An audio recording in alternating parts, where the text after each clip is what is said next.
I never liked the idea of working the night shift. The forest feels different when the sun goes down, darker, heavier, like it's hiding something.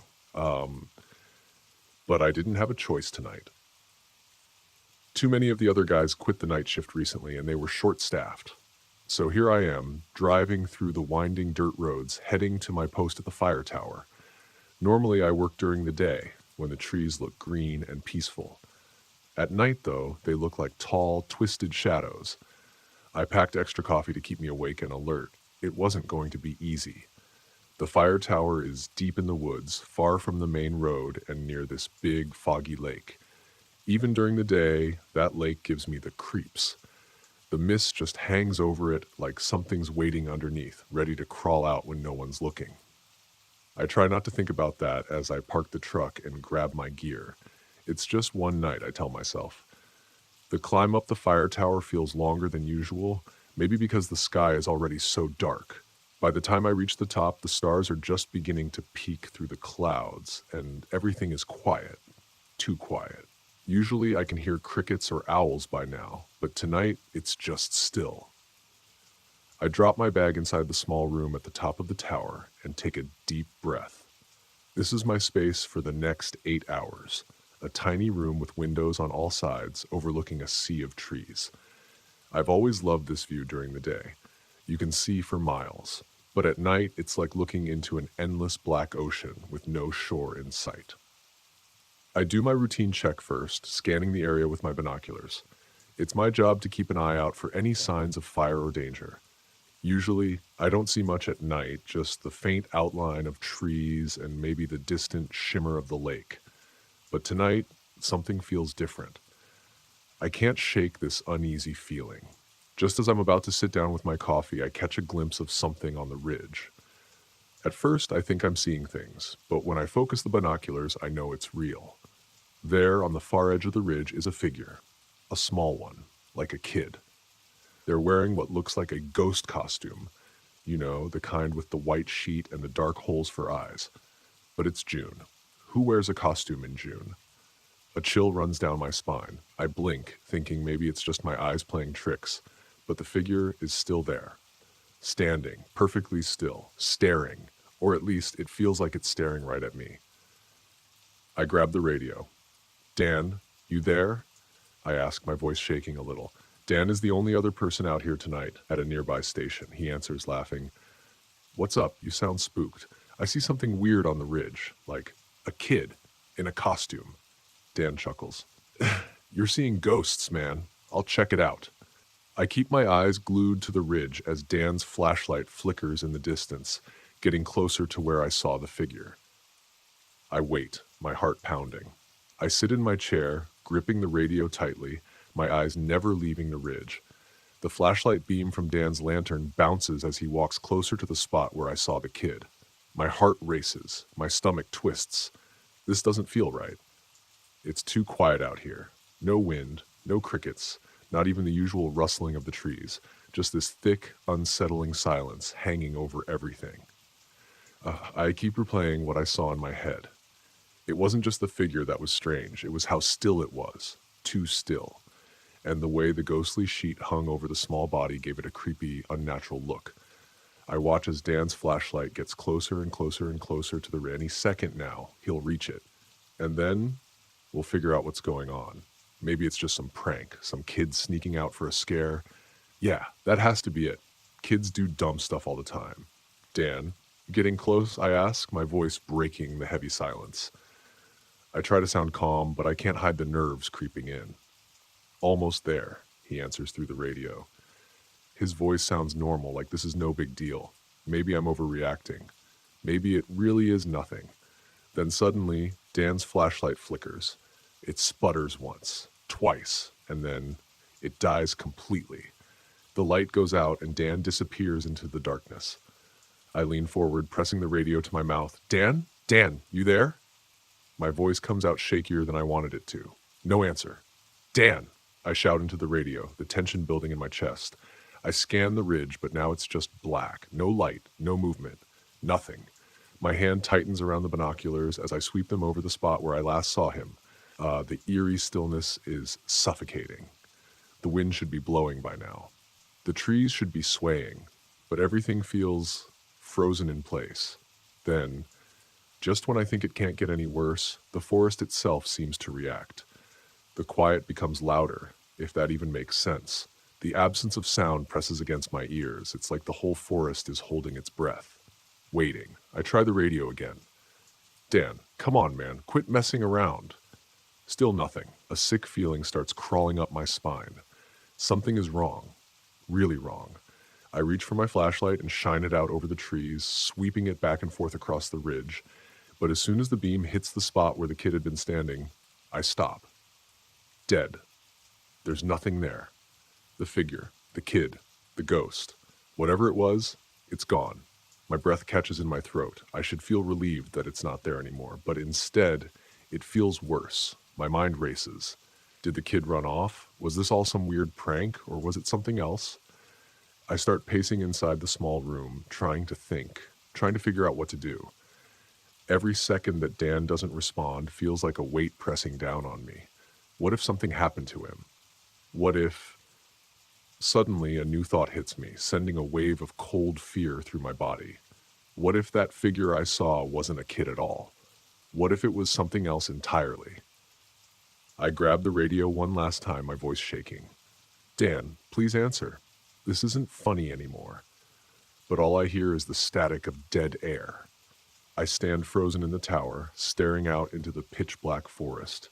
The radio is still in my hand, but I've stopped trying to call Dan. There's only silence on the other end, like the whole world has gone quiet just to mess with me.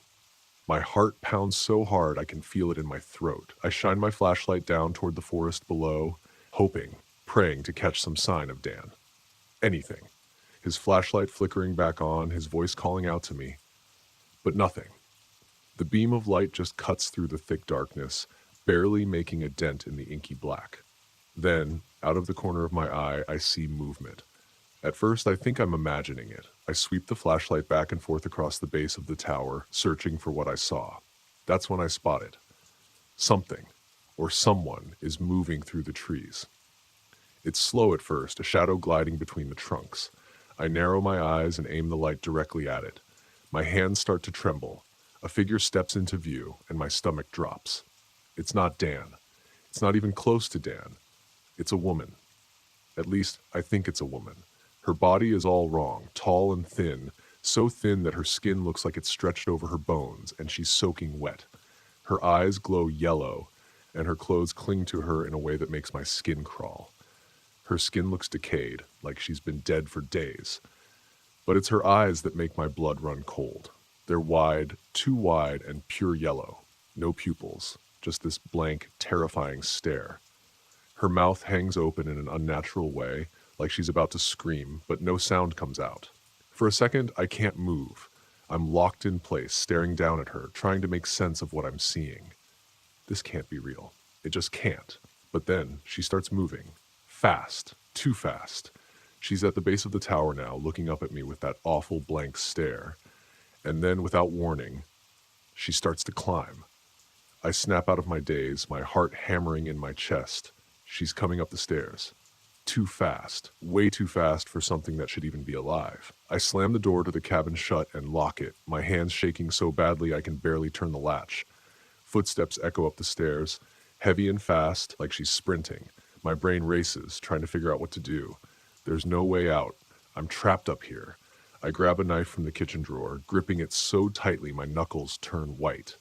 I back away from the door, my eyes can hear her getting closer, closer, until her footsteps stop, right outside the door. I hold my breath, praying she'll go away.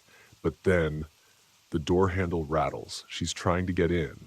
Suddenly, I hear a loud thud, like something slamming against the door. Then another. The door shakes in its frame, and I know it won't hold much longer. My heart races, my whole body trembling as I back into the corner of the cabin, clutching the knife like it's my only lifeline. Then I hear it, a faint, wet dripping sound. Behind me. I turn slowly, my flashlight beam shaking as it moves across the room. The supply cabinet. The door is wide open, and standing in front of it, grinning through the same dark-eyed sheet I saw earlier, is the child. I can't breathe. My heart feels like it's going to explode out of my chest as I stare at the child standing by the open supply cabinet. The same small figure I saw on the ridge, still draped in that ghostly white sheet with the dark holes for eyes. Except now, it's standing inside my tower. My hands shake as I grip the knife tighter, trying to make sense of what I'm seeing. This can't be happening. How did they get inside? How did they climb the tower so fast? The woman, she's still outside, isn't she? The child tilts its head like it's amused by my fear, and then it starts to laugh. The sound isn't right. It's high-pitched and hollow, echoing off the walls of the tiny room, making the hairs on the back of my neck stand up. I take a step back, my legs shaking so badly I nearly fall over. Before I can think, I lunge forward and grab the sheet, yanking it off in one quick motion. The breath catches in my throat. Standing beneath the sheet is Dan's son, grinning up at me with wide eyes and holding a small walkie-talkie in his hand. What is this?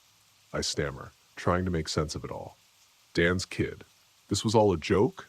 The boy's grin only widens. Gotcha, he says, his voice full of laughter. Dad said you'd be scared. For a split second, relief floods through me. My knees feel weak and I almost laugh myself. Of course, it was just a prank, a stupid, elaborate prank set up by Dan and his kid to mess with me. I should have known. But then, something in my gut twists. The woman at the base of the tower. She wasn't part of this. I glance toward the door, my mind racing. Dan, I say into the radio, my voice shaky. You're telling me this whole thing was just a prank? The kid in the sheet? The whole setup? Dan's voice crackles back through the radio, still laughing. Yep, my son and I thought we'd give you a good scare. We even rigged the flashlight to die at just the right time. Pretty good, huh? I feel a surge of anger rise in my chest. Pretty good. You nearly gave me a heart attack. But I hesitate. My mouth goes dry. What about the woman? The line goes silent for a moment. What woman? Dan finally replies, his voice serious now. What are you talking about? I swallow hard. The woman, the one at the bottom of the tower, with yellow eyes, pale, climbing the stairs. That wasn't part of the joke? There's a pause, a long, terrible pause. When Dan speaks again, his voice is low and frightened. That wasn't us. A cold wave of terror washes over me. My pulse pounds in my ears as I turn back to the window. And that's when I see her. She's back, standing at the base of the tower, looking up at me with those wide, vacant eyes, and that same twisted, unnatural grin. Her dark hair clings to her face as blood drips from her clothes, pooling on the steps below. But this time, she doesn't start climbing. She just stands there, staring, waiting. My breath comes in ragged gasps, and I can't tear my eyes away from her. My hand grips the knife so tight it hurts. But I know it won't help. I hear Dan shouting through the radio, but I don't answer. I can't. I'm frozen. And then the woman takes one slow, deliberate step toward the tower. And I know, deep down, I won't survive the night.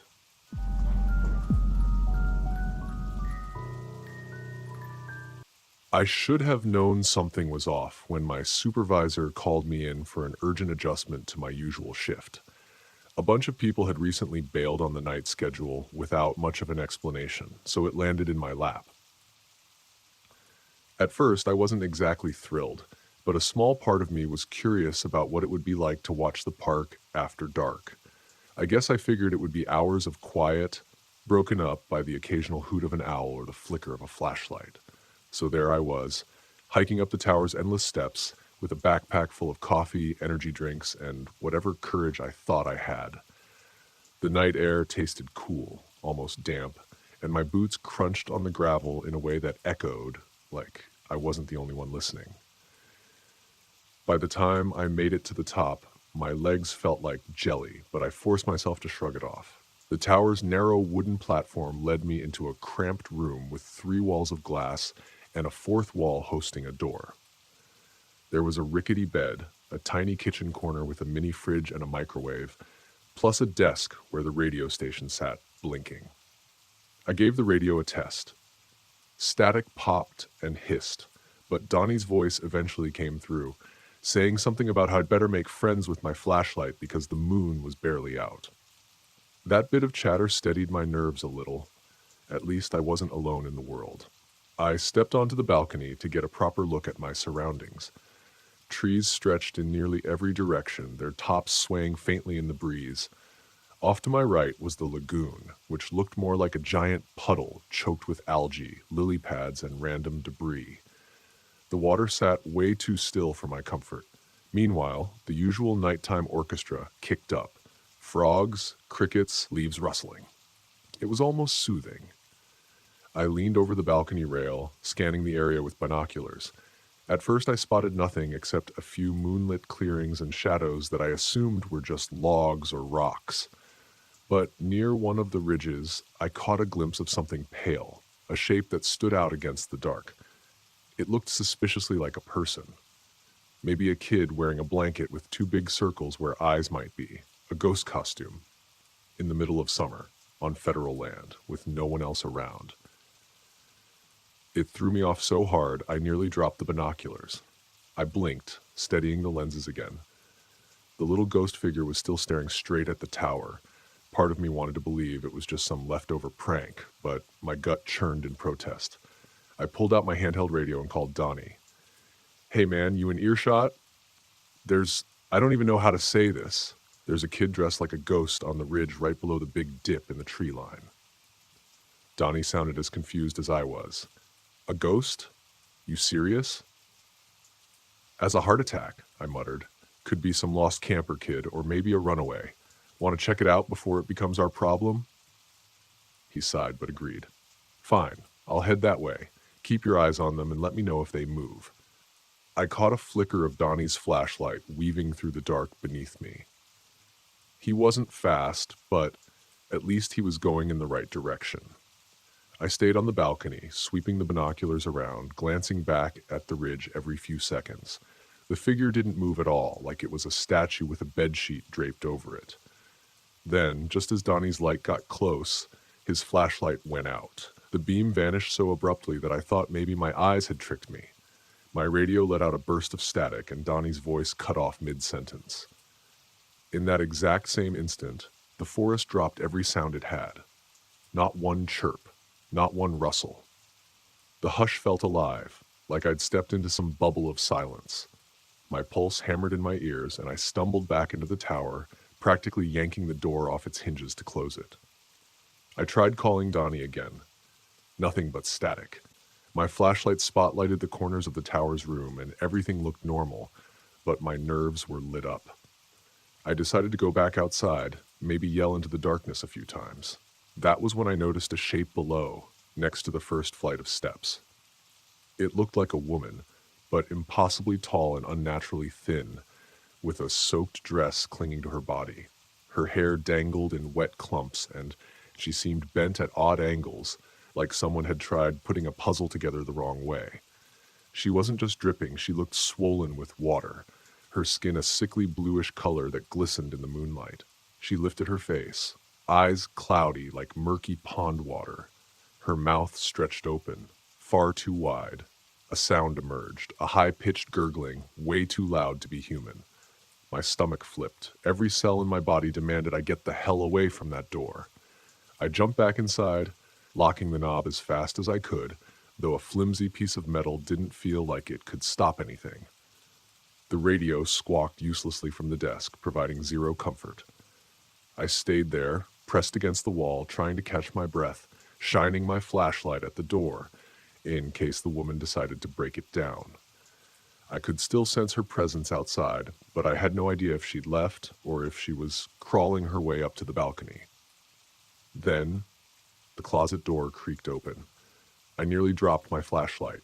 Instinct forced me to raise the knife I'd grabbed earlier, my heart hammering like an engine in my chest. And out stepped a little ghost, the same ragged sheet I'd seen on the ridge. That was enough to make me want to scream, but then the figure lifted it off, revealing Marvin, Donnie's son, sporting a grin so wide you'd think he'd scored the prank of the century. I felt heat flush my face. "Marvin, what the hell?" Before the kid could answer, another voice crackled over the radio. "There he is. How'd he do, Marv? He freak out?" Recognizing Donnie's voice, I stomped across the room and grabbed the radio. "You set me up?" I yelled, so furious my voice went ragged. "Hiding your kid in my tower, dressing him like some cheap little ghost?" Donnie and his other son, Joey, started howling with laughter. Apparently, they'd been planning this for days, sneaking Marvin in here before my shift, making a show of him standing on the ridge, cutting the power to Donnie's flashlight at the perfect moment. I'm sure they expected me to lose it. Mission accomplished. "Relax," Donnie cackled. "It was just some harmless fun, man. Thought we'd welcome you to the graveyard shift in style. How's your blood pressure?" I felt relief and anger crash together like thunderclouds in my gut. But then, what about that thing outside? I choked out. Silence. Then Donnie let out a short laugh, one that sounded less certain. "Wait, slow down. You think I hired an extra for your personal horror movie?" He chuckled. "We only planned the ghost kid. That's it. No ladies in sight." His words hit me like a punch to the ribs. Even if they'd orchestrated a bunch of details to fool me, that shrieking creature I'd seen was way beyond a backyard prank. I couldn't shake the memory of that stretched skin. I had the insane urge to fling open the tower door just to see if she was still out there, but the possibility kept me rooted in place. Marvin must have seen the alarm still etched on my face because his grin faltered. Dad," he said softly into his own walkie. "What if someone else is out here?" The question hung in the air, heavy as lead. After a moment, Donnie tried to keep it light. "Look, maybe you saw a deer, or your eyes played tricks on you. It's late, and you're wound up. We'll swing by once we finish up. Sound good?" I clicked off the radio without answering.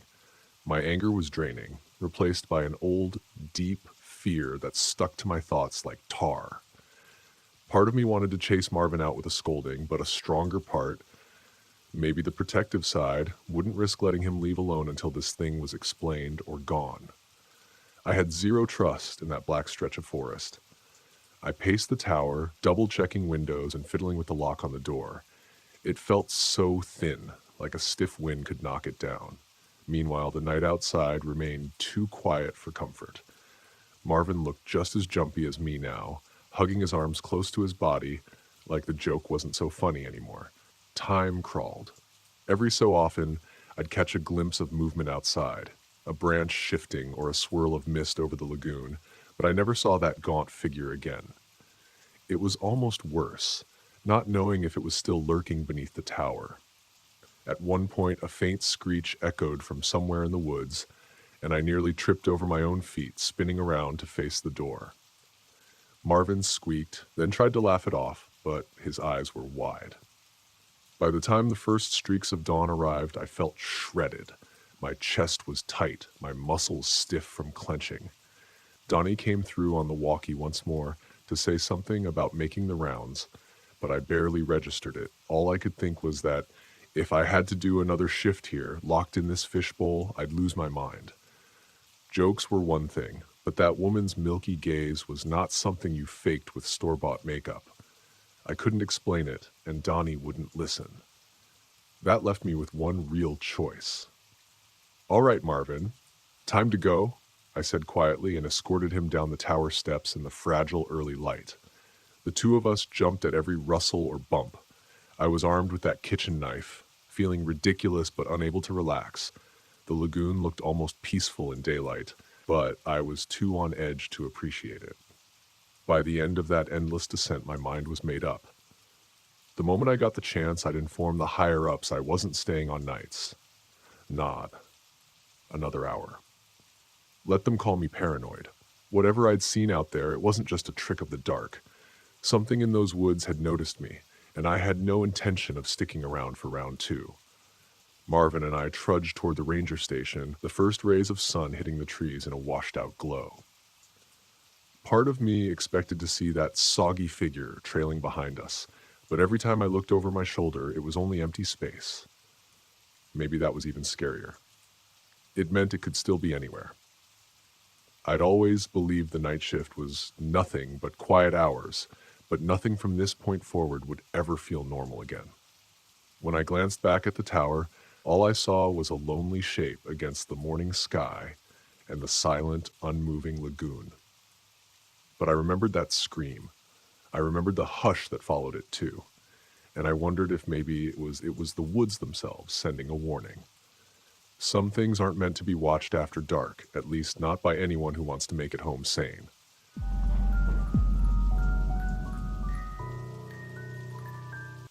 I had done this 100 times before.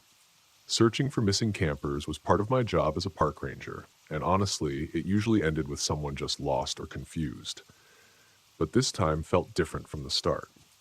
My name is Ethan Harper, and I've been a ranger at Eagle's Shadow National Park for over 10 years. The place is vast, miles of dense forest, winding rivers, and jagged cliffs. It's beautiful, sure, but unforgiving if you don't know your way.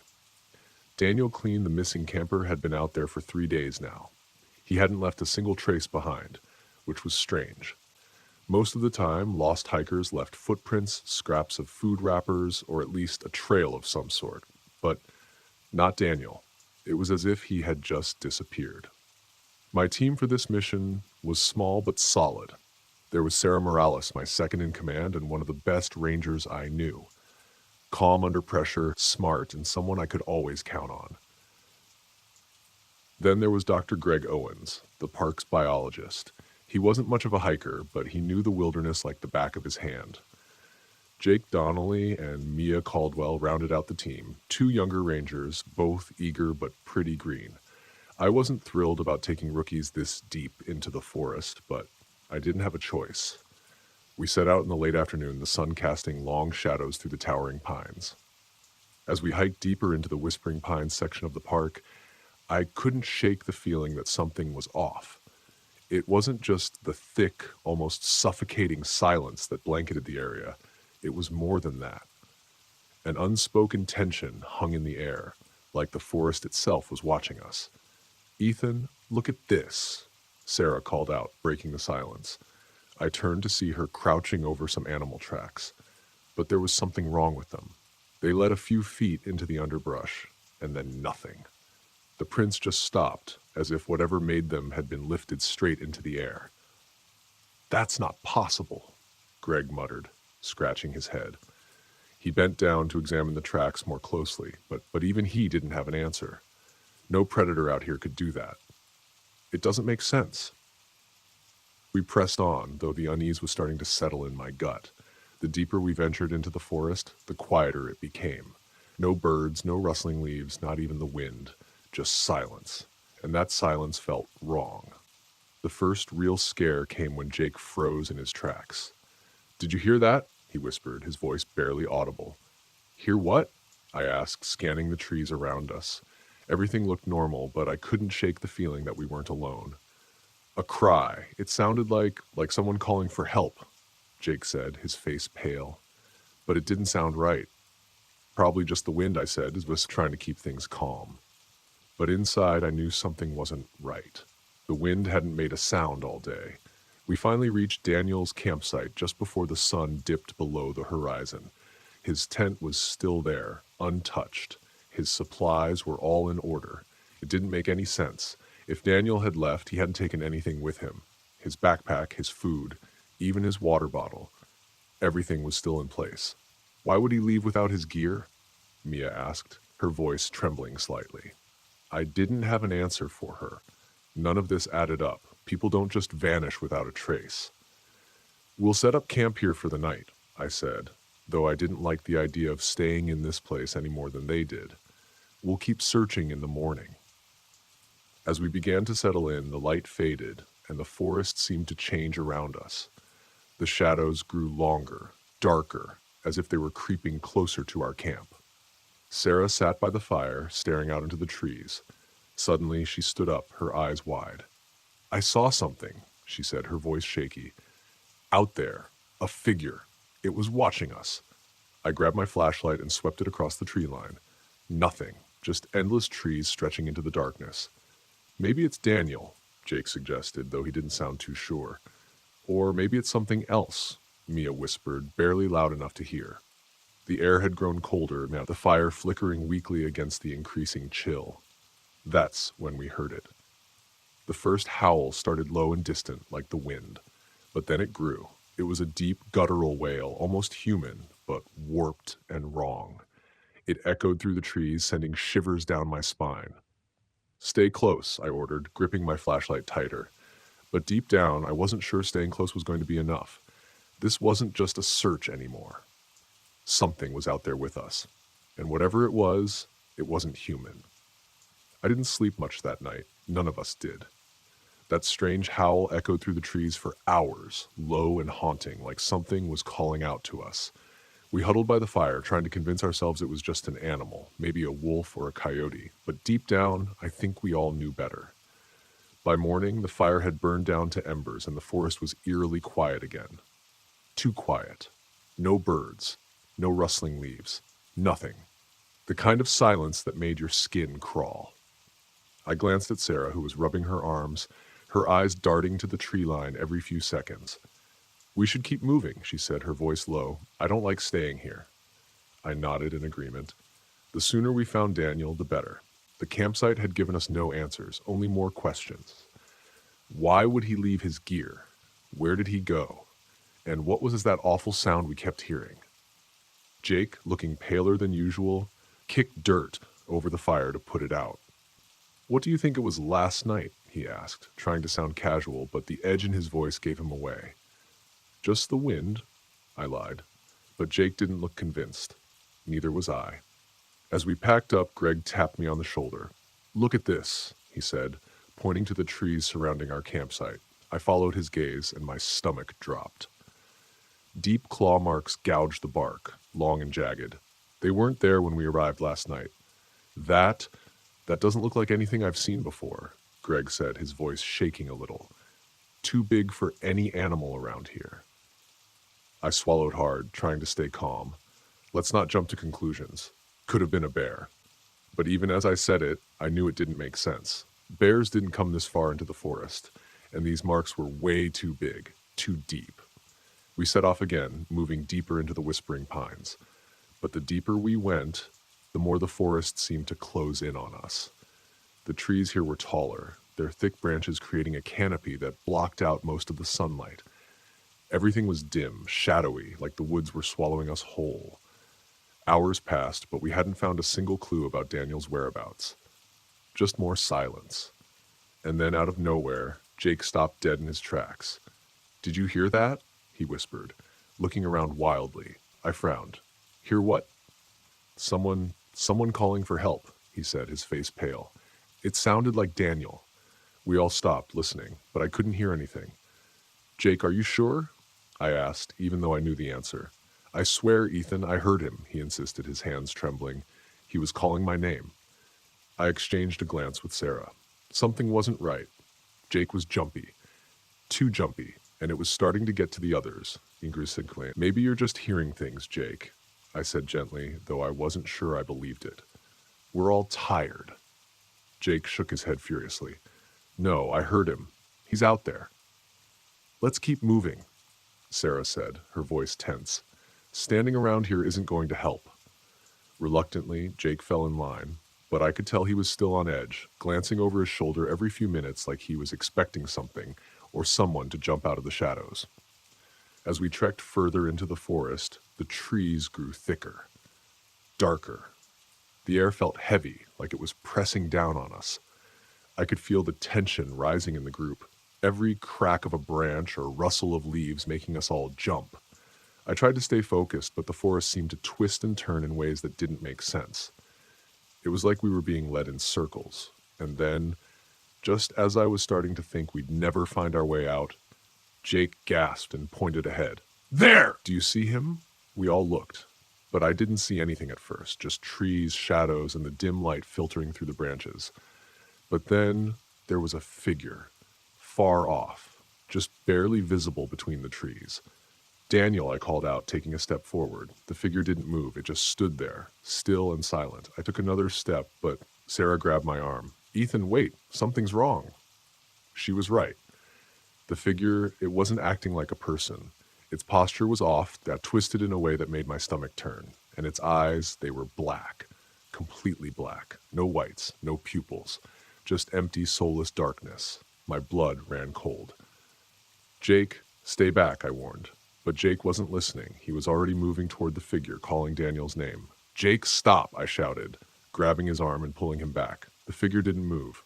It just stood there watching us, its dark eyes locked onto mine. Then, in an instant, it vanished, disappearing into the trees like it had never been there. "What the hell was that?" Greg whispered, his face pale. I didn't have an answer. All I knew was that we needed to get out of this forest. Fast. Something was out there. Something that wasn't Daniel, and it was watching us. We didn't talk much after that, not even Jake, who had been rattling on all day about seeing Daniel. Now he just walked in silence, his eyes darting from tree to tree like he was expecting something to jump out at him. And honestly, I couldn't blame him. I had seen it too. That twisted figure with its black, soulless eyes. The sun was starting to set again, and the shadows in the forest stretched longer, darker, until they seemed to blur together. We needed to make camp soon, but I couldn't shake the feeling that stopping would be a mistake. Every instinct I had was screaming at me to keep moving, to get out of this cursed place as fast as possible. But the others were exhausted, and the deeper we went into the whispering pines, the more it felt like we were going in circles. "We need to stop," Sarah said, her voice strained. "We can't keep going in the dark." I wanted to argue, but she was right. We were all worn out, and continuing blindly through the night would only make things worse. So we found a small clearing and set up camp. I made sure the fire was big, bigger than usual. Something about the light made me feel safer, even if it was just an illusion. As we sat around the fire, the silence felt heavier than ever. Jake hadn't said a word since we saw that thing in the trees. Greg was scribbling notes in his journal, though I couldn't imagine what he thought he was going to explain. And Sarah, she just stared into the flames, her face pale and drawn. "What do you think it was?" Mia finally asked, breaking the tension. I didn't want to answer, but I knew I had to. "I don't know," I said honestly, "but it wasn't Daniel." Jake shifted uncomfortably. "It looked like him, though, didn't it?" I shook my head. "It might have looked like him, but that wasn't human. No way." Greg cleared his throat, looking up from his notes. "There are stories, legends about creatures in the forest, things that can mimic humans. Skinwalkers, I think they're called."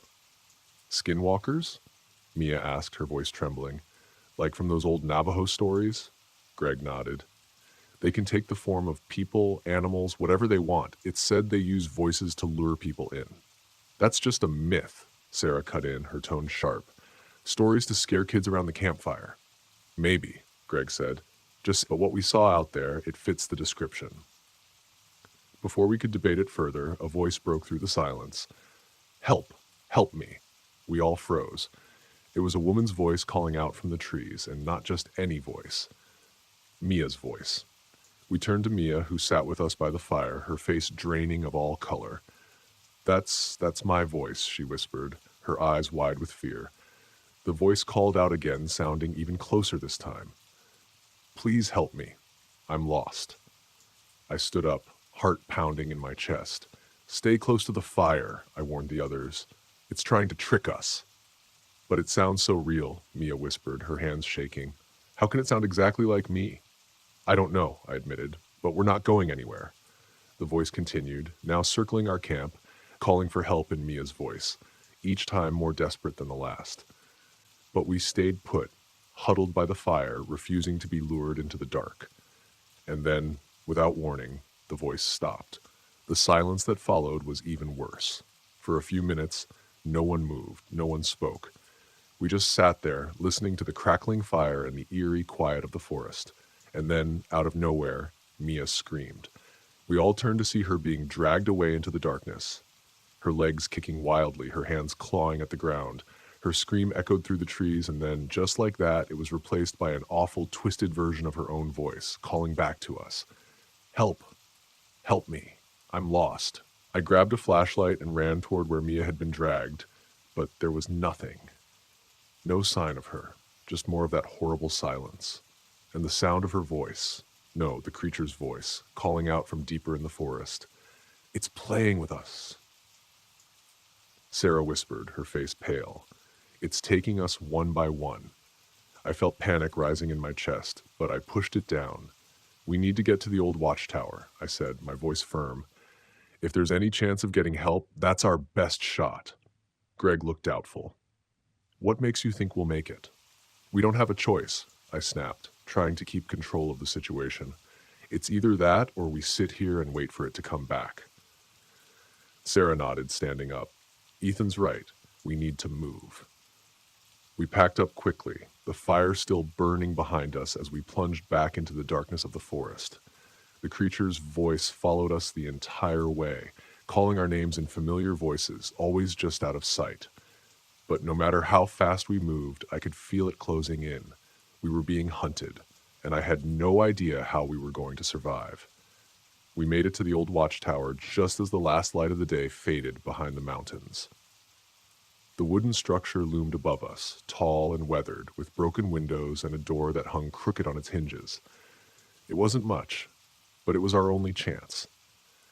I wasn't even sure if the radio inside still worked, but right now it was better than being out in the open with that thing stalking us. "Get inside, quick!" I ordered, pushing Jake and Sarah through the door. I glanced over my shoulder, half expecting to see the creature right behind us, but the forest was eerily still. That was the worst part. The waiting. It was toying with us, and we all knew it. We barricaded the door with an old wooden beam, then piled up whatever we could find, broken chairs, an old desk, anything that might slow it down. Sarah rushed to check the radio, but from the look on her face, I could tell it wasn't good. "It's dead," she muttered, kicking the useless machine in frustration. "No power. No signal. We're trapped." Jake sat down in the corner, his hands shaking. "We're not going to make it, are we?" "We will," I said, though I wasn't sure if I believed it. "We just need to hold out until morning." But even as I said the words, the whispering began. At first it was faint, like wind slipping through the cracks in the walls, but then it grew louder, more distinct. Voices, familiar voices. "Ethan." It was Mia's voice, soft and pleading, coming from just outside of the door. "Ethan, please help me." My heart raced. I knew it wasn't really her, but hearing her voice so close, so desperate, made it hard to think straight. The others heard it too. Jake's eyes were wide with fear, and even Sarah looked shaken. "It's not real," Sarah said firmly, as if trying to convince herself. "It's just the creature trying to trick us." But the voices didn't stop. Now Greg was calling out, his voice sounding broken and pained. "Ethan, help me. It's too dark." I gripped the flashlight tighter, my knuckles white. The whispers circled the tower, growing louder, more insistent. And then something began scratching at the door. Slow, deliberate scrapes, like claws dragging along the wood. "It's here," Jake whispered, his face pale. He was shaking uncontrollably now, curled up in the corner, rocking back and forth. "It's here." "Stay calm," I told him, though my own heart was pounding so hard I could barely hear myself think. "It can't get in, not with the door barricaded."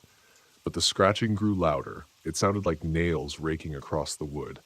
And then the voices began again, this time in Sarah's voice. "Ethan, let me in." I shot a glance at Sarah, who was standing by the window, her eyes wide with terror. That's my voice," she whispered, backing away from the wall. The creature was taunting us, using our own voices against us, and the fear in the room was rising by the second. Jake was nearly hysterical, and even Sarah, who had always been the strongest, was starting to crumble. "We can't stay here," I said finally, my voice tight with panic. "It's only a matter of time before it gets in." "How?" Sarah demanded, her voice trembling. "We can't outrun it. We can't fight it." I didn't have an answer, but I knew we had to do something. Sitting here, waiting for the creature to break through, was suicide. Then an idea hit me. It was desperate, but it might just work. "Distract it," I said suddenly, looking at Sarah. "I'll distract it, draw it away from the door while you and Jake make a run for it." "No way," Sarah protested. "You're not going out there alone." "I have to," I said firmly. "It's the only way. If I can draw it far enough away, you might be able to slip past it and make it to the ranger station. There's another radio there. If it still works, you can call for help." Sarah looked torn, but she nodded. "Okay," she said softly. "But you come back. Promise me." "I'll try," I said, though I knew it was a promise I might not be able to keep. With one last deep breath, I unblocked the door, the scratching growing louder the moment I touched the beam. The voices stopped, replaced by a low, guttural growl from the other side. It was waiting for me. I threw the door open and sprinted into the night. The cold air hit me like a slap, but I didn't stop. I could hear the creature behind me, its footsteps fast and heavy, chasing me through the trees.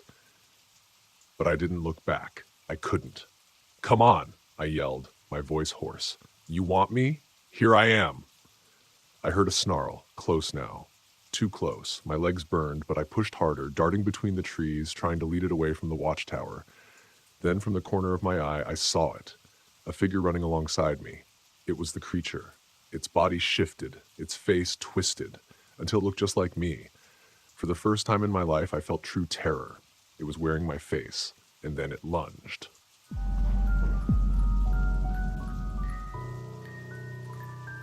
My name's Brian Patel, and this happened to me in the National Forest in Oregon.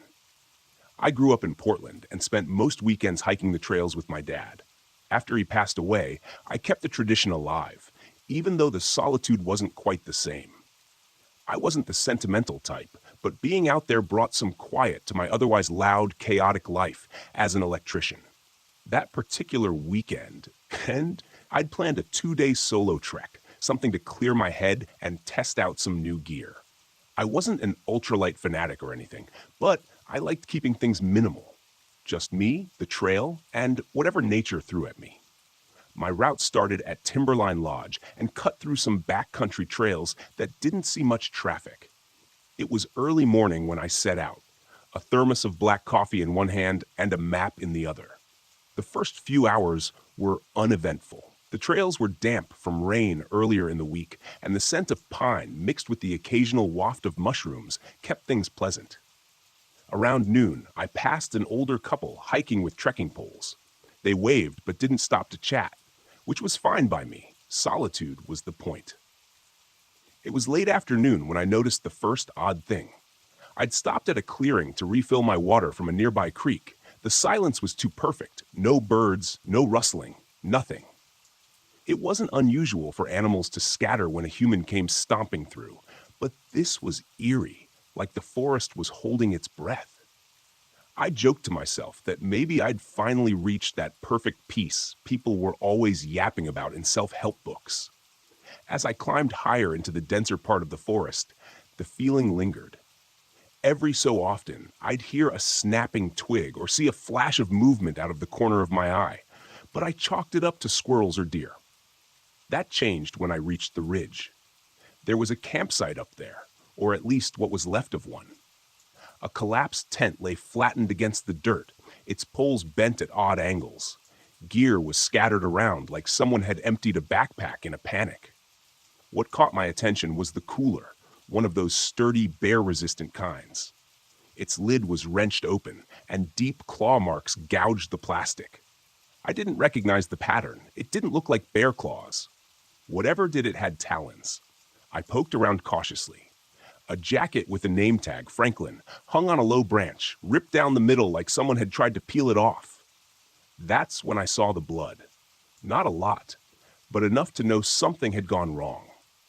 My stomach tightened. I didn't consider myself squeamish, but the combination of the silence and the blood made the air feel heavier, like it was pressing down on me. I didn't linger. I wasn't about to play hero and investigate further, but I also didn't want to turn back the way I'd come.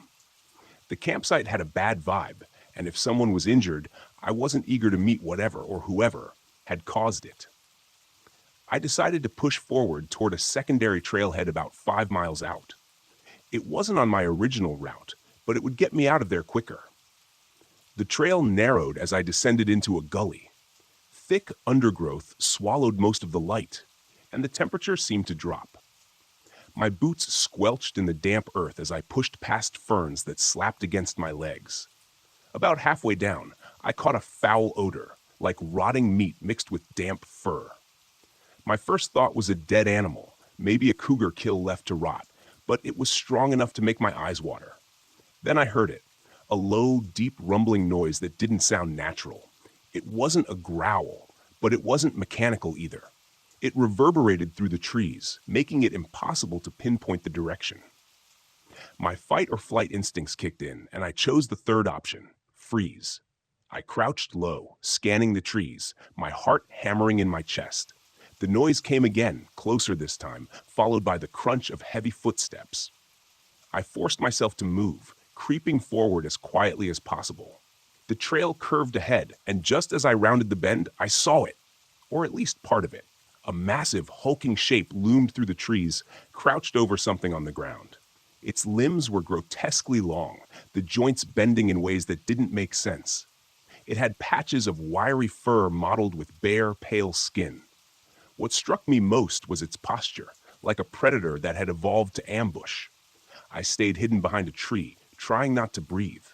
Whatever it was feeding, its movements jerky and almost insect-like. The thing was tearing into something unrecognizable, its talons slicing through flesh with surgical precision. My stomach churned, and I fought the urge to retch. The smell was overwhelming. A sudden snap of a branch underfoot betrayed me. The creature's head shot up, swiveling unnaturally as it scanned for the source of the noise. I didn't get a clear view of its face, but I did see its teeth, rows of uneven serrated spikes that looked like they belonged in a shark, not on land. I bolted.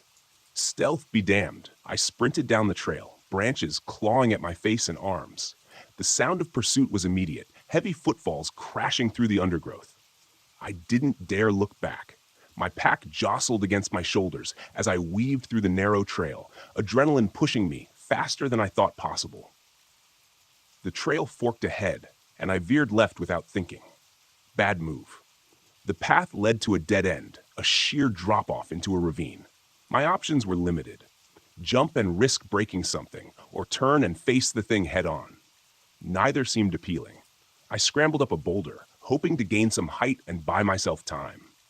The creature burst through the trees moments later, its gangly frame silhouetted against the dim light. Up close, it was worse. Its skin was stretched too tight over its bones, and its movements were unnervingly smooth, like it was gliding rather than walking. It paused, tilting its head as if deciding whether I was worth the effort. I fumbled for the small knife in my pocket, knowing it was more symbolic than anything. The creature lunged forward, and I did the only thing I could. I threw my pack at it. The motion startled it, and it recoiled briefly, giving me enough time to leap down the side of the ravine. I tumbled hard, dirt and rocks tearing at my clothes as I slid to the bottom. My ankle twisted painfully, but I managed to scramble to my feet. The creature didn't follow immediately, but I could hear it pacing above, its claws scraping against the rocks as it searched for another way down. I limped through the ravine, following the trickle of water downstream. My only thought was to keep moving, to put as much distance as possible between me and that thing. The ravine eventually opened up into a clearing, and I spotted a ranger's cabin in the distance. Relief surged through me, though it was tempered by the realization that I wasn't out of the woods yet, literally or figuratively. The cabin was locked, but I found an axe leaning against the woodpile. It wasn't much, but it was better than nothing. I crouched low, gripping the axe and scanning the tree line. Minutes felt like hours as I waited, every rustle of leaves setting my nerves on edge. When it came, it was sudden. The creature barreled into the clearing, moving faster than seemed possible for its lanky frame. I swung the axe as it charged, catching it in the shoulder. The impact staggered it, but the thing didn't go down. It lashed out with its talons, grazing my arm and drawing blood. We circled each other, predator and prey, roles blurring. I swung again, aiming for its head this time. The blade connected with a sickening crunch, and the creature let out a piercing screech. It collapsed, twitching violently before going still. I didn't stick around to admire my handiwork. With my arm bleeding and my ankle screaming in pain, I limped back toward the trailhead, keeping an eye on the shadows. I flagged down the first car I saw, a bewildered couple who probably thought I'd lost my mind. Years later, I avoid Mount Hood. Not because I'm scared, but because I've learned to stick to places where nature follows the rules, or at least pretends to.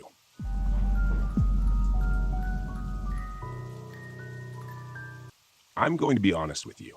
Being a cop in a small town isn't glamorous. It's not like the movies where every day is a shootout or a high-speed chase. It's mostly handling neighbor disputes over where someone's fence ends or someone's dog barking too much. My name's Lucas Giroux, and I've been wearing the badge for 9 years here in Chesterville, Louisiana. Population about 2,000, give or take. I love this town. It's quiet, peaceful for the most part, and I like that. My days are usually filled with mundane tasks, which suits me just fine. I didn't sign up to be some action hero, but that was before what happened in 2014. That night, everything changed. Chesterville sits on the edge of Lake Vere, a slow-moving body of water surrounded by cypress trees and swampland. People here fish, drink, and go about their lives. It was a pretty uneventful Thursday evening. I was sitting in the patrol car near the lake, enjoying the last of my coffee. That's when the call came through. Domestic disturbance, 14 miles out of town, near the edge of the bayou. Some old shack out there. Probably a drunk couple having a fight. I sighed, thinking about how cold my coffee was going to get by the time I got back. I could have ignored the call. In a town this small, people mostly resolve their issues on their own. But it's my job, and I'm not the kind of guy to leave a job half done. So I punched the gas and headed toward the edge of the swamp, the smell of rotting vegetation creeping into the car through the vents. The air always smells different out there. Heavy, like something's growing in the darkness. The address was off the main road. Way off. I had to take a gravel path that was barely wide enough for my cruiser, with branches scraping against the sides like they were trying to keep me from going any further. The place was almost hidden behind thick trees, vines practically choking the building itself. It was an old, decaying wooden structure, more of a cabin than a house. When I stepped out of the car, everything felt wrong. The hair on the back of my neck prickled, but I shook it off. Maybe I was just on edge because it was so quiet. And in a town where quiet usually means safety, this felt different, like something was waiting. I knocked on the door. No answer. I knocked again, louder this time. That's when I heard it, a scraping noise from inside, something heavy being dragged across the floor. I called out, "Chesterville PD, anyone home?" Still nothing. Now, I've dealt with drunks, domestic fights, and all sorts of noise complaints, but the sound coming from inside wasn't something I'd heard before. My hand instinctively went to my gun as I tried the doorknob. Locked. I circled the cabin, looking for another way in, when I noticed something strange, a set of footprints leading around the back. But not human ones. These prints were larger, clawed, like some kind of animal. But whatever made them was walking on two legs, and they were fresh. I was starting to think this wasn't just some domestic dispute. I followed the prints, feeling a chill in the pit of my stomach. As I reached the back of the cabin, I saw the door was ajar, hanging on its hinges. I pulled out my flashlight and stepped inside. The first thing that hit me was the smell, like rotting meat mixed with damp earth. The cabin was small, just one room, with a dirty mattress on the floor and a table covered in old newspapers. But what caught my eye was the blood. It was smeared across the floor, thick and dark, leading to a corner where something was slumped. I shone the flashlight on it. It was a man, or what was left of him. His body had been torn apart, like he'd been mauled by something much bigger than any animal I'd ever seen in these parts. His chest was ripped open, ribs exposed, and his face, well, there wasn't much left to recognize. I barely had time to process the scene when I heard that same dragging noise again, but closer this time, coming from behind me. I turned, heart racing, and shone the light toward the sound. Something was moving in the shadows. Something big. At first I thought it was a bear, but bears don't move like that, and they sure as hell don't stand on two legs. It stepped into the light and I froze. It was tall, maybe 8 feet, with matted fur and a face that looked almost human, but twisted, distorted, like something halfway between a person and a wolf. Its claws were long, too long for anything natural, and its mouth was smeared with blood, teeth glistening like knives. I didn't hesitate. I drew my gun and fired, emptying the magazine into the thing's chest. But it barely flinched. The bullets hit, sure, but they didn't seem to do much more than piss it off. It let out this low sound, like it was irritated more than hurt, and took a step toward me. I backed up, reloading as quickly as I could, my hands shaking. I've never been a great shot, but at this range, it didn't seem to matter. Nothing was going to stop this thing. It lunged.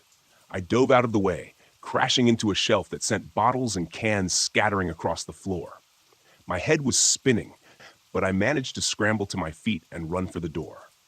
I don't know how, but I made it back to the car, slamming the door shut just as it slammed into the side of the cruiser, rocking it on its wheels. I threw the car into reverse, tires spinning in the mud as I gunned it back down the gravel path. The thing didn't follow me. It just stood there in the rearview mirror, watching. As I sped away, its shape slowly faded into the darkness of the swamp. When I finally reached the main road, I stopped, hands gripping the steering wheel so tight my knuckles turned white. I had to call it in. But what the hell was I going to say? That some kind of monster tore a man apart and nearly killed me? I thought about it for a long moment, staring at the radio, before deciding to do something I never thought I'd do. I lied. When I called it in, I said I found the man already dead. Looked like some kind of animal attack. Maybe a bear, maybe a wild dog. Hell, maybe both. I didn't mention the thing I saw. I couldn't. No one would believe me. I barely believed it myself. But here's the thing. I wasn't the only one out there that night. I found out later that 2 fishermen had been on the lake, close enough to the cabin to hear the gunshots. They saw something too. Something large, moving through the trees. They didn't get a good look at it, but they said it wasn't a bear. Wasn't anything they'd ever seen before. And they swore it walked on 2 legs. The next morning, I went back out there with the sheriff and a couple of deputies. We found the body, or what was left of it, but there was no sign of the creature. Just those same strange tracks leading off into the swamp. The sheriff wrote it up as an animal attack, but I could see it in his eyes. He knew something didn't add up.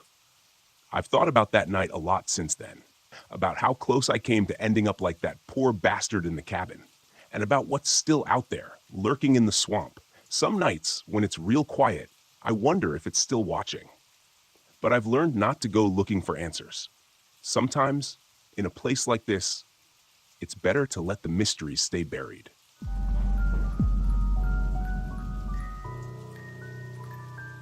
I pulled into the campground just before sunset, expecting the usual, a few quiet families roasting marshmallows, maybe a couple of seasoned hikers turning in early. Instead, I was greeted by the clamor of loud music echoing off the tree line. The source? A cluster of tents circled around a blazing fire where a group of frat boys hollered and laughed like they had the whole place to themselves. Every so often, other campers peeked out of their tents, uneasy and clearly wishing guys would tone it down. I couldn't blame them.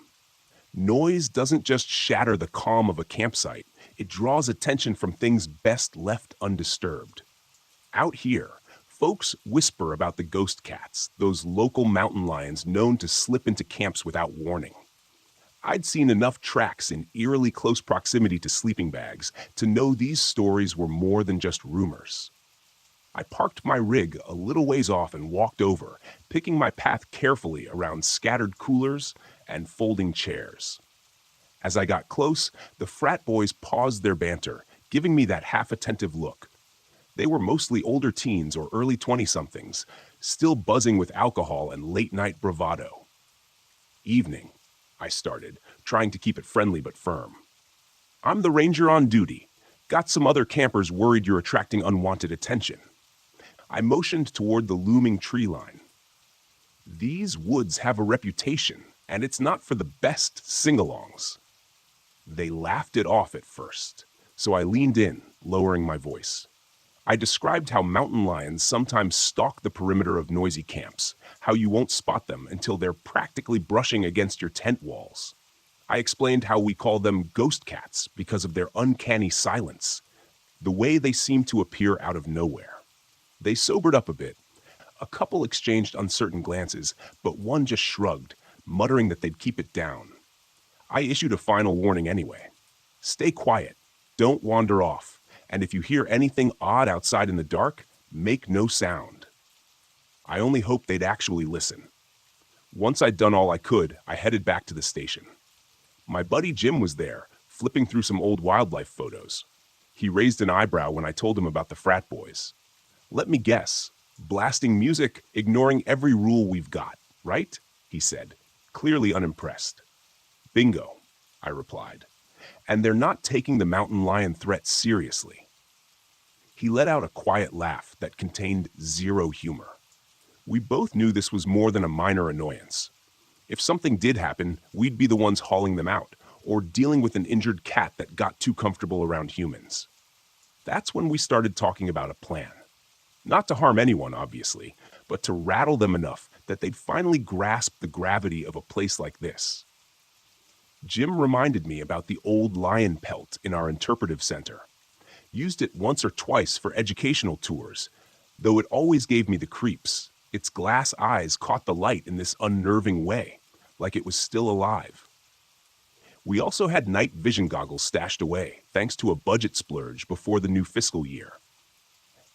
Perfect for sneaking around in the dark, unseen by unsuspecting campers.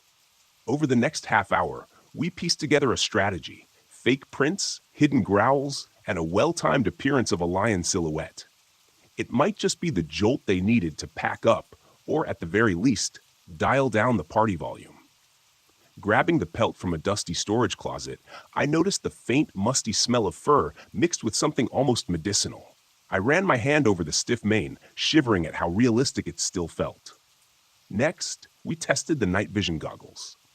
Even in the dim station lights, they turned everything into an eerie green that made my pulse spike. By the time we had our gear ready, the sun had slipped below the horizon. The woods outside transformed into a dark maze. I had this sense that the frat boys, oblivious in their tents, were about to discover that being out here isn't just a carefree getaway. If they refused to respect the campground's unspoken rules, well, we'd give them a night they wouldn't forget. Jim killed the overhead lights as we locked up. We checked our plan one last time, and I took a breath, settling my nerves. We were about to sneak into that campsite, loaded with props and a fair share of wild imagination. In the back of my mind, I thought about the actual ghost cats prowling these hills. I hoped we wouldn't run into a real one while pulling our prank. It's one thing to frighten a few campers. It's another to come face to face with the genuine article. Still, I felt this rush of adrenaline as we set off into the darkness. Maybe it was the satisfaction of delivering a wake-up call. Or maybe it was just that strange, hushed energy you feel whenever you realize you're not at the top of the food chain out here. Either way, there was no turning back. We had our plan, and we were committed to seeing it through. The night was only getting darker, and the silent woods seemed to hold their breath, waiting for whatever came next. I hunched down in the cramped front seat of our Jeep, double-checking that the lion pelt was still tucked out of sight. Outside, moonlight drenched the forest in faint silver, and every rustle of wind through the branches made me brace for actual movement. I couldn't help scanning the dark spaces between the trees, searching for any flicker of eyes that might belong to the real thing. My coworker Jim was fidgeting in the passenger seat, adjusting the small PA system we'd use for the recorded roars. "Ready?" he asked, voice low.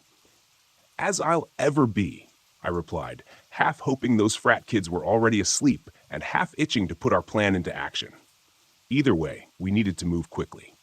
The night sky was starless, and visibility would only get worse. I eased the Jeep toward their campsite, headlights off to keep our approach silent. Stopping a good distance away, we slipped out and quietly shut the doors.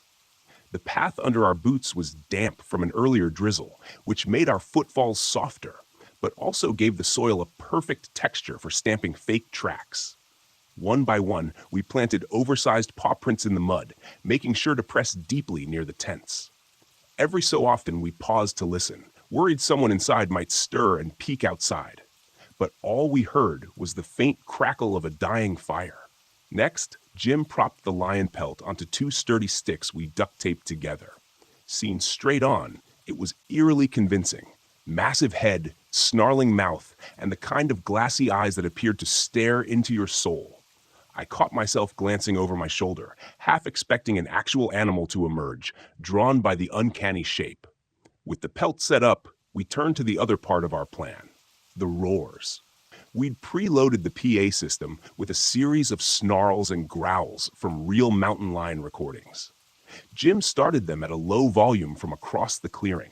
The first noise rumbled through the darkness like a threat, and I could almost sense the campers tensing in their tents. A second roar followed, echoing off the surrounding trees, making it sound as if multiple predators were encircling the area. I slipped back into the Jeep and carefully flicked on the headlights, aiming them so they backlit the pelt. From the angle of the beam, it looked like a living, breathing cat pacing along the outskirts of the camp. Jim shouted from behind a bush, "Stay in your tents." His voice shook with just enough panic to convince anyone he was facing a genuine attack. "She's moving around us," he hollered, layering more drama into the moment. Then he bellowed, "There's another one." The reaction inside those tents was instant. Muffled cries, frantic rustling, the scrape of tent zippers being yanked shut. I killed the lights in one sudden click. Darkness swallowed the campsite. Jim dropped the sticks, and we ditched the lion pelt. In under a minute, we tore back to the Jeep, adrenaline hammering through every vein. As I started the engine and sped off, I thought I detected one final roar playing through the PA system, echoing behind us like a last warning. When dawn finally broke, the camp's radio chatter indicated that nobody had poked their head out until well into the morning. From our station windows, we could imagine their pale faces and wide eyes discovering the huge paw prints scattered around, some alarmingly close to their tent doors.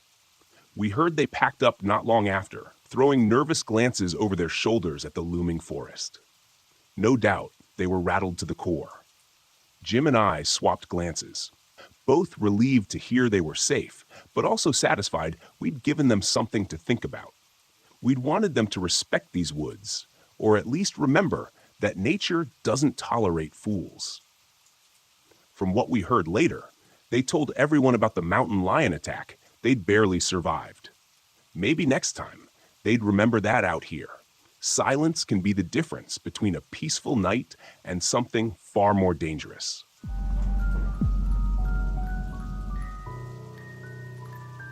My name is Mara Caldwell, and I'm 28 years old.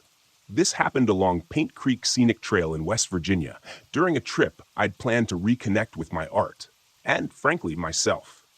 It was supposed to be a peaceful escape from the noise of the world, but instead, it became something I still can't fully explain. I had just come off a long relationship that ended in the kind of breakup that leaves you questioning everything.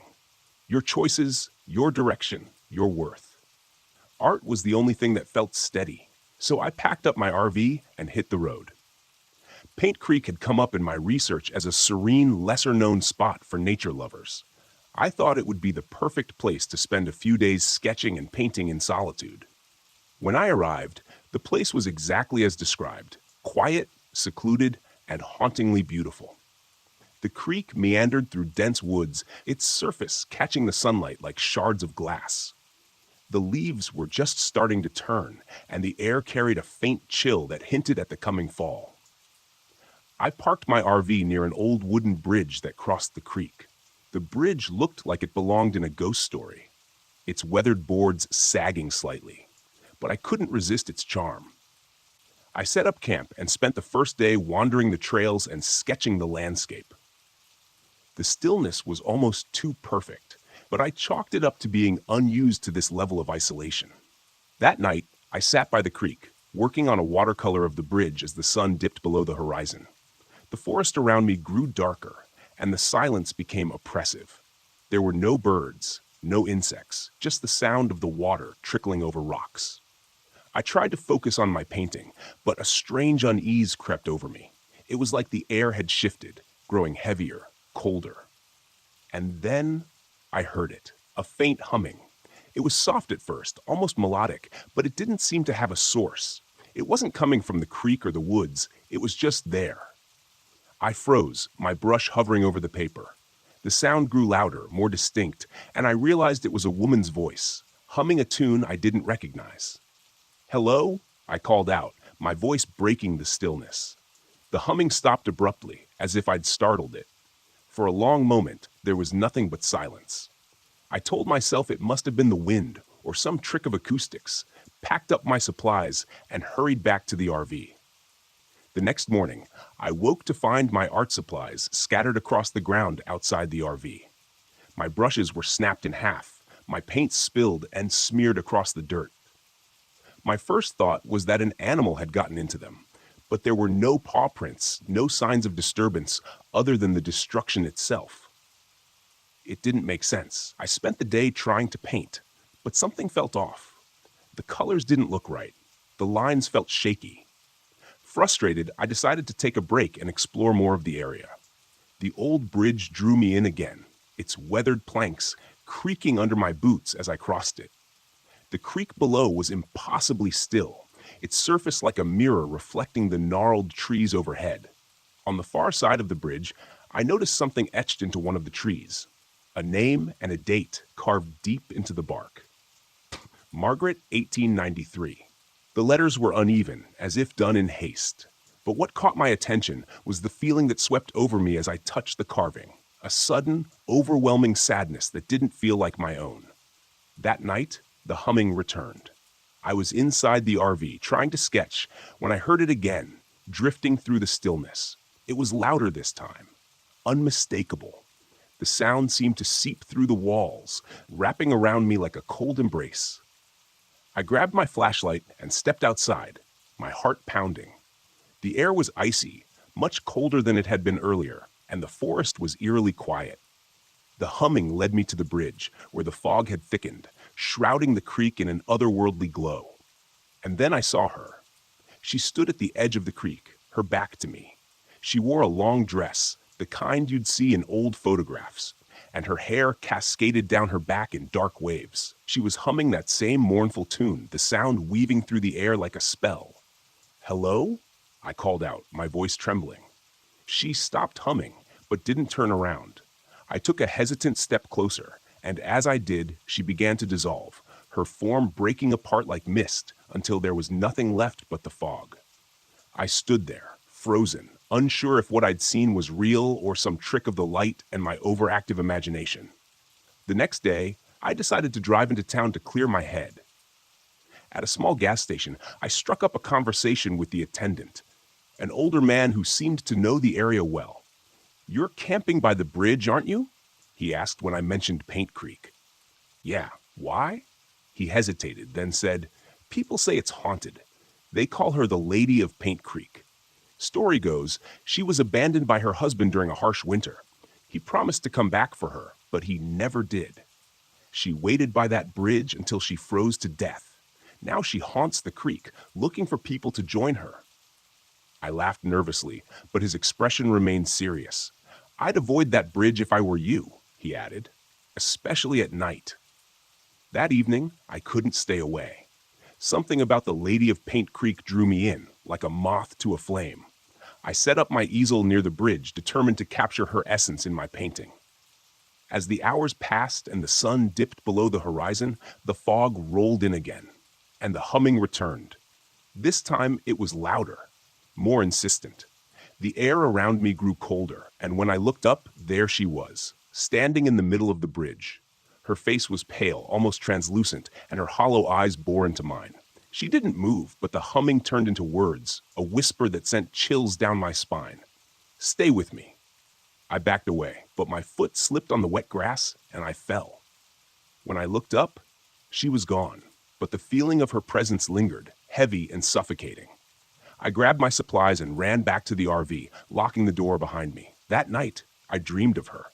In the dream, I was standing on the bridge, staring down at the icy water. She appeared beside me, her hand cold as she touched my arm. "He left me," she whispered, her voice filled with sorrow. "They all leave." When I woke, I couldn't shake the feeling that she was still there, just beyond the edges of my vision.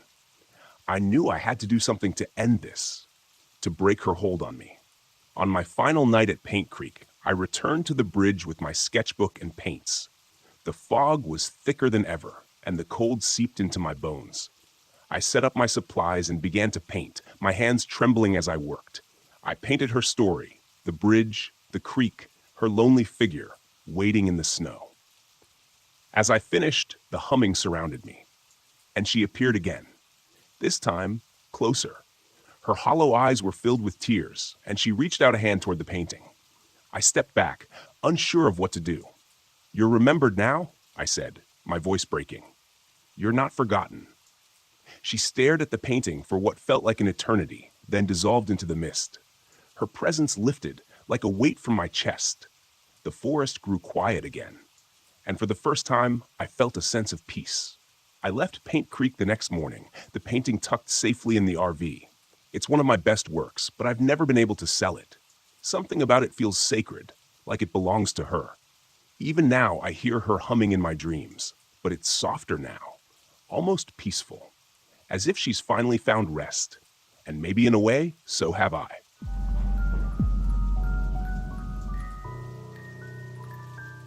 It wasn't my first job, and it sure as hell wasn't supposed to be my last, but something about that night didn't sit right from the beginning. Maybe it was the silence on the dispatch call, or the way the wind howled across the San Rafael desert, as if it knew something I didn't. I should have listened to that instinct, the one that makes your gut twist and your hands clench the steering wheel tighter than usual. But when the money's right, sometimes you take a job you wouldn't otherwise. The rig hummed beneath me as I barreled down I-70, heading west. The sky was bruised with the last light of day, purple streaks fading into a storm building on the horizon. I had a long way to go and no time to waste.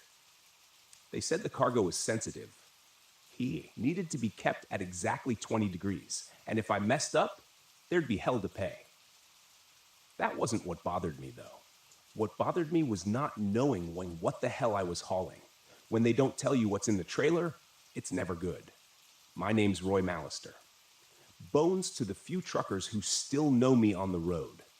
45 years old, and I've spent the last 20 behind the wheel. The road used to be a kind of escape for me, a way to outrun the things I didn't want to face. But that was before Carol passed, before I let everything else fall apart, including my relationship with my daughter Emily. Haven't talked to her in years, and I don't think about it much anymore. I'm good at avoiding things like that.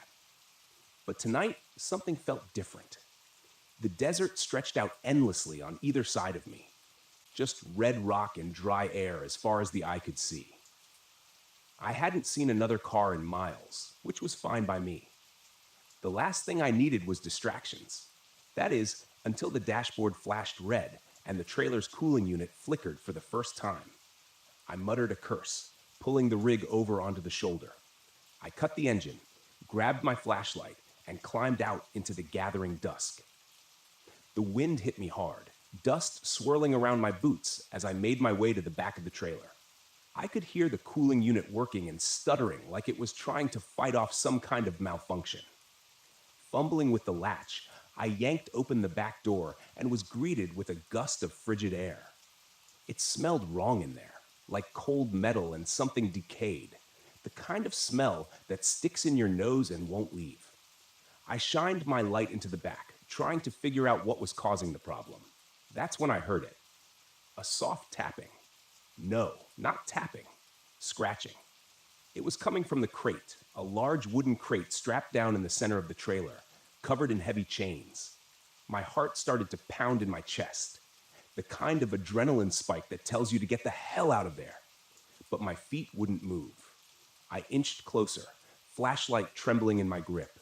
The scratching got louder. The crate shifted just slightly, as though something inside was alive. "What the hell?" I whispered, backing away. I wasn't going to open it. Not in a million years. I slammed the trailer door shut and locked it tight, forcing myself to breathe slowly. Whatever was in that crate, I wasn't sticking around to find out. I was just supposed to get it from point A to point B, no questions asked. I climbed back into the cab, started the engine, and pulled back onto the road, telling myself I was imagining things. Maybe it was an animal, I thought. Some government experiment or something. None of it mattered. All I had to do was deliver the damn thing. The radio crackled to life as I accelerated, and I jumped in my seat. Static. Then, through the fuzz, I heard something faint. A voice. A woman's voice. "Roy, why didn't you come back?" My heart stuttered. The voice sounded like Carol's. I smacked the side of the radio, trying to clear the signal, but the static only grew louder. The voice faded, replaced by an eerie, distorted country song, one I hadn't heard since she passed. It was one of her favorites. "No," I muttered, turning the radio off. This was just stress getting to me. The isolation, the weird cargo, and the fact that I hadn't slept in 2 days. That's all it was. That's what I told myself as I sped down that endless stretch of highway. But the farther I drove, the worse it got. The storm hit an hour later, and with it came the figures. I thought they were just shadows at first, shapes in the mist thrown up by the desert sandstorm. But as the wind howled and the sand lashed against the windshield, I could swear I saw them. People walking along the roadside. No, not people. Ghosts. Old men in trucker caps, women in long, flowing dresses, their faces pale and hollow, their eyes dark as the night. I gripped the wheel tighter, trying not to look. If I didn't look, they weren't real. That's how it works, right? I blinked hard, forcing my eyes back on the road, but I couldn't shake the feeling that something, was watching me, following me. The trailer lurched hard, like something had slammed into the back of it. "What the hell?" I shouted, swerving the rig as I fought for control. My headlights cut through the dust, illuminating the desolate highway, but there was nothing there. Nothing but empty miles. The trailer shook again, then came the knocking, loud, rhythmic, like someone was pounding on the inside of the crate. I could feel the hairs on the back of my neck stand up. I was done pretending it was nothing. I was done lying to myself. I had to stop. I had to see what was in that crate. I pulled the rig to the side of the road again, hands trembling as I jumped out of the cab. The wind whipped sand into my face, stinging my eyes, but I didn't care. I grabbed a crowbar from the toolbox and made my way to the back of the trailer. The knocking hadn't stopped. It was louder now, more urgent.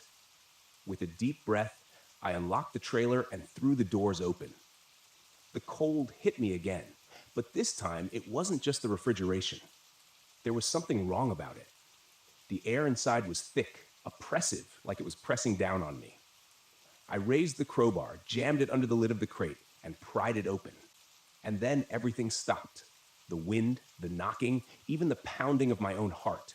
Inside the crate, nestled in layers of straw and old cloth, was something small. It looked like a statue, a human skull, but blackened with strange symbols carved into the bone. It seemed to pulse, like it was alive, like it was breathing in time with me. And then the whispers started. Not from the radio this time, but from the skull itself. Voices swirling in my head, speaking in languages I couldn't understand. But one voice stood out, one voice I knew. "Roy." I stumbled back, my heart racing as the skull began to glow with a faint, sickly light. The voices grew louder, and the wind picked up again, howling around the trailer. I slammed the crate shut and bolted the door. I didn't care what they said. I didn't care what I'd seen. I was getting the hell out of there. I threw the crowbar into the cab, jumped behind the wheel, and floored it. The trailer lurched behind me as I tore down the highway faster than I'd ever driven in my life. The storm whipped around me, and through the swirling dust, I could see them again. The figures. They were closer now, standing on either side of the road, their eyes following me. Some of them looked familiar. Faces I'd seen on the road before. Long-dead truckers, friends. Then, as if the storm itself parted, I saw her. Carol, standing in the middle of the road, her white dress flowing in the wind, her eyes locked on mine. I jerked the wheel, swerving to avoid her, but the rig skidded off the road. The trailer jackknifed as it skidded across the desert sand. I barely managed to hang on as the truck groaned to a stop, tilted sideways in a ditch. Silence. I sat there for a long time, staring out into the empty desert, trying to breathe. The storm passed, but I knew it wasn't over. I reached for my phone. No signal. No way out. And then, just as the last light faded from the sky, I saw her again. Carol, walking slowly toward me. Her face pale and cold, her eyes filled with something I couldn't understand. "Roy," she whispered, her voice soft but clear in the stillness. "It's time to come home." I didn't run. I didn't scream. I just sat there, waiting as the darkness closed in around me.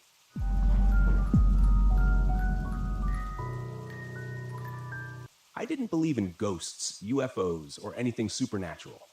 I spent most of my career chasing down so called paranormal phenomena and explaining them with cold, hard facts. That was my job, turning superstition into science, myths into measurable data. The Brown Mountain Lights? They were just another mystery waiting for a rational explanation. That's what I told myself as I drove my RV up the winding roads of Pisgah National Forest. The thick trees closed in on either side. The air was crisp, and autumn leaves scattered across the path. There was a quiet stillness that made the world feel far away. I should have felt calm, excited even. But as the sun began to sink behind the distant ridges, leaving the forest bathed in shadow, I felt something else. Tension. Shaking it off, I parked the RV at the remote campsite I'd scouted. This was supposed to be a solo trip, a few days to get up close and personal with the Brown Mountain Lights, interview locals, take readings, and prove once and for all that the lights were nothing more than atmospheric conditions or optical illusions. I had all the gear I'd need: high-resolution cameras, thermal scanners, EMF detectors, the works. I wasn't expecting to find anything supernatural, just an anomaly. And anomalies had explanations. But the moment I stepped out of the RV, a chill ran through me. The trees rustled softly, as if whispering some secret I wasn't meant to hear. "Focus," I muttered to myself, dragging my gear out and setting up the cameras, angling them toward Brown Mountain Ridge. I had a perfect view of the ridge from my campsite, miles away, but clear in the distance. That's where the lights were supposed to appear. By the time I was fully settled in, I was sitting outside the RV, bundled in a jacket, sipping coffee, and staring out into the dark, waiting. The forest was eerily silent. No birds, no wind, nothing. Just stillness. Then, around midnight, I saw them. At first, they were faint, flickering, small orbs of light hovering just above the ridge. I squinted, adjusting the focus on my binoculars. There they were. Three lights bobbing in the air like they were floating on an invisible current. I grabbed my camera, flipping the switch to start recording, but nothing happened. The lens stayed black. The screen dead. "What the hell?" I muttered, fiddling with the buttons. Fully charged and brand new, the camera shouldn't have malfunctioned. I checked the battery, clicked it back into place, and tried again. Still nothing. Frustration surged through me. This was exactly what I'd come here for. The lights, right there in front of me, and I couldn't even capture them. I stood up, grabbing my thermal scanner, but when I flipped it on, the screen flickered, then went dark. "Come on," I whispered, trying to stay calm. The gear wasn't cheap, and none of it should have been failing, but it was, piece by piece. The lights danced on the ridge, growing brighter, closer. My heart raced. I wasn't scared, I told myself. I was just annoyed. The logical part of my brain struggled to make sense of it. Maybe the electronics were glitching because of interference. Some kind of electromagnetic field or something. I took a deep breath, trying to settle my nerves. But the lights, those strange pulsing orbs, kept moving, almost as if they were drifting toward me. The air turned cold, so cold that I could see my breath misting in front of my face. A thin layer of frost started forming on the ground, on the RV windows, on my gear. I pulled my jacket tighter around me, my hands beginning to stiffen in the chill. It didn't make sense. The weather forecast had called for a cool night, but nothing like this. I checked my phone's temperature app. 30 degrees? Impossible. I glanced at my surroundings, feeling the silence close in around me. Then I noticed the lights were no longer on the ridge. They were much closer now, floating just above the treetops, flickering like distant fireflies, but larger. Too large. I watched, heart pounding, as they bobbed and weaved. Their glow cast long shadows on the ground. I pulled out my phone to take a video. The screen flashed, then went black. It wouldn't turn on. Frustration boiled over. I slammed the phone down on the camping table. It bounced. I stood there, fists clenched, trying to keep my cool. This was why people got sucked into believing nonsense. because technology failed at the worst possible moment. The lights weren't supernatural. There had to be an explanation. Maybe the cold was messing with the equipment or some kind of atmospheric distortion. But then I saw the handprints. Small, faint handprints etched in frost on the RV window. They hadn't been there before. I knew that. I stared at them, my breath catching in my throat. They looked like the handprints of a child, no more than a few inches across. And they were slowly, gradually melting away in the cold. A prickling sensation crawled up the back of my neck. I turned to look at the lights, now hovering at the edge of the forest. Close enough that I could make out their eerie bluish glow. They flickered in the trees, moving in slow, lazy circles, as if they were watching me, waiting for me. The rational part of my mind screamed that it was impossible. There was no way the lights could have traveled that fast. No way they could be this close. I'd seen videos, read reports. They were always distant, spectral, unreachable. But now they felt personal, as if they were beckoning me. I swallowed, my throat tight. Without thinking, I took a step forward. The cold deepened, pressing in on me from all sides. The frost crept up the sides of the RV, spreading like delicate veins. The temperature continued to drop. My breath came out in ragged gasps, and my vision blurred. The lights drifted deeper into the trees, flickering and glowing, moving in a pattern that felt deliberate, like they wanted me to follow. And I did. I grabbed my flashlight, my hands trembling as I made my way toward the forest's edge. The beam of light was weak, barely cutting through the dark. I kept my eyes on the lights, feeling a strange pull in my chest, like something was urging me forward. As I entered the trees, the world grew darker. The lights danced just out of reach, always a few steps ahead of me, their glow casting an ethereal light on the twisted branches. The forest felt wrong, too quiet, too still. I checked my watch. 2 hours had passed. I hadn't even noticed. My legs ached, and I realized with a sinking feeling that I had no idea how far I'd wandered. The lights flickered again, brightening as they circled a large boulder ahead, and then they stopped, hovering there, motionless. I took a step closer, and that's when the hallucinations began. Shapes, faint figures moving in the trees, shadows stretching unnaturally long. And there, between the branches, I saw faces. Pale, expressionless faces staring at me with hollow eyes. I blinked, and they were gone. Panic set in. I turned to leave, but the forest had shifted. The path I'd taken was no longer clear. Everything looked the same trees, the same twisting branches. The lights pulsed behind me, glowing brighter as if taunting me. I ran. My breath came in short, sharp bursts. My heart raced in my chest as I stumbled through the underbrush, trying to find my way back to the campsite. The lights flickered at the corners of my vision, but I ignored them. Then I heard it. Footsteps. Light, quick footsteps crunching through the frost behind me. I didn't dare look back.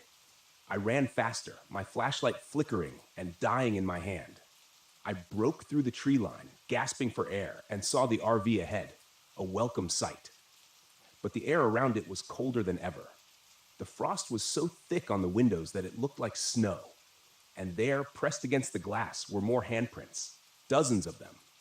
I scrambled inside, locking the door behind me, and collapsed on the floor, panting. My entire body trembled with cold and fear. The lights were still out there. I could see them through the frosted windows, flickering in the trees, growing fainter as the night wore on. I didn't sleep. I couldn't. By dawn, they were gone. The temperature returned to normal and the frost melted away, but I didn't feel safe. Not anymore. I packed up the RV and drove out of Pisgah National Forest, my hands still shaking on the steering wheel. I'd come here to find an explanation, to debunk the Brown Mountain lights. But what I found was something else, something I couldn't explain. And I knew, deep down, that the lights weren't just a phenomenon. They were something more. Something ancient. Something dangerous. Something that had almost taken me. I don't know what they wanted, but I'll never go back to find out.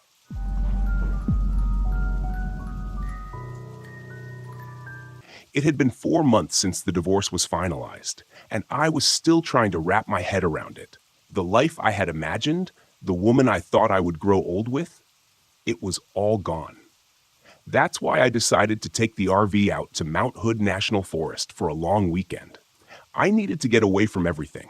No people, no reminders, just me and nature. My therapist said it would be good for me to clear my head and reconnect with something that didn't remind me of failure.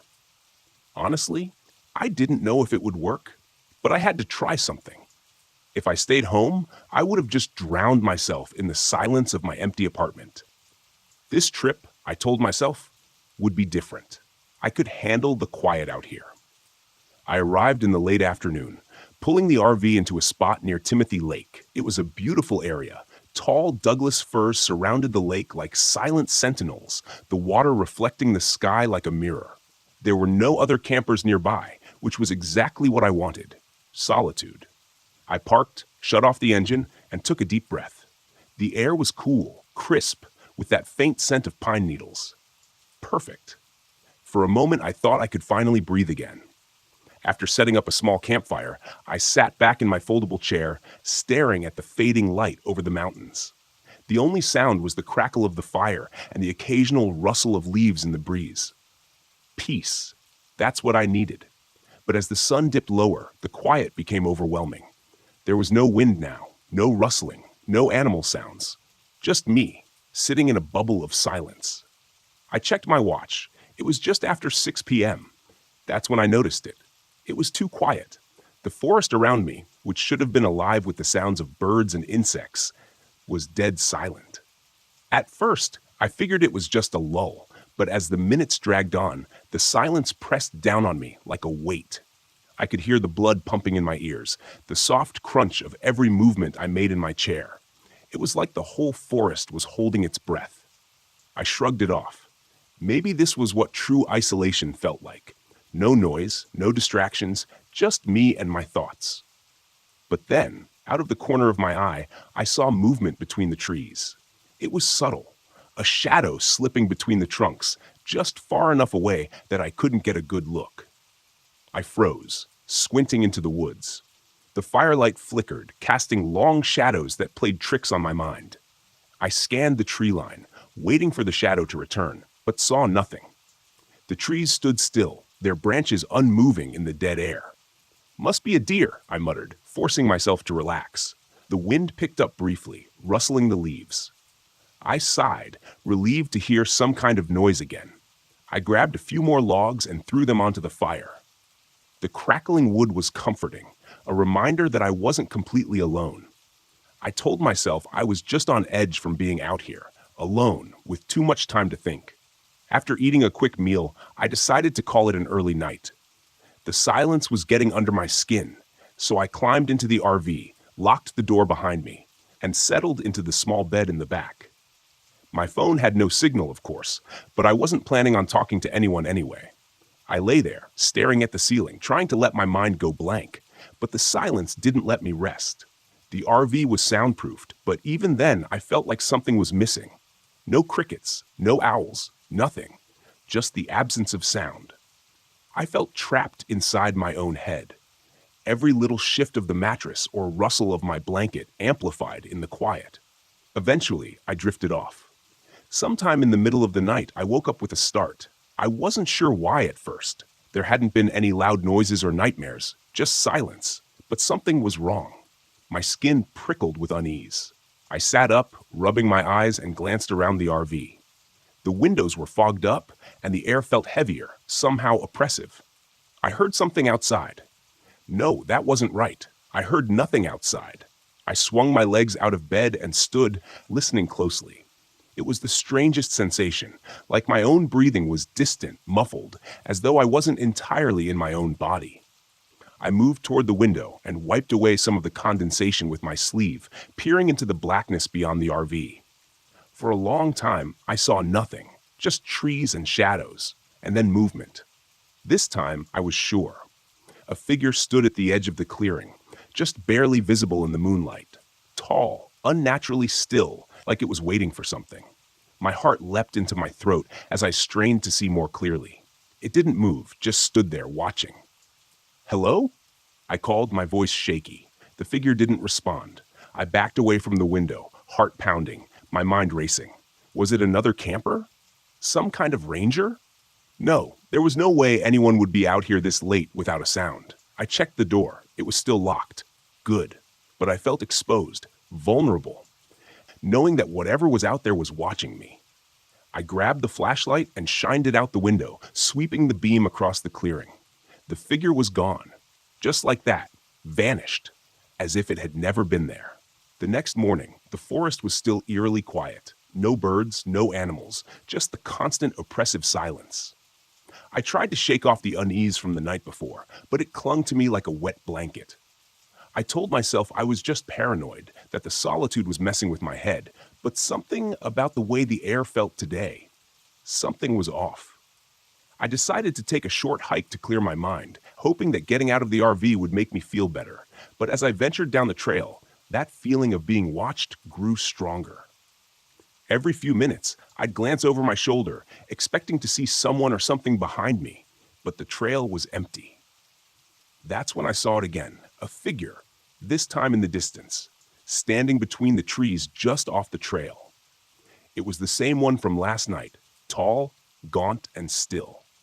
My heart hammered in my chest as I squinted, trying to make out more details. But before I could move, it slipped behind the trees and disappeared.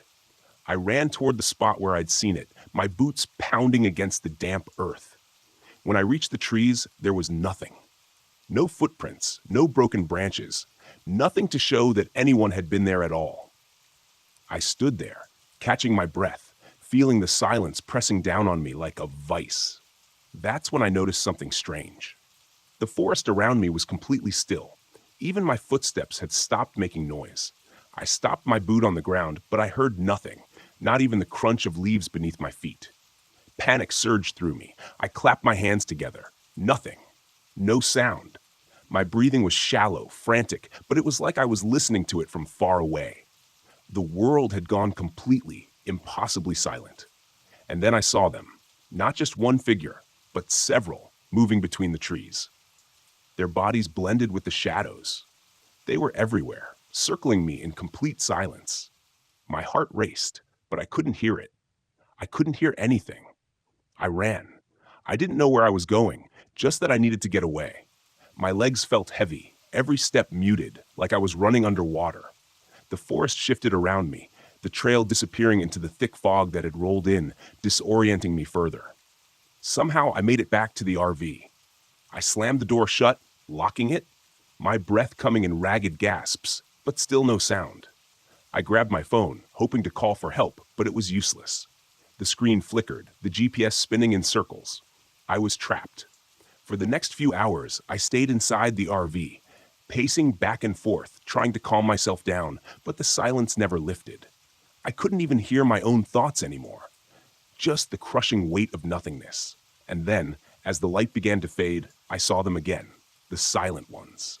They were standing in a circle around the RV, their faces blank, their eyes hollow. There were no features, no mouths, just smooth skin where their faces should have been. They stood perfectly still, watching me through the windows, their bodies unnervingly thin and elongated. I banged on the window, screaming, but of course, no sound came. They didn't flinch, didn't move. They just stared, waiting. Desperation clawed at me. I couldn't stay here. I needed to leave, but the RV wouldn't start. Every time I tried, the engine sputtered and died, as if something was draining the life out of it. I grabbed a flashlight and opened the door, stepping outside. The silent ones didn't move, didn't react. But as I walked toward them, the air grew colder, the silence even more oppressive. My footsteps made no sound. My breathing was barely there. I felt a hand on my shoulder and spun around, expecting to see one of them behind me. But there was nothing, just the fog swirling around me and the figures waiting in the distance. In that moment, I realized what they wanted. They weren't going to kill me. No, that would be too simple. They wanted me to join them, to become one of them. The silence wasn't just the absence of sound, it was a part of them, and it was seeping into me, stealing my voice, my thoughts, my very sense of self. And if I stayed here much longer, I knew I would lose everything. I don't remember how I made it out. The next thing I knew, I was driving far away from the campsite, from the silent ones. The sound of the engine, the tires on the road. It was all faint, like I was still caught in their grip. But at least there was something, a reminder that I hadn't completely disappeared into that silence. It's been weeks since I got back, but I can still feel it. The quiet follows me, lingers in the corners of my apartment. Sometimes, when I'm lying in bed at night, I can feel their eyes on me, watching, waiting. And I know that one day, they'll come for me again. This time, I won't be able to run.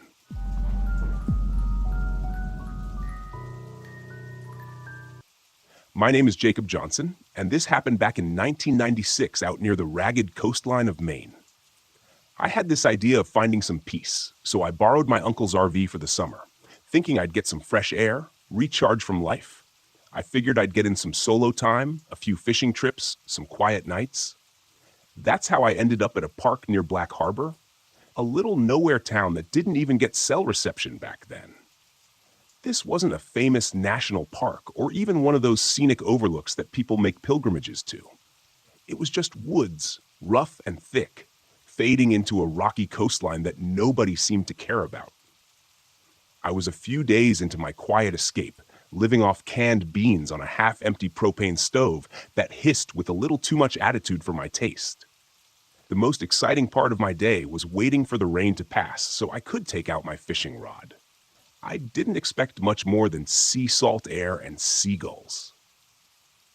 It was halfway through my fourth day, sometime in the late afternoon, that I heard what I figured must be kids from the local town messing around. The voices were faint, echoing through the woods in some distant way that made it hard to place them. I thought about walking down to see what was going on, maybe throwing a rock or two to scare them off if they got too close, but I didn't think much of it. By evening, though, something had shifted.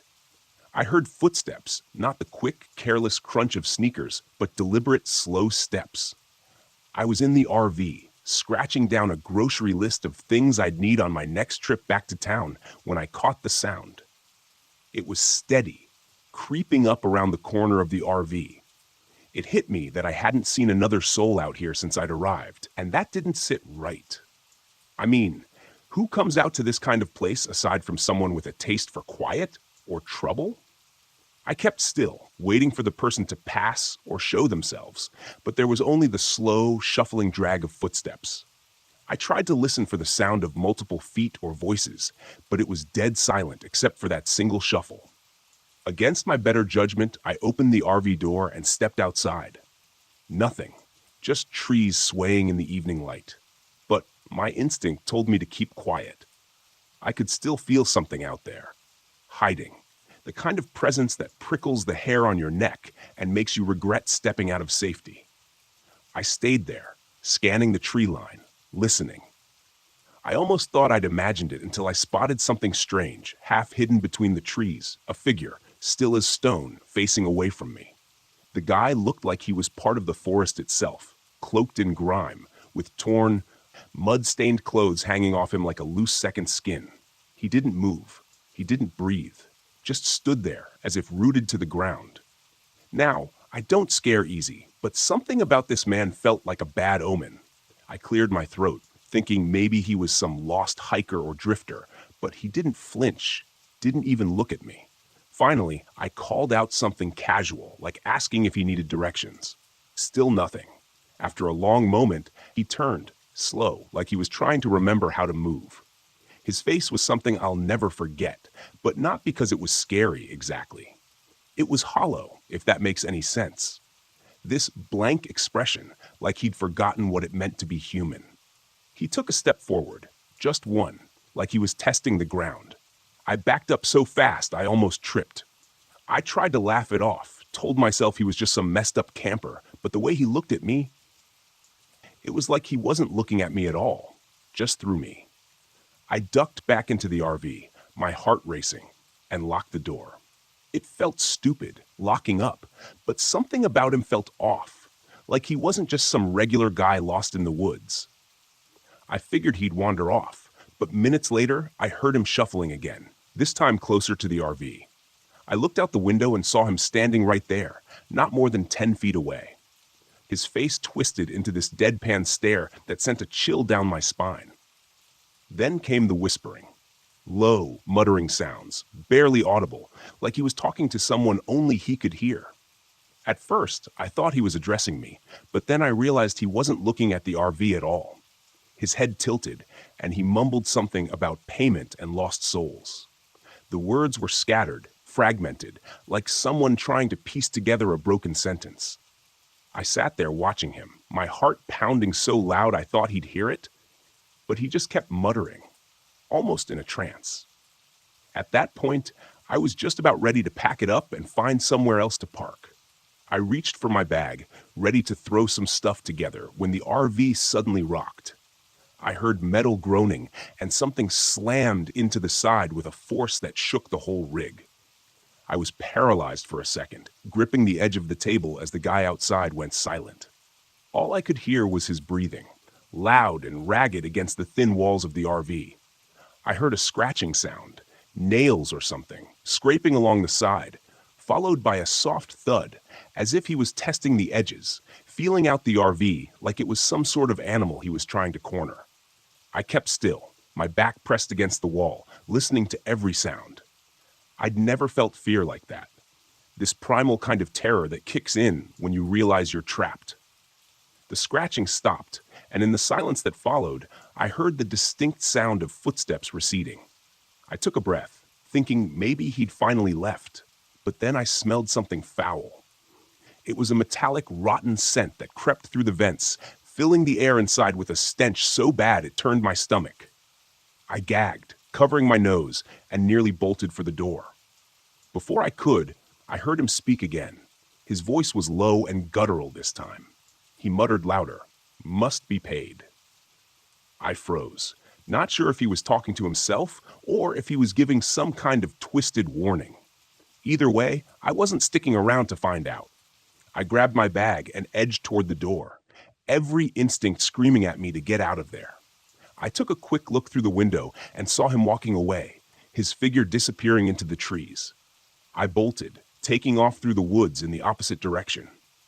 The sound of his footsteps echoed somewhere behind me, and for a moment, I thought I could hear him muttering again.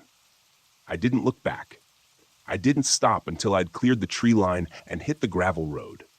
My feet ached, and my lungs burned, but I didn't care. I just kept running, putting as much distance as I could between me and that place. Hours later, I found a small gas station by the highway and told the cashier everything.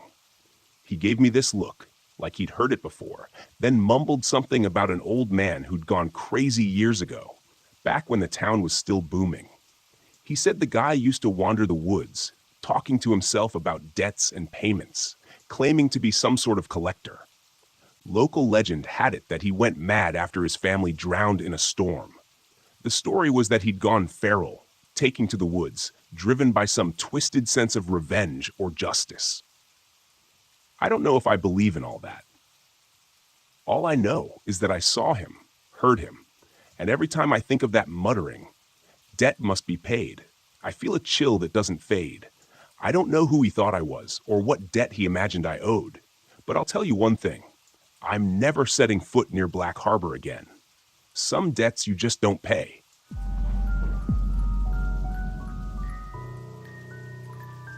When I left the city, I was desperate for peace. After a messy divorce and years spent staring at screens, I wanted silence. Real silence. Not the muffled hum of traffic or the constant buzz of electronics, but the quiet only nature could offer.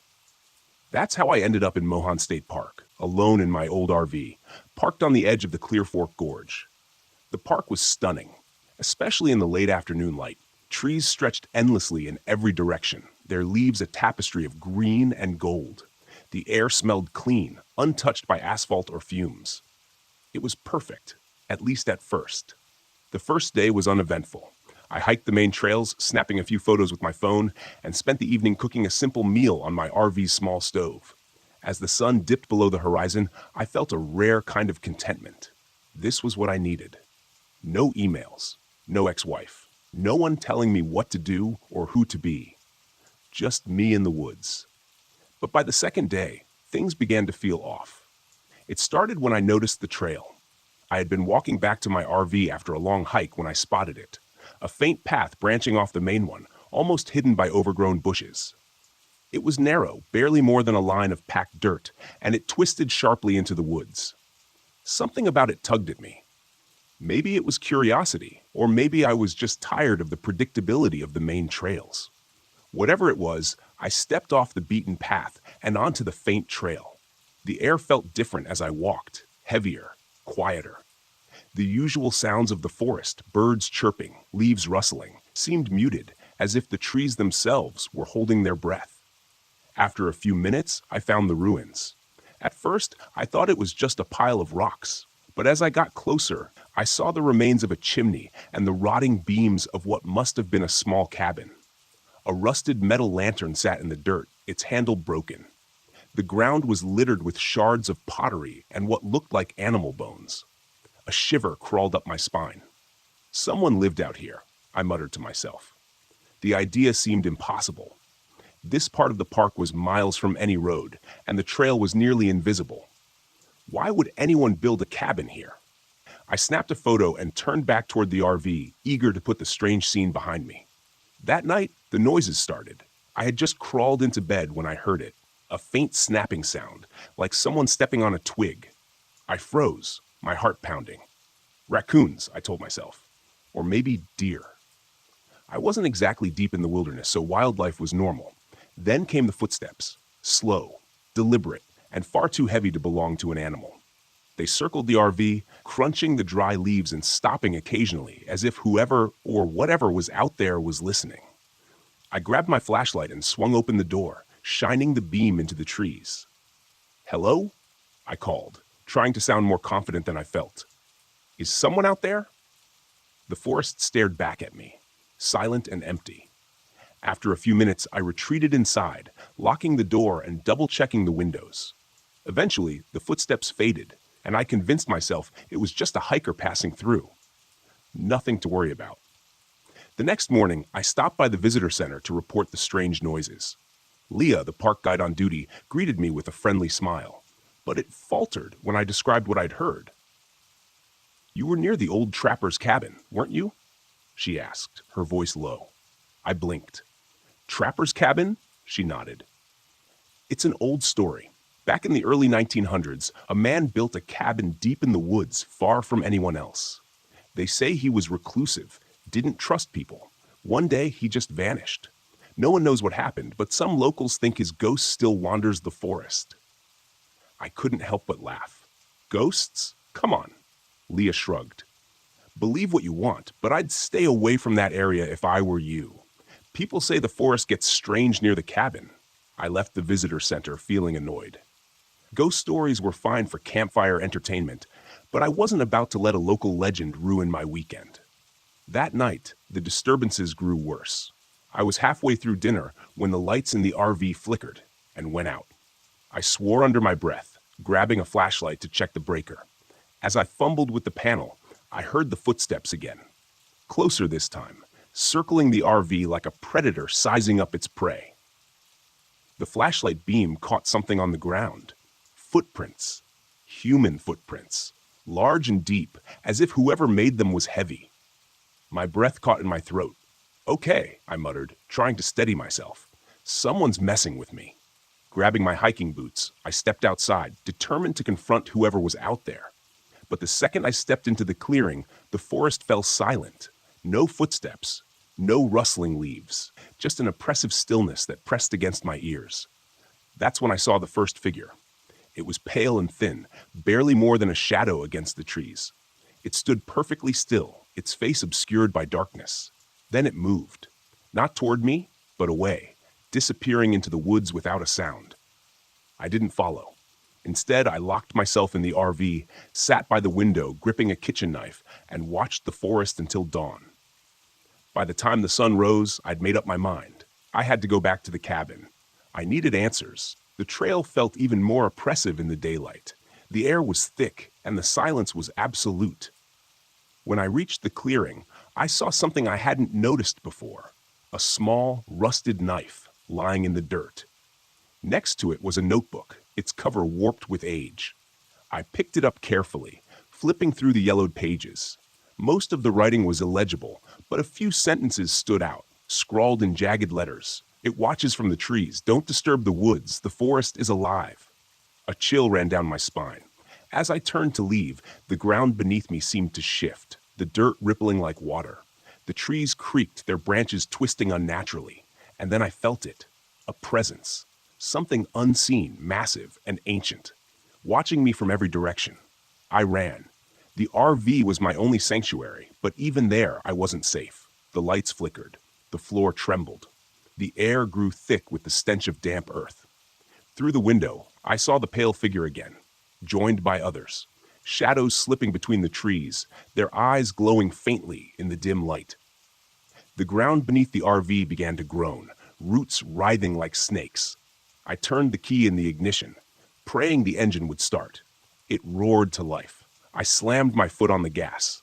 As the RV lurched forward, the figures began to move, their blank faces turning toward me. The roots clawed at the tires, but the momentum was enough to break free. I didn't stop until I was miles away, the forest shrinking in my rearview mirror. I never went back to Mohan State Park. Whatever was in those woods, it didn't want me there. And I was more than happy to stay away. But sometimes, late at night, I dream of the forest. I hear footsteps outside my window, and I swear I can feel its eyes on me. The forest doesn't forget, and neither do I.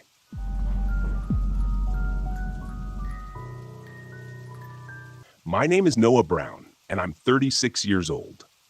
This happened last fall when I decided to take my first solo RV trip to Spruce Knob Lake in West Virginia. It was supposed to be a fresh start, a way to escape the wreckage of my divorce and prove to myself that I could handle life on my own. I was tired of feeling like a failure, and this trip was my attempt at reclaiming some confidence. Looking back, I realize how naive I was. The forest doesn't care about your pride. I pulled into the campground late in the afternoon. The drive had been longer than expected, thanks to winding mountain roads and a temperamental GPS that insisted I make turns onto non-existent paths. Spruce Knob Lake lay in a valley, surrounded by dense forest, the kind of place that felt untouched by time. Before heading to the lake, I stopped at a small gas station on the edge of town to fill up and grab a few snacks. The attendant was an old woman with gray hair pinned in a tight bun. Her eyes had the kind of intensity that made you feel exposed. "Heading to Spruce Knob, huh?" she asked, her voice raspy. "Yeah," I said, forcing a smile. "A couple of days by the lake should be peaceful." Her expression darkened. "Don't go wandering the woods after dark, and if you see a lantern, you turn the other way." "A lantern?" I chuckled nervously, hoping to break the tension. "I'll keep that in mind." But as I drove away, her words lingered in my mind. By the time I reached the campground, the sun was dipping below the tree line. I parked the RV near the edge of the lake and set up a basic campsite. My gear was minimal: a rented stove, a secondhand flashlight, and a cheap folding chair that creaked every time I shifted my weight. It was quiet. Too quiet. The kind of silence that makes you hyper-aware of every small sound. The rustle of leaves, the soft lap of water against the shore, the occasional groan of the wind through the trees. Around 9 p.m., as I was reading by the dim glow of my lantern, I noticed something strange. A flickering light in the woods across the lake. It wasn't the steady beam of a flashlight or the glow of a campfire. It moved erratically, like an old oil lantern swaying in someone's hand. At first, I thought it might be another camper. But the more I watched, the more unsettling it became. The light moved deeper into the trees, then stopped, then blinked out.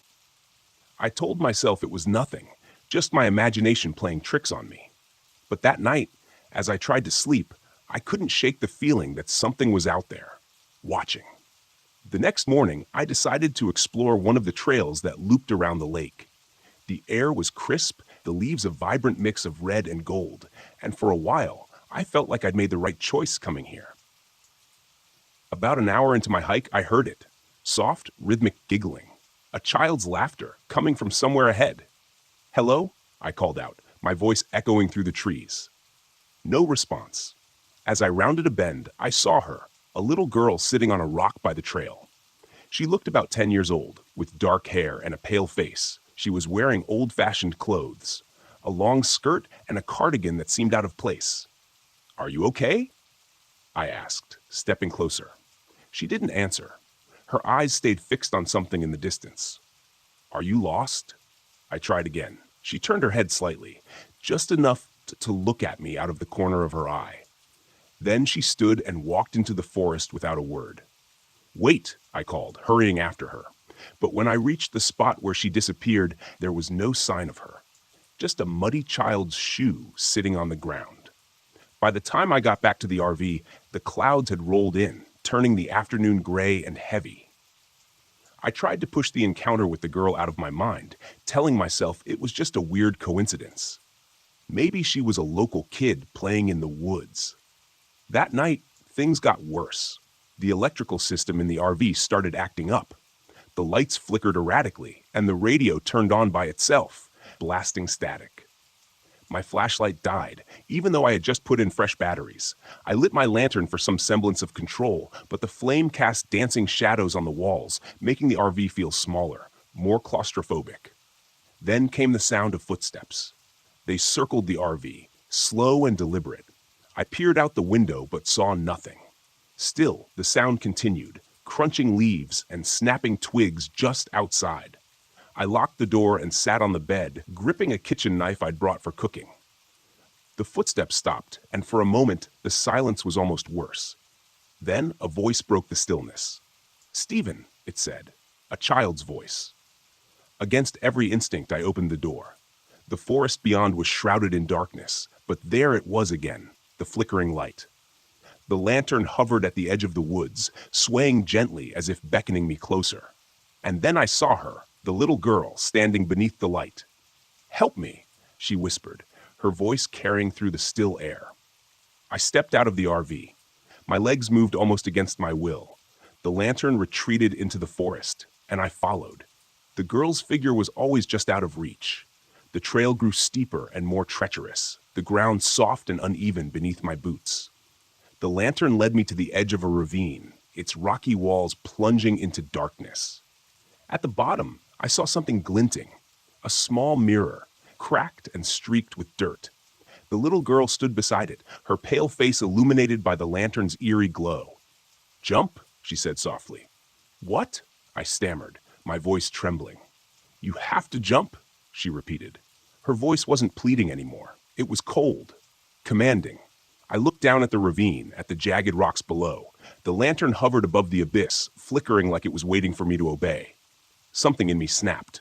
"No," I said, my voice firm. The girl's face twisted into something monstrous. Her eyes darkened, and her mouth stretched into an unnatural grin. "You don't get to choose," she hissed, her voice no longer human. I reached into my bag and pulled out my journal, the one thing I'd brought to document my journey to rediscover myself. Without hesitation, I hurled it into the ravine. The lantern flared violently, its light pulsing like a heartbeat. The girl screamed, a sound that seemed to tear through the fabric of the night, and then she and the lantern vanished. I stumbled back to the RV, my body trembling with exhaustion and fear. The electrical system was working again, the lights steady, the radio silent. I packed up and left before the sun rose, driving until I was miles away from Spruce Knob Lake. A week later, I found something waiting for me in my apartment. Sitting on the kitchen counter was an old oil lantern, its glass cracked and filled with ash. When I picked it up, I heard it, soft, rhythmic giggling, echoing from somewhere deep inside. I haven't camped since. The wilderness isn't always what it seems.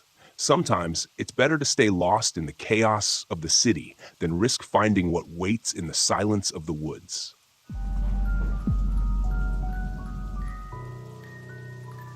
My name is James Stevens, and this happened to me back in 2002 while camping in Mount Rainier National Park.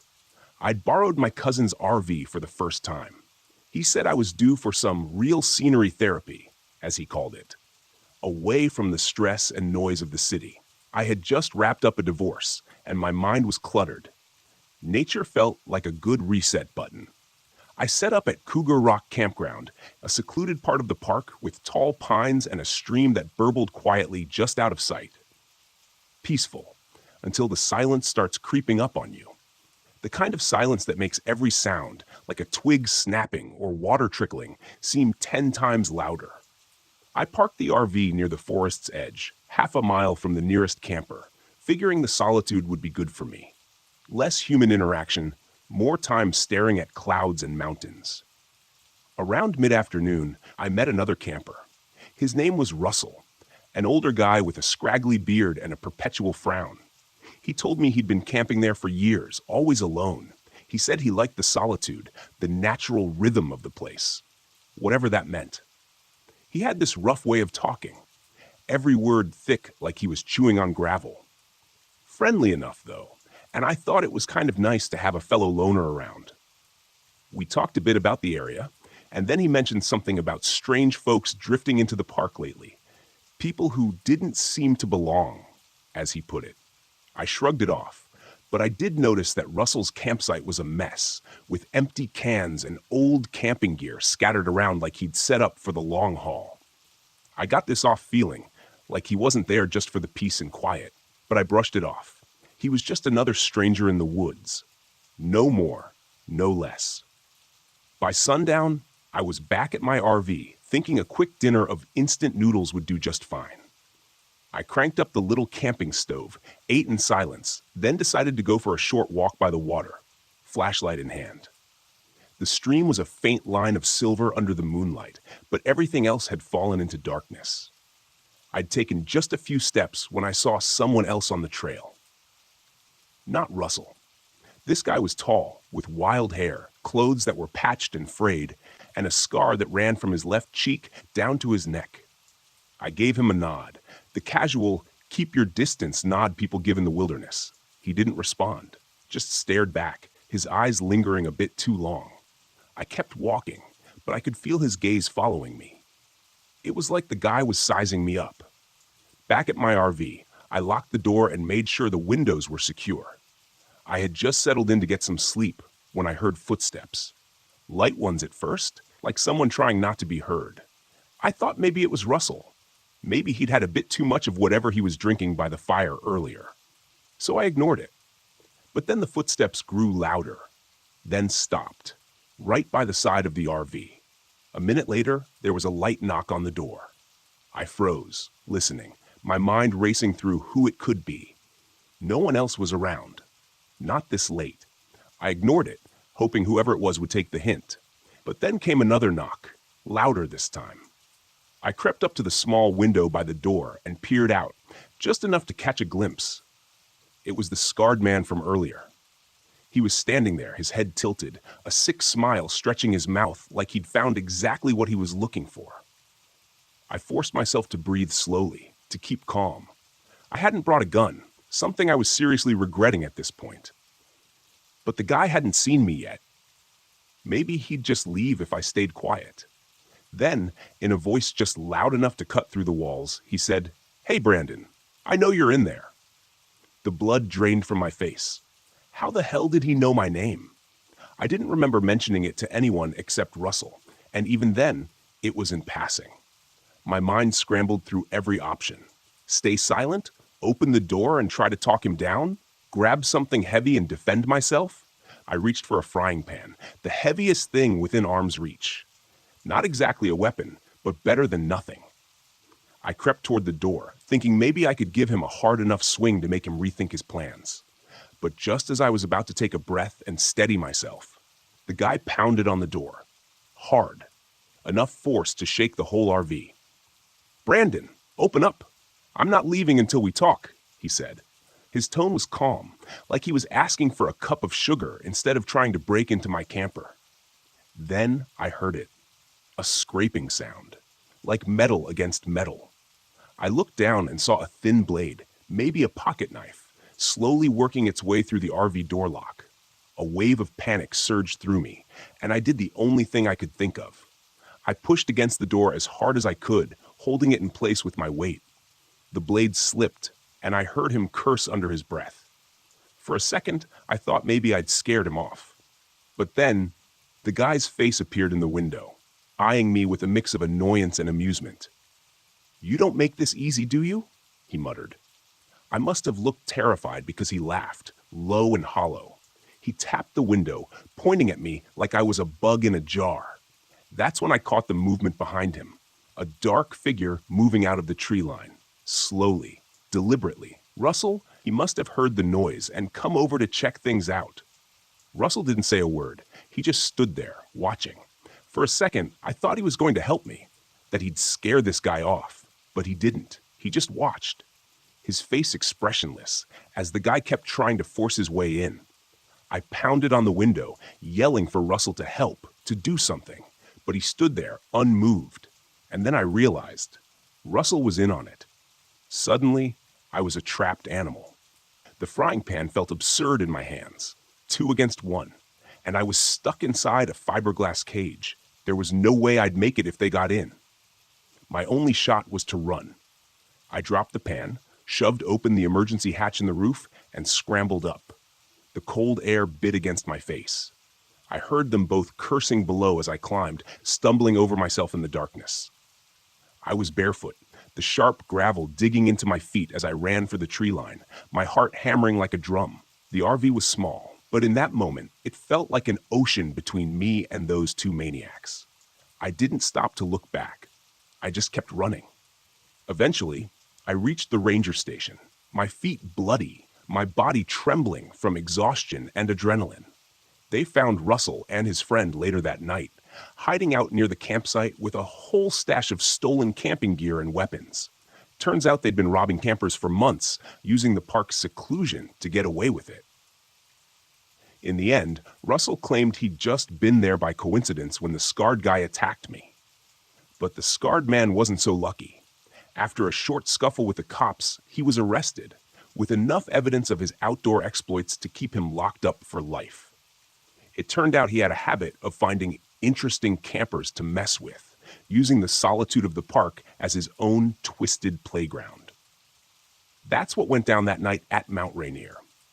And I still don't know what Russell's deal was, whether he was in on it from the start or just a bystander too afraid to stand up. But one thing's for sure, I'll never be borrowing an RV for scenery therapy again.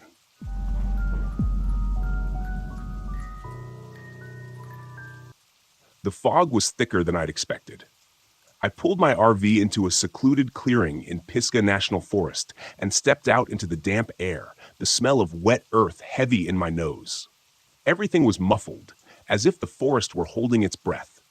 The trees were shrouded in mist, their trunks fading into the gloom, and the trail I'd heard so much about was hidden somewhere out there, waiting for me. I'd come here to find something unique. My vlog had been stagnating, and I needed a fresh angle. A fellow hiker had mentioned an unmarked trail, a path that didn't appear on any maps. One locals swore disappeared and reappeared as if it had a life of its own. Perfect. If I could document it, film the mystery, my audience would eat it up. I grabbed my camera, set it up, and filmed a quick introduction. Hey everyone, it's Nate here, and I'm in the middle of the misty Pisgah National Forest, about to track down the infamous Vanishing Trail. Legend says this path comes and goes, and people who wander too far down it don't come back. Let's see if that's true. I packed up my gear and set off into the fog. The forest was silent, the only sound my boots crunching on damp leaves. I had a GPS in my pocket just in case, but I didn't plan to use it unless things got really bad. I wanted to go off the grid, find this mysterious trail, and see if there was anything to the rumors. I'd always been a skeptic. Ghost stories and folklore are fun to tell around a campfire, but not much else. As I walked, the fog thickened, swallowing the trees. It clung to my skin, cold and heavy. It wasn't long before I found the first strange marker, a stone slab jutting from the ground, its surface covered in spiraling symbols that didn't look like any language I knew. I filmed it, talking into the camera as I described the find. This looks like something from an old burial ground, but there's no mention of this on any maps. Really makes you wonder what else is out here, hidden beneath the fog. I kept moving. The trees closed in tighter, and the trail became fainter, more overgrown. Soon, it was little more than a game trail, barely wide enough to follow. I pushed forward, keeping the camera rolling. But after another hour of hiking, The trail simply disappeared. One moment there had been a clear path. Now it was gone, swallowed by the forest. I checked my GPS, but the signal flickered weakly. The screen showed I was in the middle of nowhere. No path, no landmarks, just a blank screen with a blinking dot. Me. Alone. In the fog. Okay, I muttered. You've dealt with worse. I turned back the way I'd come, but the forest looked different now. The trees seemed closer together, the undergrowth denser. The fog was disorienting, and I had to rely on instinct to retrace my steps. The GPS was useless. I kept walking, scanning the ground for signs of the trail, but there was nothing. I was starting to feel uneasy. That's when I heard it. Footsteps. Not mine. I froze. The sound came from deeper in the forest, slow, deliberate footsteps crunching on the leaves. I turned, scanning the fog, but there was nothing, just the swirling mist. Then, out of the gloom, a figure emerged. An older man, his clothes tattered and damp, his eyes wide and vacant. "Hey," I called, my voice echoing through the stillness. "You lost too?" The man looked at me for a moment, then shuffled forward. He seemed off. His clothes were torn, his face pale, and there was a distant look in his eyes, like he wasn't entirely there. "I've been walking for days," he said, his voice hoarse. "The trail, it keeps changing." "Are you okay?" I asked, stepping toward him. He shook his head. "No one's okay out here." I frowned, feeling a cold knot of fear tighten in my stomach.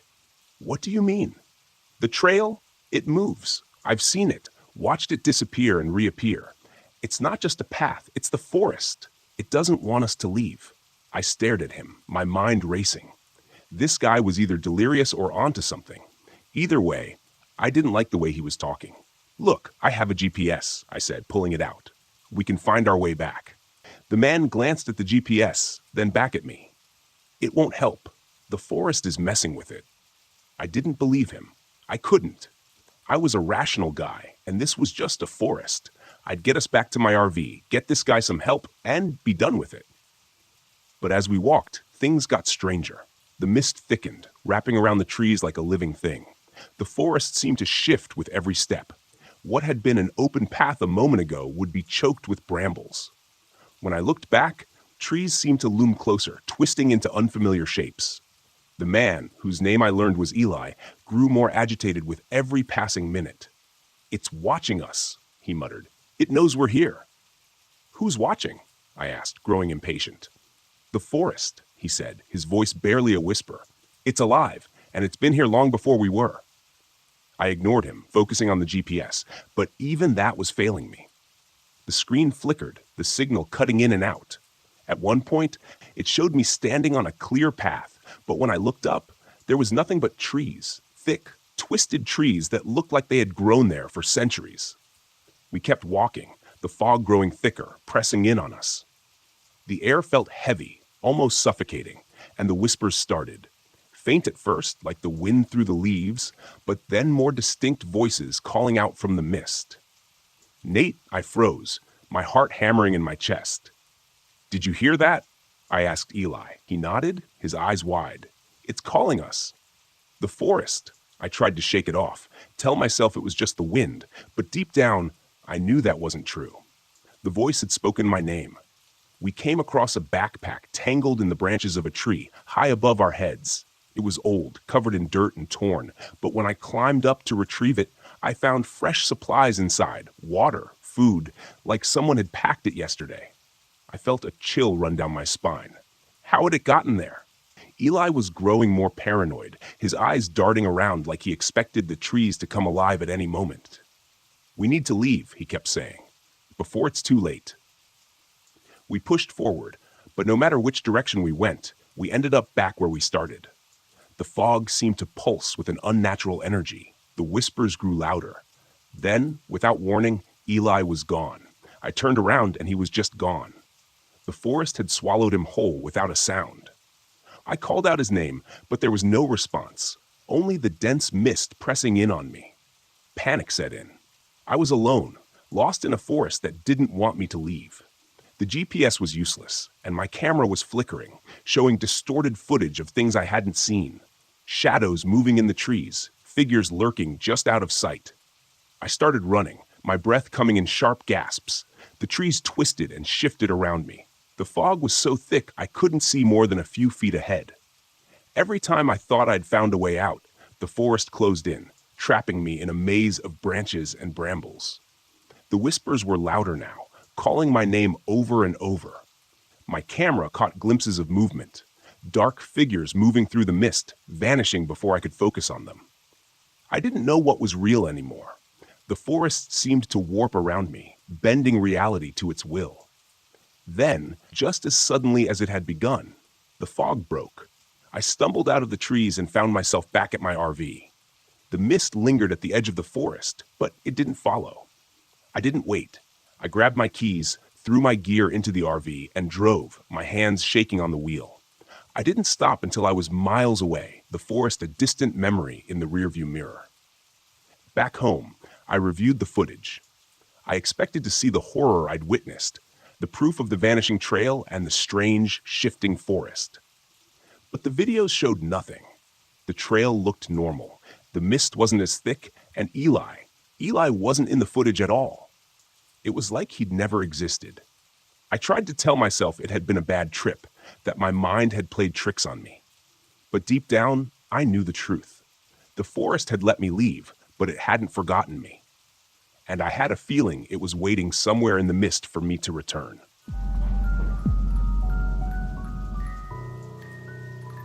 The forest around me was too quiet. I'd been sitting by the campfire outside my RV, immersed in the silence for hours, but now something felt off.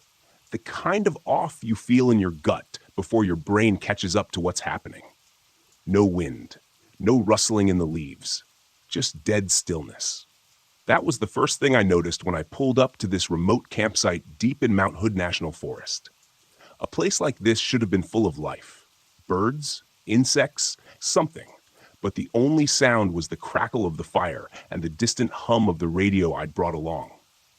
I needed quiet after everything that had happened over the past year. I wasn't looking for distractions, just isolation. After my wife's death, nothing made sense anymore. People kept telling me I needed to move on, but the noise of life, the sympathy, the well-meaning advice, the friends who didn't know what to say, became unbearable. So I packed up and hit the road, hoping the wilderness would give me space to think, or maybe stop thinking altogether. I thought the forest would help. It had, until now. The radio's static broke the silence, a sudden burst of garbled noise that made me jump. I turned my head toward the RV, where the old ham radio sat inside. I hadn't even touched the thing in hours. It was an antique I'd brought along to mess around with in my downtime, but the signal had been dead all day. No stations, no chatter, nothing. Until now. I stood up from the fire, walked over to the RV, and ducked inside to check the radio. The static was louder, more insistent, like it was trying to form words but couldn't quite get there. I twisted the dials, searching for a clearer signal, but all I got was more white noise. Then, through the crackling, I heard it. A voice, faint and garbled, speaking numbers, 1, 3, 7, 8, 9. The numbers repeated over and over, mechanical and cold, like a voice from an old number station. It didn't make sense. I was miles from anywhere, and this was supposed to be a dead zone. No signal, no interference. The voice paused for a moment, then the numbers started again. 1, 3, 7. It sent a chill through me, but I told myself it was just some rogue signal bouncing off the atmosphere. Maybe a military transmission. There were logical explanations for this kind of thing. I was sure of it. But the way the numbers repeated over and over felt wrong. Like the message wasn't for just anyone, it was for me. I shut the radio off. My fingers were trembling slightly. I wasn't here for this. I needed quiet, not some weird radio signal rattling around in my head. The next day, I tried to forget about the radio. I spent the morning hiking through the woods. The towering pines loomed overhead like silent giants. The air was cool and damp, the sky just a sliver of gray through the dense canopy. But something gnawed at me, a faint buzzing at the back of my mind. No birds, no animals, just silence. When I returned to the campsite, the radio was on again, static blaring from the speakers. I hadn't touched it. I stepped inside the RV, staring at the radio like it might come to life. The static was louder now, more intense. I could feel it in my bones, like the vibration from a low hum in the ground. And beneath the static, the numbers were back. 1, 3, 7, 8. I slammed my hand down on the off switch, killing the sound. My pulse was racing, my mind scrambling for an explanation. It had to be a glitch, something with the wiring, maybe a stray electrical signal. I'd worked with enough technology over the years to know that things sometimes did strange things when you weren't looking. But the numbers, the way they were so clear, so deliberate, I shook it off and stepped back outside, trying to push the growing unease away. That's when I noticed the man standing at the edge of my campsite. I hadn't heard him approach. He was just there, tall, scruffy, wearing a weathered jacket and a backpack slung over one shoulder. He looked like a camper, but there was something about the way he stood, stiff and tense, like he was waiting for something to happen.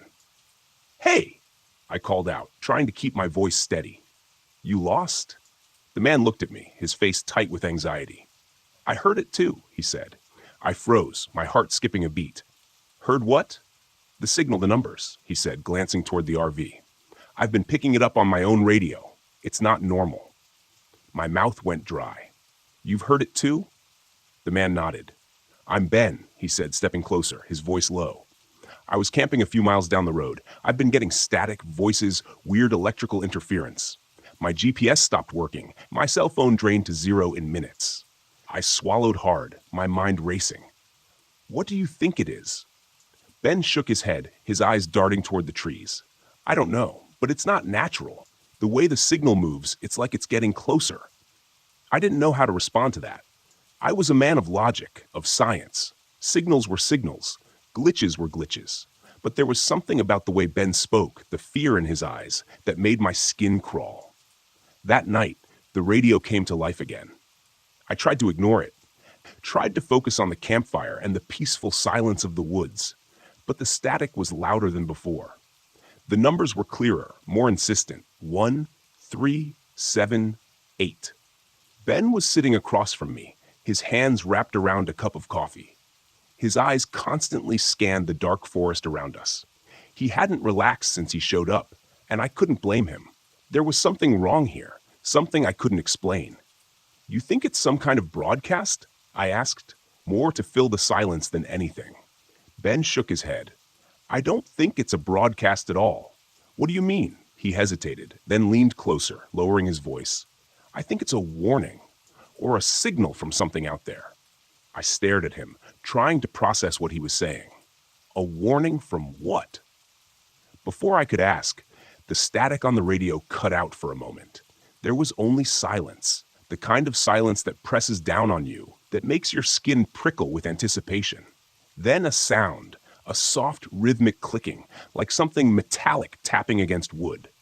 I grabbed my flashlight and pointed it toward the trees, but the beam only revealed darkness. The clicking grew louder, echoing through the forest. And then, through the radio, a voice crackled to life. "We see you." My blood ran cold. Ben's eyes widened, his face pale. "What the hell was that?" I whispered, my voice barely audible over the pounding of my heart. The voice repeated, distorted and mechanical, "We see you." I stood up, the flashlight shaking in my hand. The clicking sound was closer now, coming from all around us, moving through the trees. The forest seemed to pulse with energy, the air growing thick and heavy, like the atmosphere itself was alive. "I think we should leave," Ben said, his voice tight with fear. For once, I agreed. The next morning, I found Ben's tent abandoned. His gear was scattered around the clearing, but there was no sign of him, no footprints, no note. Just the cold, empty forest and the low hum of static that had settled into the air like a living thing. I tried to follow his tracks, but they vanished in the thick underbrush. It was like he'd walked into the trees and disappeared. The GPS on my phone was useless, spinning me in circles. The battery drained faster than I'd ever seen. The static in my ears grew louder the further I went, like the signal was inside my head, vibrating through my skull. The numbers were back too, repeating over and over, etched into my mind. 1, 3, 7. By midday, I stumbled across something I hadn't expected. An old, dilapidated radio tower hidden deep in the woods. The metal was rusted, vines crawling up the sides, but it was still faintly humming with power. I climbed the tower, every step echoing in the stillness. My heart hammered in my chest. At the top, I found the source of the signal, a small glowing device pulsing with an eerie cold light. It didn't belong here. It wasn't part of the original tower. It was something else, something foreign. I reached out and touched it, and the static in my head exploded. The numbers, the clicking, the voices, it all crashed into me at once, an unbearable cacophony of sound. I stumbled back, nearly falling off the tower as the forest seemed to come alive around me. The lights returned, flickering in the trees, cold and mechanical. The clicking grew louder, more frantic, like something was chasing me. I ran. I don't remember how I made it back to the RV, but the lights followed me, the clicking never far behind. But I managed to get inside and slam the door shut. My hands were shaking as I started the engine, the device still clutched in my hand. As I drove away, the static began to fade, but the numbers never left me. They echoed in my mind, a constant whisper, even as the forest disappeared in the rearview mirror. It's been days now, and I'm still hearing them. 1, 3, 7. I can't get them out of my head, and I can't shake the feeling that whatever was out there, whatever sent that signal, knows where I am. And it's not done with me yet.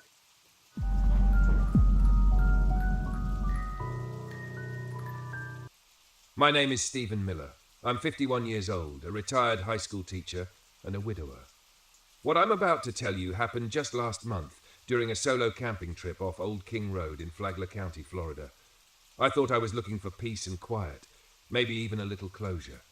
Instead, I found something I still can't explain, something that might still be out there waiting.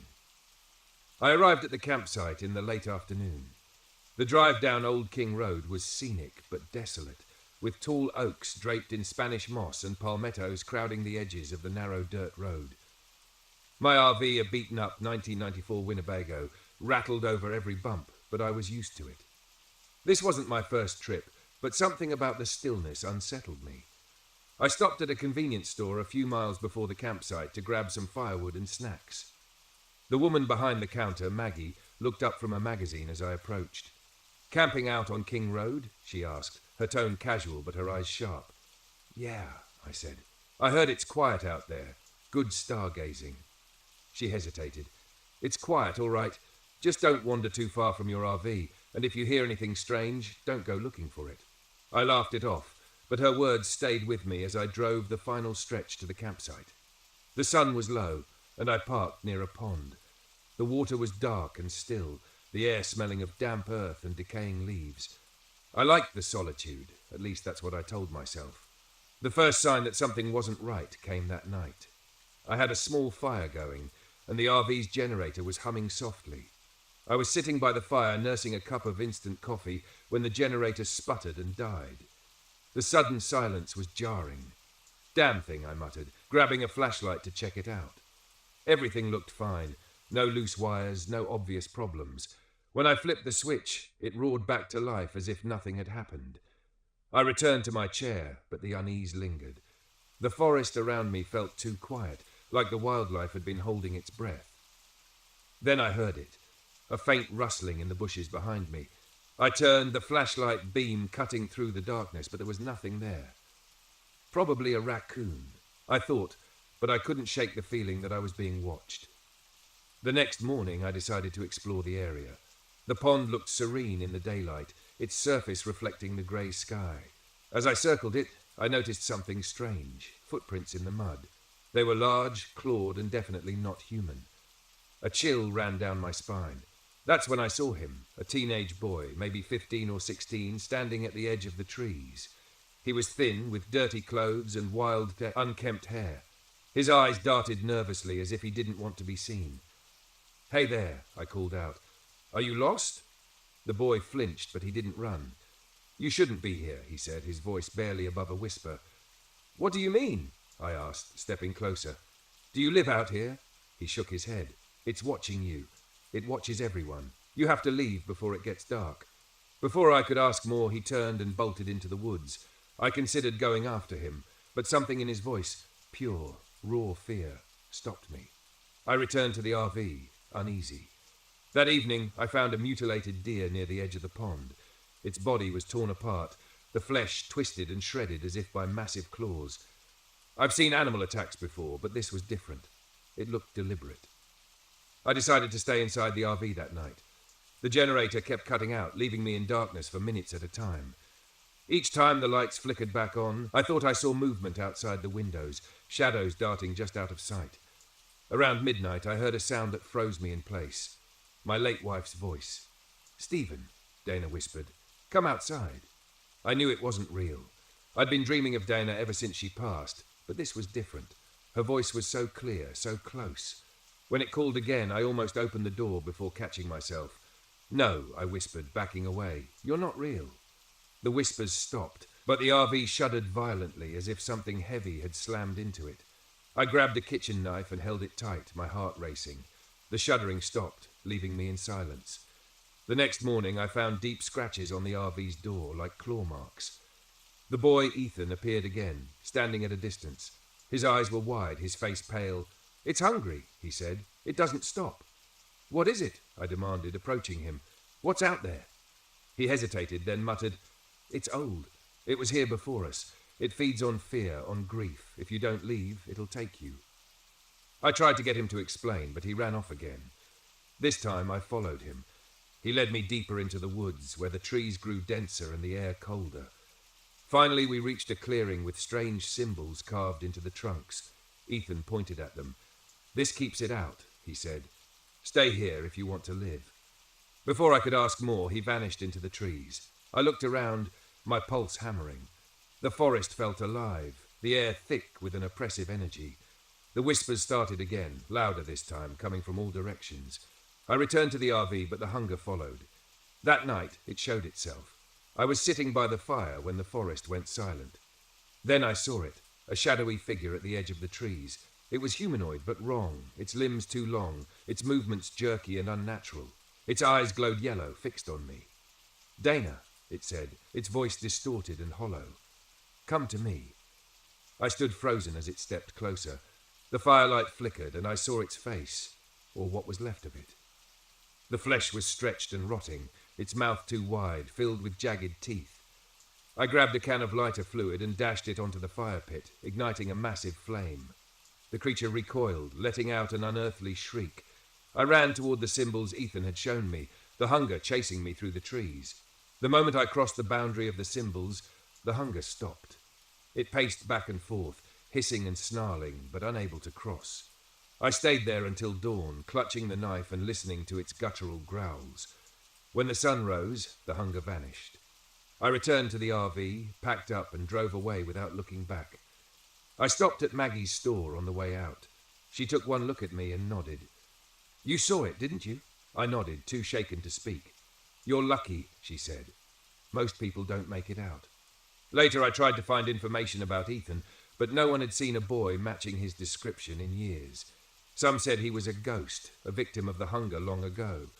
Others claimed he was something else entirely, a guardian of sorts, protecting the living from the forest's darkness.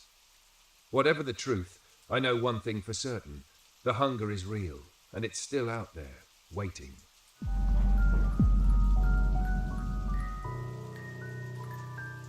My name is Kenneth Warren. I'm 42 years old, and this happened a few months ago when I decided to take a break from the life I'd been barely holding together. My wife, Jenna, passed away last year, and the silence of my empty home had become unbearable. I'd always loved music. It's what I taught for years. But after she died, I couldn't bring myself to pick up a guitar. So I bought an RV and decided to travel, hoping to find something, anything, that would help me feel alive again. That's how I ended up at Big Shays State Park in Florida. I'd read about the park's rapids, the largest in the state, and thought their roaring, chaotic beauty might inspire me to compose again. What I didn't know was that the silence I'd been running from would find me there, in the voices of the dead. I pulled into the park just before dusk. The forest was dense and quiet, save for the distant roar of the rapids. The ranger station was empty, but I found a map pinned to the bulletin board outside. It marked a few trails and campsites, one of which was near the riverbank. That's where I decided to stay. As I set up my RV, a ranger approached, a woman in her 30s wearing the usual khaki uniform and a wide-brimmed hat. Her name tag read Laura. "Camping alone?" she asked, her tone polite but laced with concern. "Yeah," I said, trying to sound casual. "Just needed some peace and quiet." Laura nodded but hesitated. "The rapids can be unpredictable. Be careful if you hike near the water." She paused, glancing toward the tree line. "Some people say you can hear voices out there at night. Probably just the water playing tricks, but it can be unsettling if you're not used to it." I smiled, more amused than unnerved. "Thanks for the warning." Laura didn't return the smile. "Just don't wander too far." With that, she left, her words hanging in the cool evening air.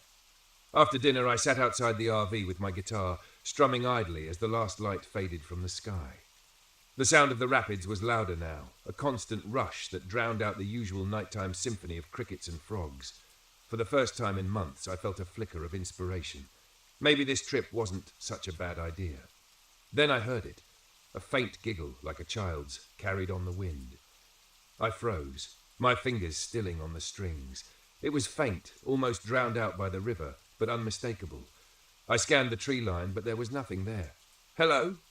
I called, my voice sounding too loud in the quiet. No answer, just the river and the faint rustle of leaves. I told myself it was nothing, just an echo or my imagination playing tricks, and went inside to sleep. That night, I dreamed of Jenna. She was standing by the river, her back to me, humming the lullaby she used to sing when we were younger. I tried to call out to her, but no sound came from my lips. When I woke, my cheeks were wet with tears. The next morning, I decided to hike one of the trails that wound along the river. The air was crisp, and the sunlight filtered through the trees in golden streaks, but the unease from the night before lingered.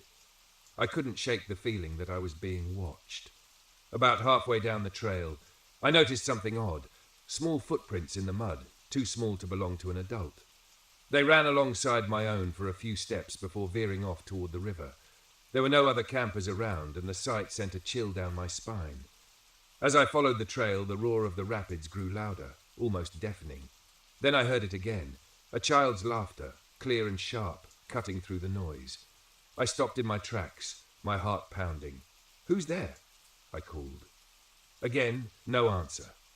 Shaking my head, I pressed on, determined to reach the riverbank.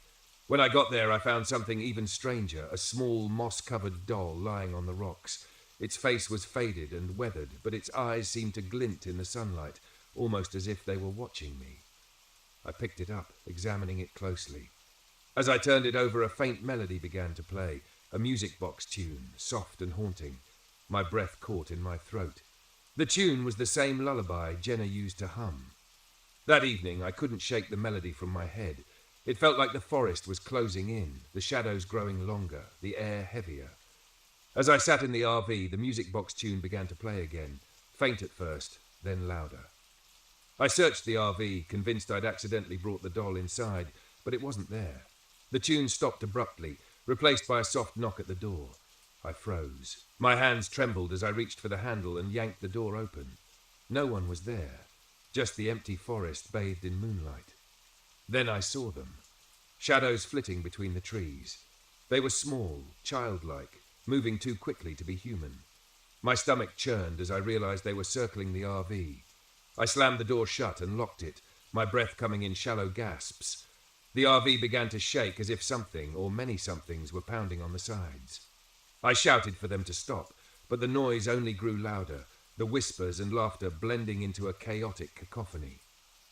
Finally, I grabbed my guitar and strummed the first chords that came to mind, playing louder and louder until the shaking stopped. The laughter faded, leaving only the sound of my music and the distant roar of the rapids. The next morning, I knew I had to leave, but something drew me back to the river. I followed the trail again, clutching the doll I'd found. The voices were louder now, calling my name, singing the lullaby in eerie, childlike tones. When I reached the riverbank, the air grew icy and the shadows beneath the trees seemed to ripple like water. "I know you're here," I said, my voice trembling. "What do you want?" The voices grew louder and the shadows took shape. 3 children, their faces pale and hollow, their eyes dark voids. They stared at me, their expressions a mix of sadness and anger. "Help us," they whispered, their voices overlapping in a haunting harmony. "What do you need?" I asked, though I wasn't sure I wanted to know. They pointed to the doll, and in that moment I understood. They were tied to it, bound to the river by whatever tragedy had claimed them. I placed the doll on the ground and stepped back, watching as the children reached for it. But as their hands touched it, their forms began to twist and contort, their whispers turning to wails. The river surged, the rapids crashing violently, and the shadows rushed toward me. I stumbled backward, tripping over the rocks, and ran as fast as I could, the screams echoing in my ears. I left Big Shays that day, vowing never to return. The doll stayed by the river, but the memory of those voices has haunted me ever since.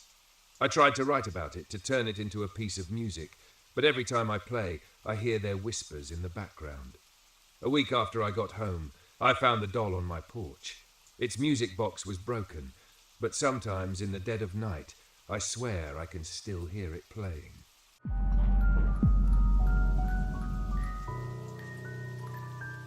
I'd always felt a deep bond with the wilderness, a profound connection with nature that made the cityscapes, concrete jungles, feel suffocating. When I received my acceptance letter as a park ranger at the Great Smoky Mountains National Park, I was ecstatic. Here was an opportunity to truly make a difference while being enveloped by nature's majesty. My name is Sam Thompson, and my journey into the wild, unknowable heart of the Smokies began on a brisk summer morning. The day was clear, the sky vast and cloudless, its expanse rivaled only by the sprawling sea of green peaks and valleys that stretched into the horizon, a silent promise of adventure. Perhaps a hint of danger, but ultimately an irresistible call to the unknown. The ranger station was an unassuming structure nestled in the crook of two towering hills, a comforting oasis of human architecture amidst the wild expanse. As I stepped inside, I was met by the rich aroma of brewed coffee and a symphony of radios crackling with static. It was here I met the team, a diverse bunch united by a shared respect for nature's wild beauty and the steely resolve to protect it. Mike, a grizzled veteran ranger with laughter lines etched deep into his face, extended a warm, firm handshake. Lara, a spirited ecologist with an infectious passion for the park's biodiversity, welcomed me with an encouraging smile. There were others, of course, each with their unique quirks and stories, but all sharing an unspoken bond, an appreciation for the immense responsibility we held as custodians of the park. In the late afternoon, after the station's bustle had eased, I decided to take a solitary walk. The towering trees cast long shadows, the sun beginning its descent behind the hills. A rustle caught my attention, a flash of russet brown between the trees. A deer, it seemed. But as it raised its head to look at me, something was off. Its eyes held an eerie intelligence that made a chill creep up my spine. Then the deer made a noise, a sound so surreal that I was frozen in my tracks. It was a whisper, eerily similar to a human voice. The words were incoherent, but the tone was unmistakable. It was a call for help. I blinked, and the deer was gone, leaving only the echo of its uncanny cry. I shook my head, convincing myself that the exhaustion from the day had played tricks on my mind. Little did I know that this was just a prelude, a first taste of the eerie symphony that the Smoky Mountains had in store. My tenure as a park ranger had officially begun, and with it, the veil was about to be lifted, revealing the true nature of the park. The wilderness I thought I knew was about to challenge my very understanding of reality, and there was no turning back. My second day at the park dawned bright and early. I awoke to the symphony of birdsong and the aroma of dew-soaked leaves. The allure of the Great Smoky Mountains had not dulled with the setting sun. It had merely transformed, offering a different face under the morning light. At the ranger station, the day started with an informal briefing. Mike outlined our duties, peppering his monologue with anecdotes and advice. Each story carried a subtle lesson about the unpredictability of the wilderness. It was humbling to realize that, despite our modern tools and technology, we were still at the mercy of nature's whims. As the day progressed, I got to know my fellow rangers better. Their stories varied, yet a common theme echoed throughout: an awe-inspiring respect for the park and its unexplained mysteries. Their eyes twinkled with a mix of fear and fascination when they shared tales of unusual animal behavior, uncharted trails that led nowhere, and hikers who had gotten lost, only to reappear inexplicably miles away from their last known locations. In the fading light of the afternoon, I found myself drawn to the trail where I had encountered the strange deer. I followed the familiar path, the trees whispering untold stories in the wind. The forest seemed different in daylight, less menacing, but still holding on to its secrets with a quiet dignity. As I walked, I could almost hear the echo of that eerie whisper that had sent chills down my spine the previous evening. The deer, with its intelligent eyes, the human-like cry it had made, it all seemed impossible in the stark daylight. I told myself it was just a product of my imagination, fueled by the anxiety and excitement of my new position. I spent the rest of the day patrolling, getting to know the winding trails, the hidden brooks, and the tranquil meadows of the park. The beauty of the Smokies was breathtaking, a tranquil oasis of green, punctuated by the vibrant colors of wildflowers and the constant background music of the forest. Returning to the ranger station, I found myself equally awestruck and apprehensive. The Great Smoky Mountains were indeed beautiful, an untouched piece of heaven on earth. But underneath its verdant beauty was an undercurrent of something else, something that lurked in the shadows and mimicked human voices. As I settled in for the night, I couldn't shake off the haunting image of the strange deer. I decided to share my experience with the other rangers the next day. My curiosity piqued. Unbeknownst to me, this decision would set off a chain of events that would lead me into the deepest mysteries of the park, a journey that would transform my understanding of the world and my place in it. The next morning dawned with the chirping of birds and a gentle breeze that rustled the leaves. As I walked into the main area of the station, I felt a knot of anticipation in my stomach. Would sharing my experience with the deer make me sound unhinged? Would my colleagues think less of me? Or worse, question my competence? After our regular morning briefing, I decided to bite the bullet. I described my encounter, choosing my words carefully, trying to make it sound less like a creepy campfire story and more like a fascinating anomaly. To my surprise, there was no laughter, no ribbing. Instead, there were nods of understanding, even a few knowing smiles. Mike, his face serious but not unkind, began to share stories of his own. He spoke of strange happenings, eerie sounds in the night, and shadows that seemed to move on their own. His stories weren't told in a tone of fear, but rather a kind of resignation, a concession to the fact that there were things in the park they couldn't explain, things that defied rationality. Laura chimed in too, adding her own experiences. She described instances where she'd felt an uncanny presence, or when her usually reliable compass would spin erratically for no discernible reason. Her scientific mind struggled with these anomalies, but she'd come to accept that the park held mysteries perhaps beyond our comprehension.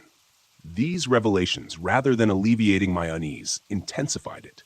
The realization that such strange phenomena were accepted as part of the job was hard to digest. How did one make peace with the idea of sharing space with the inexplicable, the uncanny?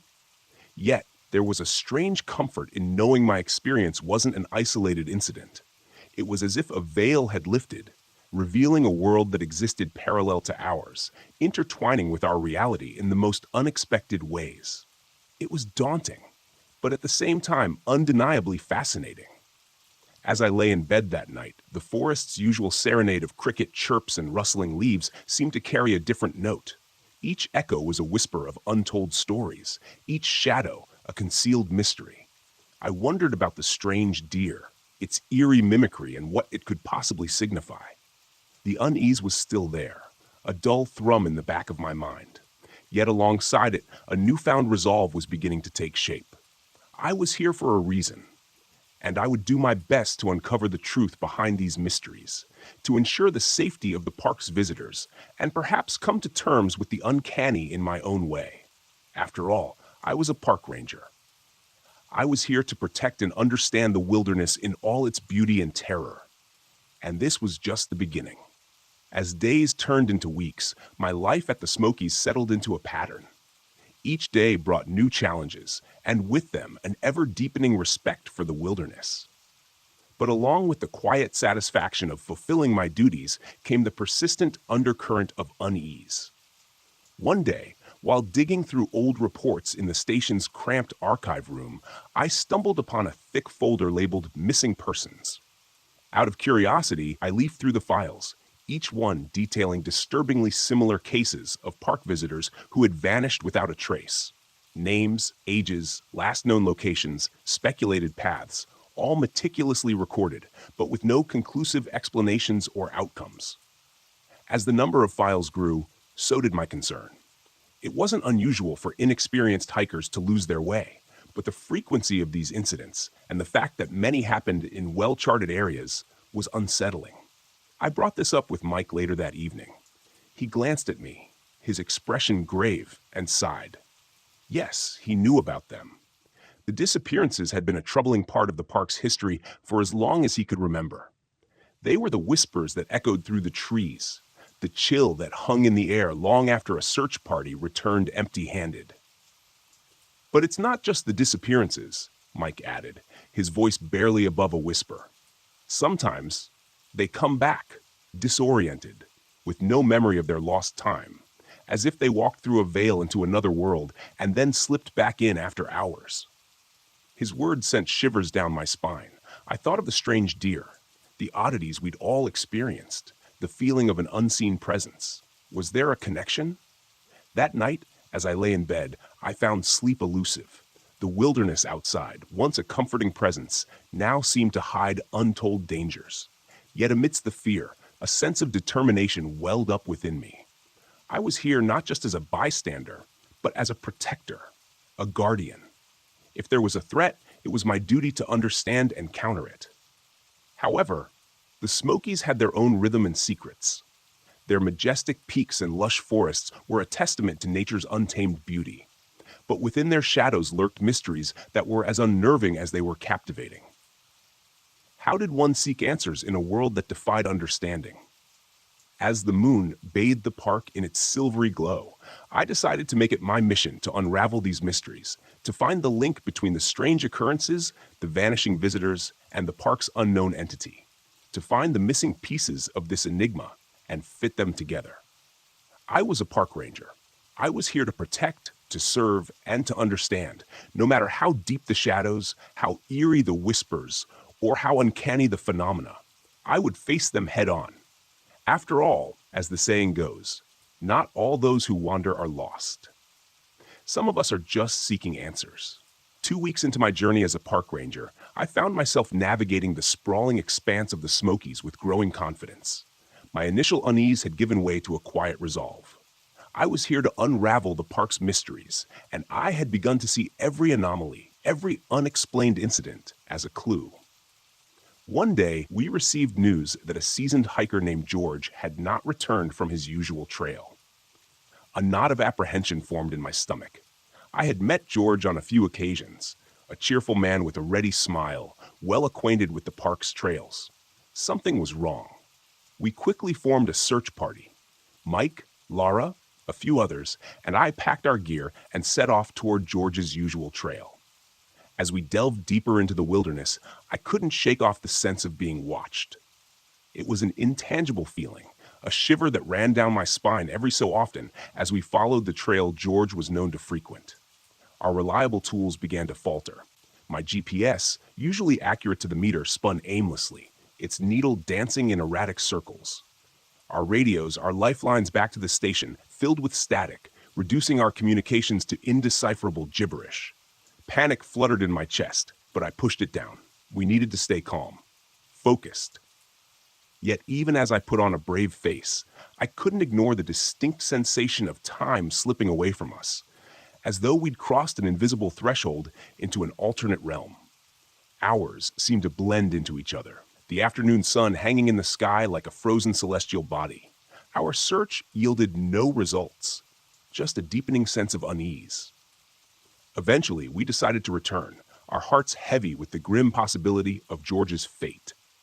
The journey back was equally disorienting.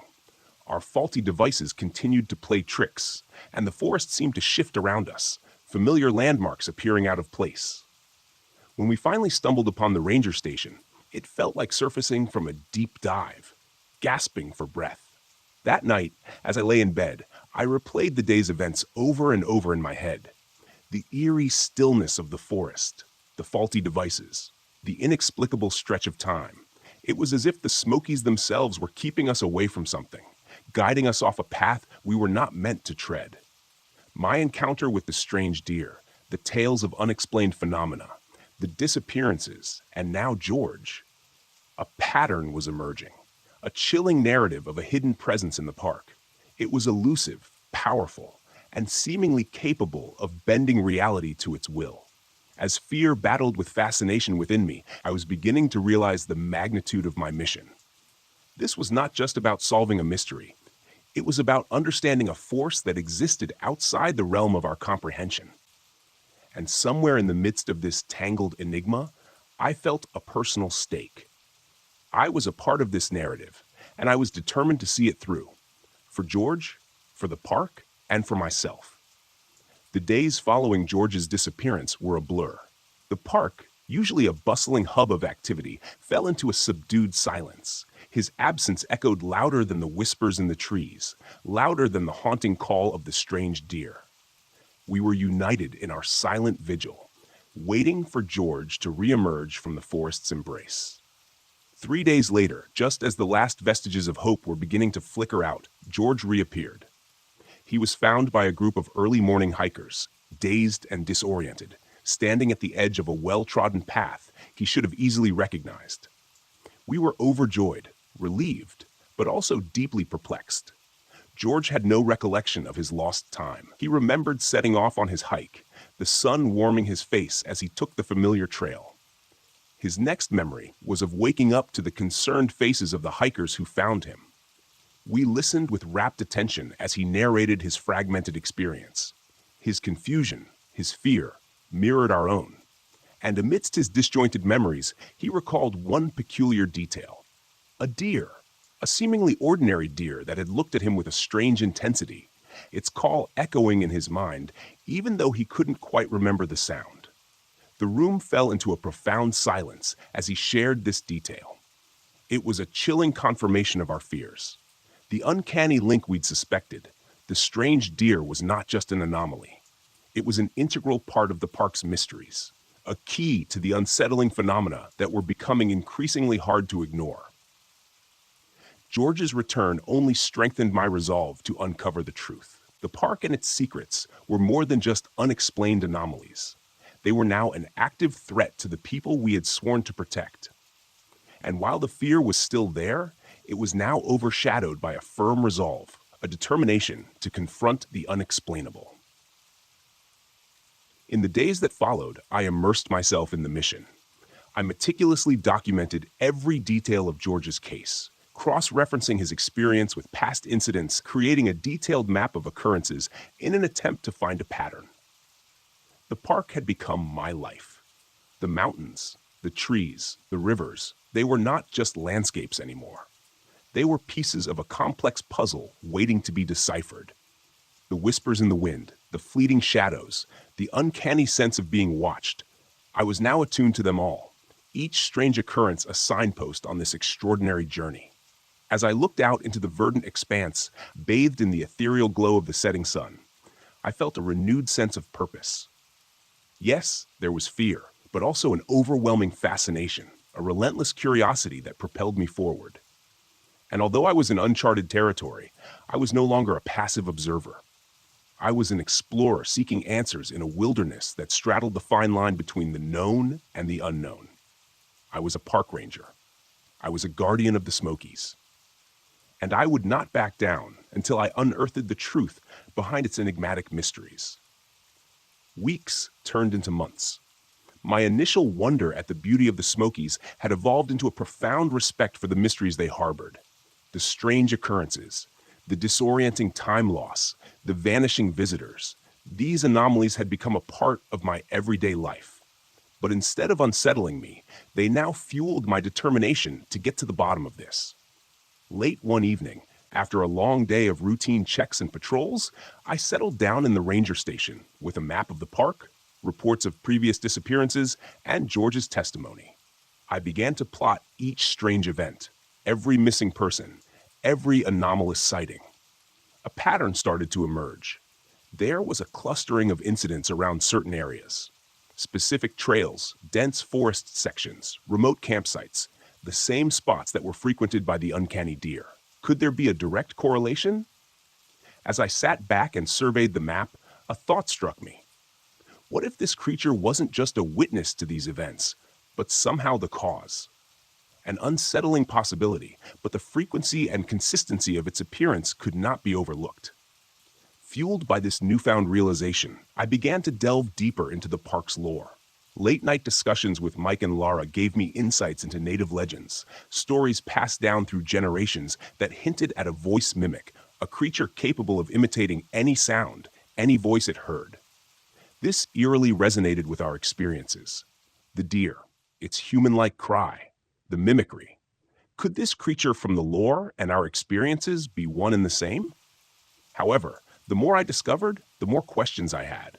How did it lure people? Why couldn't they remember their experiences?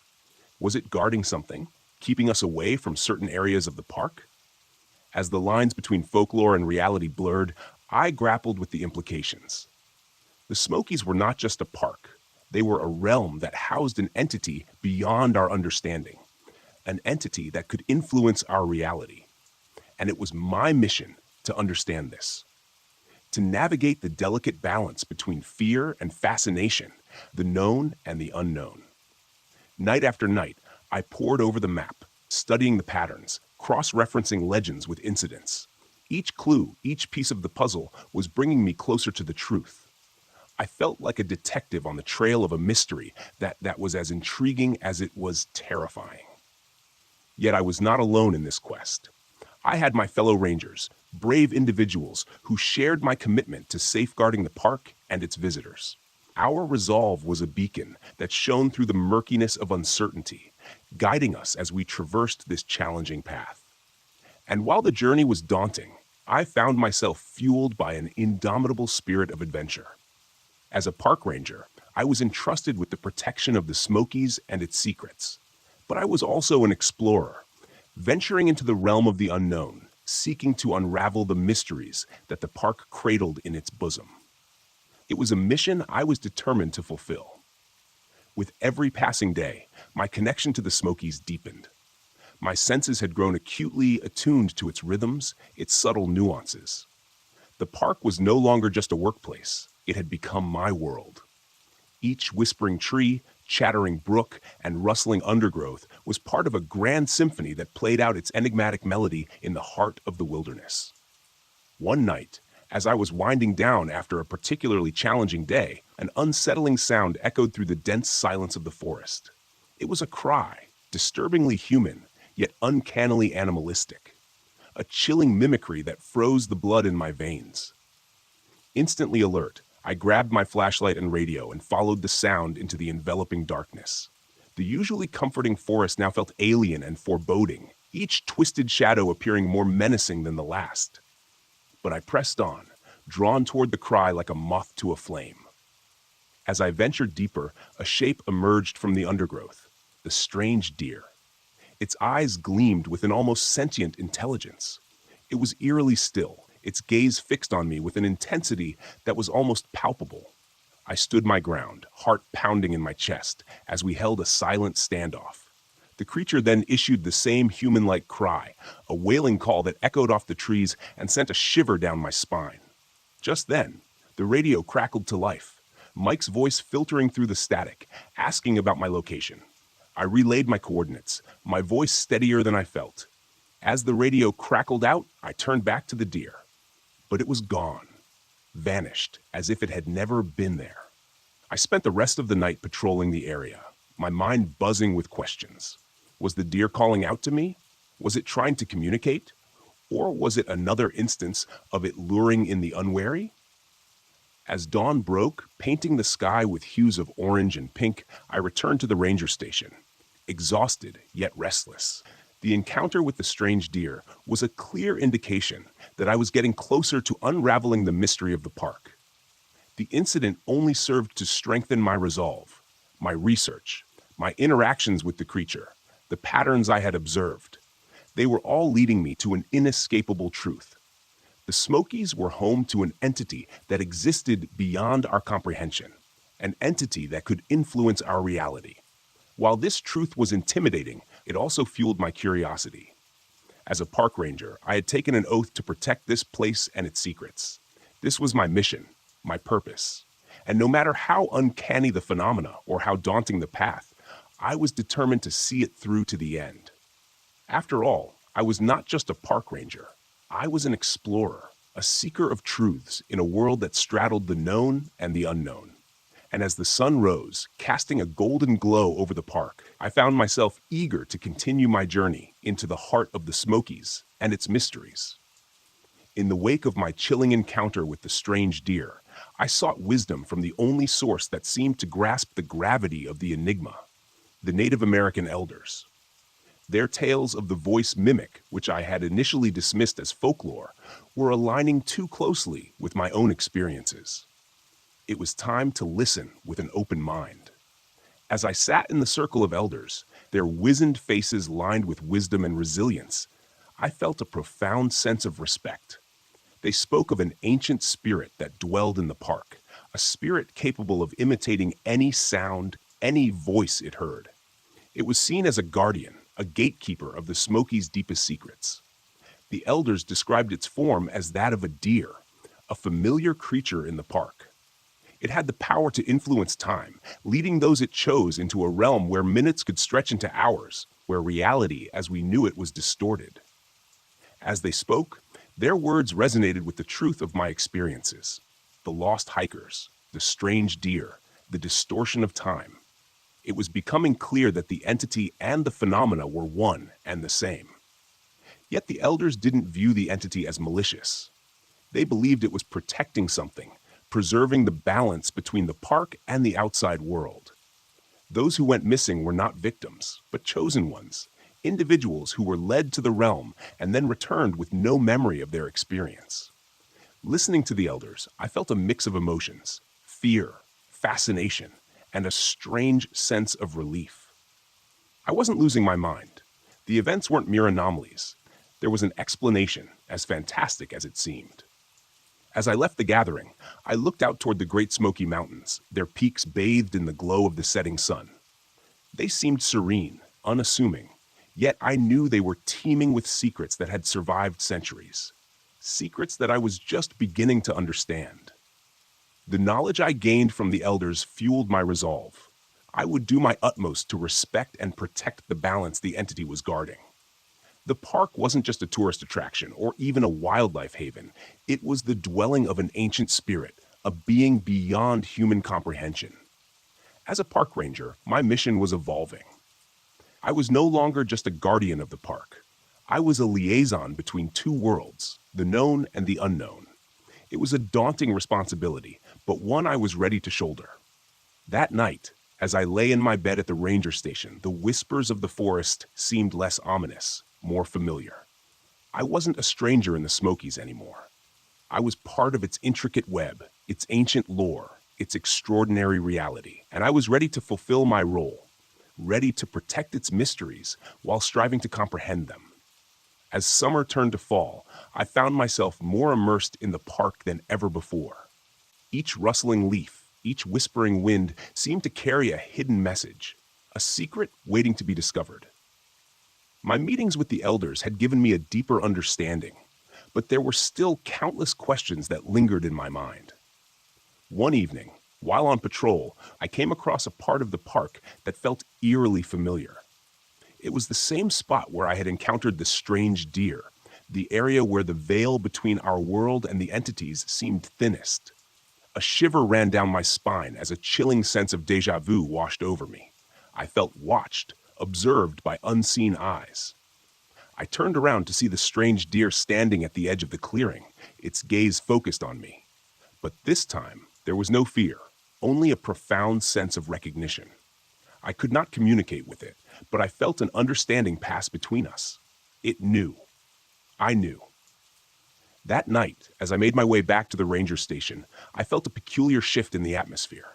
It was as if the forest had accepted me, recognized me, not as an intruder, but as a part of its enigmatic existence. Days turned into weeks, and my experiences in the park continued to evolve. There were times when I would lose track of hours, only to find myself back at the ranger station, my memories of the elapsed time hazy and fragmented. I'd find unexplainable notes in my handwriting, maps with trails marked that I didn't remember plotting, and occasionally a strange human-like cry echoing in my mind. As unnerving as these instances were, they also filled me with a strange sense of peace. I was being drawn into the entity's realm, experiencing the reality it existed in. The park and I had become inseparable, two entities coexisting in a delicate balance, each trying to understand the other. My conversations with Mike and Lara became more about sharing experiences and less about seeking explanations. We had all accepted the existence of the unknown in our midst. And while we were still park rangers, committed to our duty, we had also become explorers, navigators, charting a course through an unexplored reality. As fall gave way to winter, the park took on a surreal beauty. The snow-capped peaks shimmered in the moonlight, and the barren trees stood like silent sentinels, witnesses to the extraordinary reality that unfolded beneath their skeletal branches. And amidst this ethereal landscape, I stood, a guardian of the known and an explorer of the unknown, ready to embrace whatever the Smokies had in store. For I knew now, more than ever, that being a park ranger here was not just a duty, but a calling, one that I was ready to answer. Winter had settled over the Smokies, casting a blanket of quiet tranquility. The park was less crowded now, the biting cold a deterrent for most hikers. But there were those who braved the chill, drawn to the ethereal beauty of the snow-clad wilderness. One such brave soul was a young woman named Jenna. An experienced hiker, she was a familiar face in the park, but one frosty morning, she did not return from her trek as expected. Mike brought the news to the station, his usually calm demeanor replaced with palpable worry. We knew we had to act fast.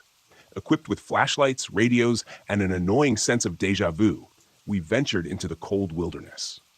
The eerie stillness of the forest was punctuated only by the crunch of our boots on the snow and the crisp winter wind rustling through the barren trees. Our search led us to the areas where the strange occurrences were most frequent, areas where reality seemed thin and mutable. But the woods gave away no secrets. The radios crackled, GPS signals flickered, and time seemed to warp around us. Hours turned into days, and still there was no trace of Jenna. Our search grew more frantic, our resolve tinged with desperation. But then, on the third day, something inexplicable happened. We found Jenna in a remote clearing. Confused but unharmed, she had no memory of the last 3 days, no recollection of what had transpired. It was as if she had been plucked from reality and then returned, her mind wiped clean of the experience. As we escorted her back to the safety of the ranger station, I couldn't help but feel a sense of awe. We were navigating a reality that defied logic, a reality that was as fantastical as it was disconcerting. But despite the challenges, we were making a difference, ensuring that people like Jenna returned safely from the realm of the unknown.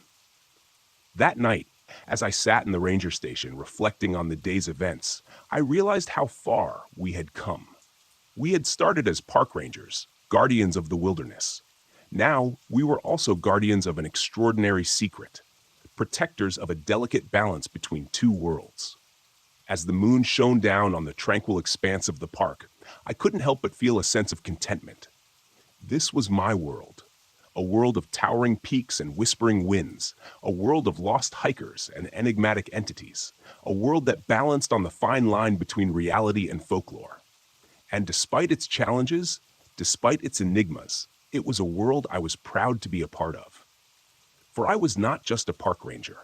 I was a keeper of secrets, a navigator of the unknown, and a guardian of the extraordinary balance that defined the Great Smoky Mountains National Park. As spring breathed life back into the Smokies, I found myself reflecting on my journey. It had been a year since I first arrived, a year filled with extraordinary revelations and incredible experiences. I had come to be a park ranger, a guardian of the wilderness, but had become so much more. From my first encounter with the strange deer to the tales of the elders, every experience had led me closer to the heart of the park, its ancient spirit.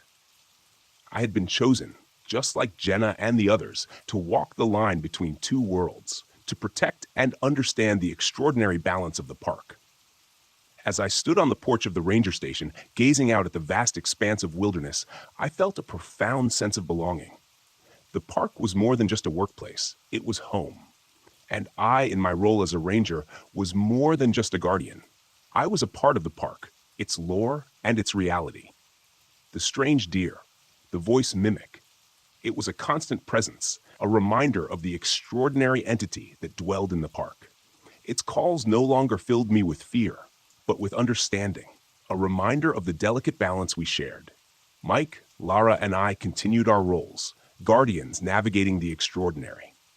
We shared our experiences, growing closer as we unraveled the mysteries of the Smokies. We were not just colleagues, but comrades, chosen to witness and protect the extraordinary. The hikers who wandered off returned, their memories blank slates, but their spirits untouched. The park continued its rhythm, the wilderness alive with the harmony of the known and the unknown. The elders, too, remained a source of wisdom and guidance. Their stories, once folklore to me, had become my reality, a testament to the extraordinary coexistence we were a part of. As I looked back at the past year, I realized how much I had grown, how much I had learned. Being a park ranger in the Smokies had challenged me, pushed my understanding of reality, but it had also rewarded me with experiences and insights beyond my wildest imagination. As I watched the sunrise paint the sky with hues of pink and orange, I knew I was exactly where I was meant to be. I was a park ranger, yes, but also an explorer, a guardian of secrets, a navigator of the unknown. I was an integral part of the extraordinary reality that was the Great Smoky Mountains National Park. As the new day dawned, I walked back into the ranger station, ready to start another day in my extraordinary world. For I knew that every new day in the Smokies would bring a new experience, a new insight into the extraordinary balance I was chosen to protect. The park and I, we were in this together, ready to embrace the mysteries, the challenges, and the marvels that lay ahead. After all, we were more than just rangers in a national park. We were guardians of the extraordinary, protectors of a reality that was as mystifying as it was marvelous. And I wouldn't have it any other way.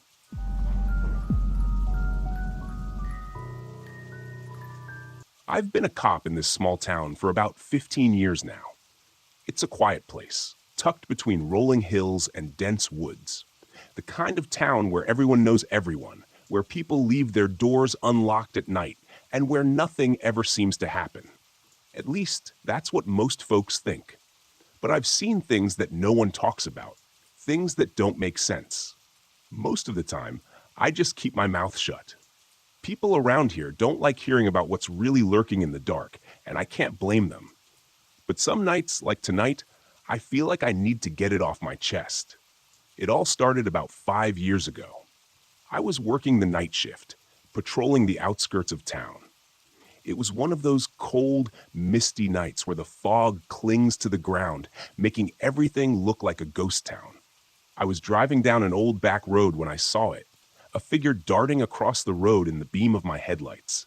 I slammed on the brakes, heart pounding, but by the time I skidded to a stop, the thing was gone. I say thing because it wasn't a person. It was too fast, too low to the ground. At first, I thought maybe it was a deer or a coyote, but the way it moved wasn't right. It was unnatural. I got out of the car, shining my flashlight into the trees, but all I could see was the fog swallowing the light.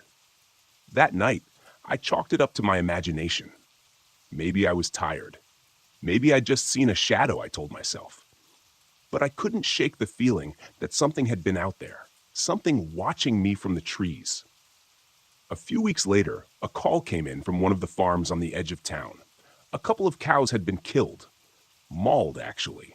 The farmer said it looked like a bear attack, but there haven't been bears in this part of Kentucky for as long as I've been alive. When I got to the scene, I almost threw up. The cows were ripped apart like something had torn into them with claws the size of butcher knives. I've seen animal attacks before, but this was different. There were no tracks, no signs of anything that could have done that kind of damage.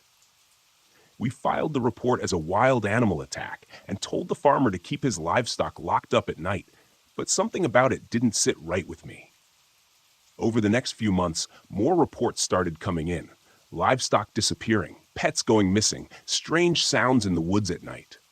People were on edge, but no one wanted to admit that something was wrong.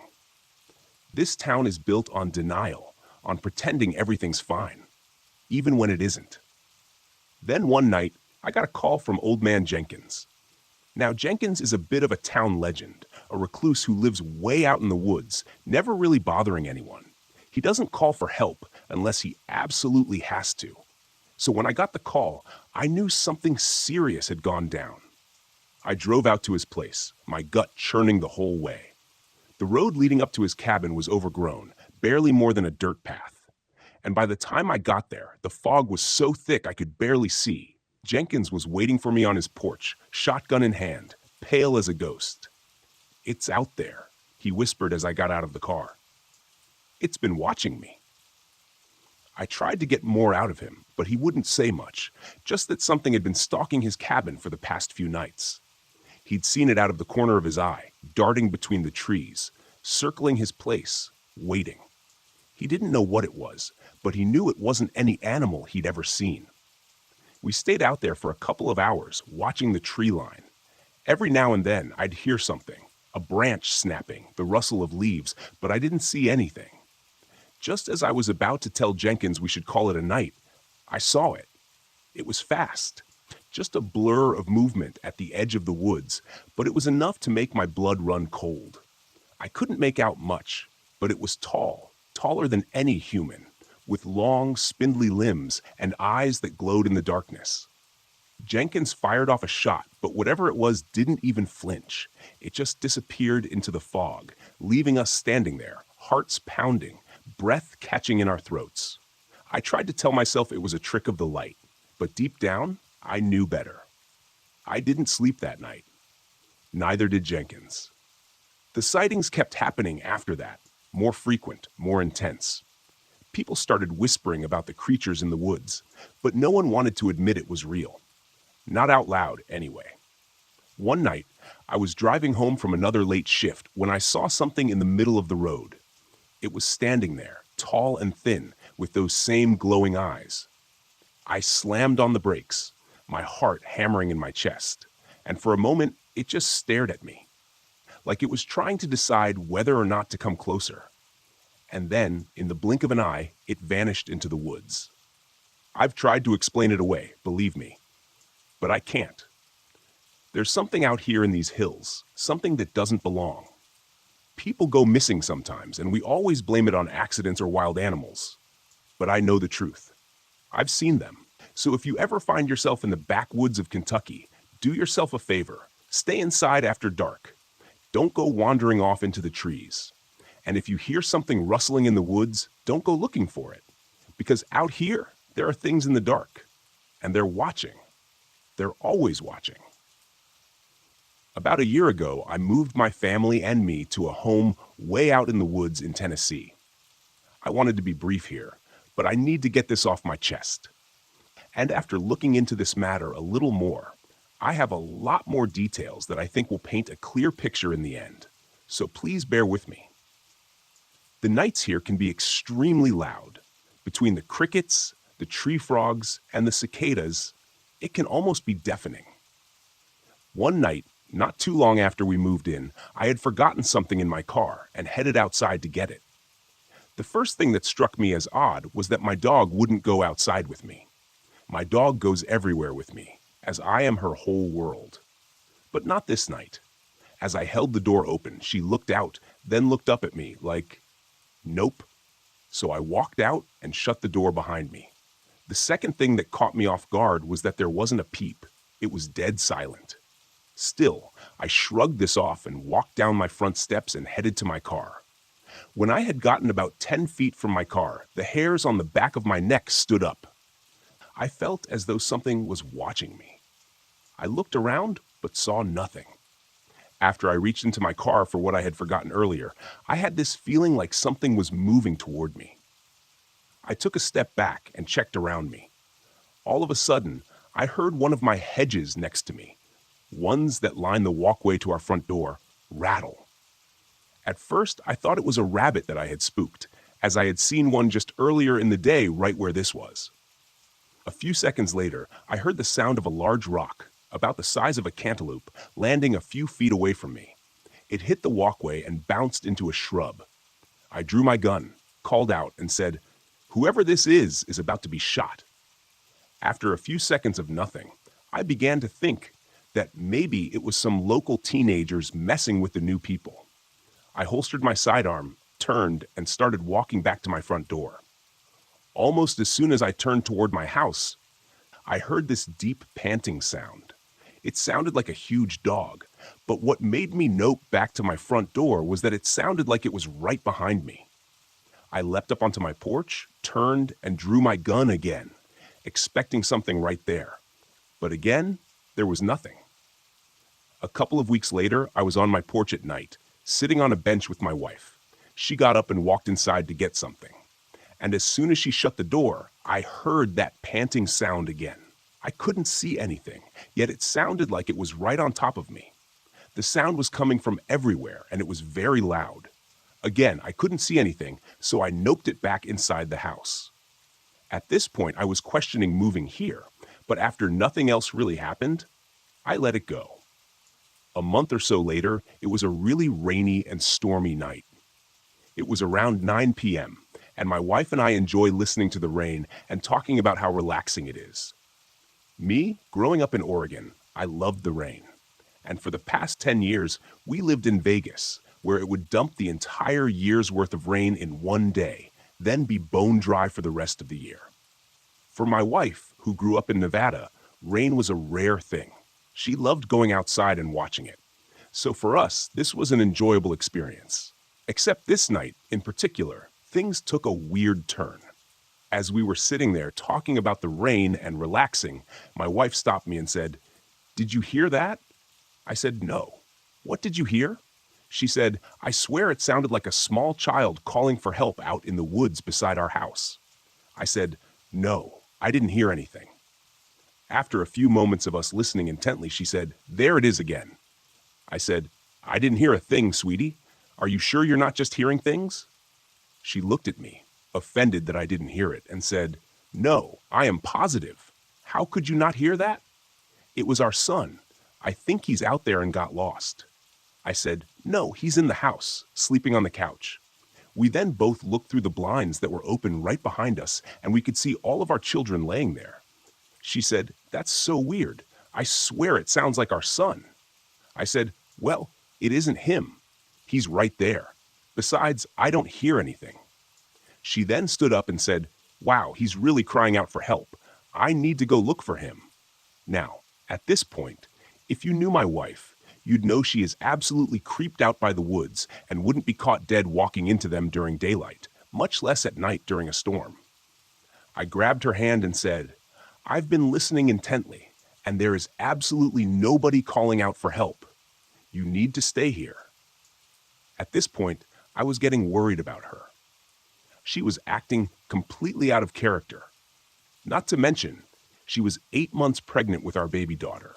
She then said, "What if there is some child out there lost in the woods?" I said, "Well, first off, I would be able to hear them too. Secondly, there are no other kids around here for miles, and the odds of them being lost 100 feet from our house, which is lit up like a Christmas tree, is nil." She said, "I know, but what if it's a kid?" Before I could say anything else, she stood up and started walking toward the stairs. I jumped up and grabbed her hand again and said, "No, you're not. Get in the house." I didn't know what was going on, but I told her she needed to go inside. She complied, and we both went inside. I didn't know what this was, but it freaked me out. A few months after this, just as it was getting dark outside, I heard the front door to our house open, and I got up to investigate. We have autistic 6-year-old twins, and we have the door set up so they can't open it without us there. So to hear this sound, it could only be my wife. What was weird was the fact that she usually doesn't go outside without saying something to me. I walked out front and saw my wife walking down our private road toward the drive on the side of our house. I asked her what she was doing, and she said she was sitting on the back patio and kept hearing a baby crying out in the woods. I said, "Seriously? And you just decided to walk off into the woods to investigate?" She looked out into the woods and said, "See? There it is again." Again, I couldn't hear anything. But what I did notice was that it was completely silent again. I told her, just like before, the chances of a baby being out in the woods outside our house is slim. You need to get back in the house. She said, "What if someone left a baby out there?" I said, "Well, if that were true, I would hear it too." Now at this point, I was really starting to worry about my wife's mental health. I actually asked her to see a psychiatrist, and she did. Now looking back, I feel really bad about this, knowing what I know. A key to this moment was that my wife had just given birth to a baby girl a month before. A few days after this, we were out front on the porch. It was early evening, and I had just mowed the lawn that day. Our 3-year-old son was riding around on his little car in front of the house. Now, he knows he is not allowed outside of a certain area that we mapped off. He loves playing outside. But with the road about 50 feet behind our front porch, we have to be careful, as a lot of boaters will fly through after drinking all day on the water. As we were talking, we were both keeping an eye on him. A neighbor drove by and stopped to say hi for a second. The interaction took maybe 8 seconds, as all they said was, "How are things?" We said, "Good," and he told us he'd stop by later as his wife got something for the kids, who happens to be one of their teachers. We said, "Okay. Great," and he drove off. I looked over to where our son had been, and he was gone. I called out his name and ran over to the side of the house and could hear his car on our side drive.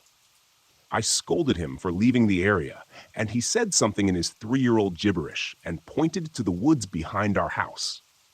I told him he had 5 seconds to get back up to the front of the house, or else, but he adamantly pointed back in the direction of the woods and kept trying to tell me something.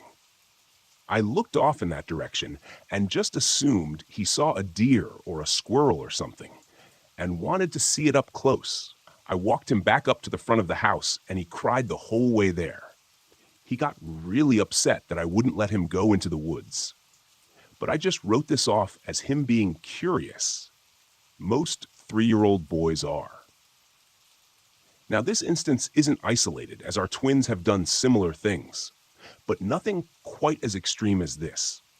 There have been nights where we had just laid down and heard a loud bang on the side of our house, on the wall behind our bed. It was so loud that I jumped up and looked out the window. Our floodlight had come on, but I could see nothing. Now, the weird part about this is that our bedroom sits about 12 feet above ground level, as we have a full-size cinder block basement. I put on my slippers, grabbed one of my 12-gauge shotguns, and walked outside to investigate. It was dead silent again. The floodlight on the side of the house had clicked off at this point, so I walked over to the end of the deck and shined my light around the yard. Nothing. I walked around the house, shining the light intently. As I approached the backside of the house, the hairs on the back of my neck stood up. It felt like someone was watching me. I shined the light up into the trees, but again, nothing. I rounded the corner, and the first thing I noticed was that my 3 dogs who were in their area weren't making a peep. Now, our dogs have no filter. They bark at everyone, including me. So to see them all hiding, tails between their legs and dead silent, really had me worried. As I kept walking, all of a sudden the crickets and frogs started making sounds again. It was as if someone had flipped a switch. I walked back inside and told my wife that I hadn't seen anything. She shrugged and said, "Okay, as long as the dogs are okay." Due to the circumstances that night, I decided to let the dogs in to sleep with us. This very same thing has happened on all 4 exterior walls of our house. It's random and annoying, but just like this instance, every time there is nothing outside. There have also been times when we were sitting in the house, and while I was watching a movie, my wife walked over and asked, "Did you call me?" I said no. She swore she had heard me call her name, right in her ear. She said it was definitely my voice, but I was about 20 feet away in my recliner. The important part, she was sitting at the table doing something, and the slider to the backyard was open behind her. Our back patio sits about 20 feet off the ground like a balcony with no stairs. I think the previous owner built it for barbecuing. There have been several instances where she said she heard someone whisper in her ear, but she couldn't make out what it said. I kept thinking she was going crazy. But as you'll see, I think all of this ties into this final moment where things are revealed. The last thing I want to mention before we get into what just happened is that I have a shooting range built behind my workshop, on the opposite side of our property near the main road. It's kind of on a downslope, but it works perfectly for what I need. The range is cut straight into the woods, going down about 100 yards. When you're downrange, you're surrounded by woods on all sides, except back up to my shop. I have to say, it always feels creepy when I'm dealing with my targets or mowing. When you're down there, it feels like you're miles from anyone. One day, around 5 p.m., I was sighting in a new rifle scope. The sun was still up but fading. I knew this would be my last test. Until then, nothing had really happened during my trips downrange, other than this constant feeling of uneasiness. As I got downrange, I kept getting this overwhelming feeling like someone or something was watching me. I looked around but didn't see anything. As I was placing stickers over my previous shots, I heard something big off to the side. It sounded like a large branch snapping. Now, if you've been in the Tennessee woods, you know branches fall off trees all the time. But this one sounded fresh, like strong, live wood, if that makes sense. I turned and looked, nothing. I started walking back up to my rifle, and I swear I heard someone right behind me. I turned around, again, nothing. As I started walking again, I heard a deep growl. It was really deep and loud. Worse yet, it felt like it was all around me.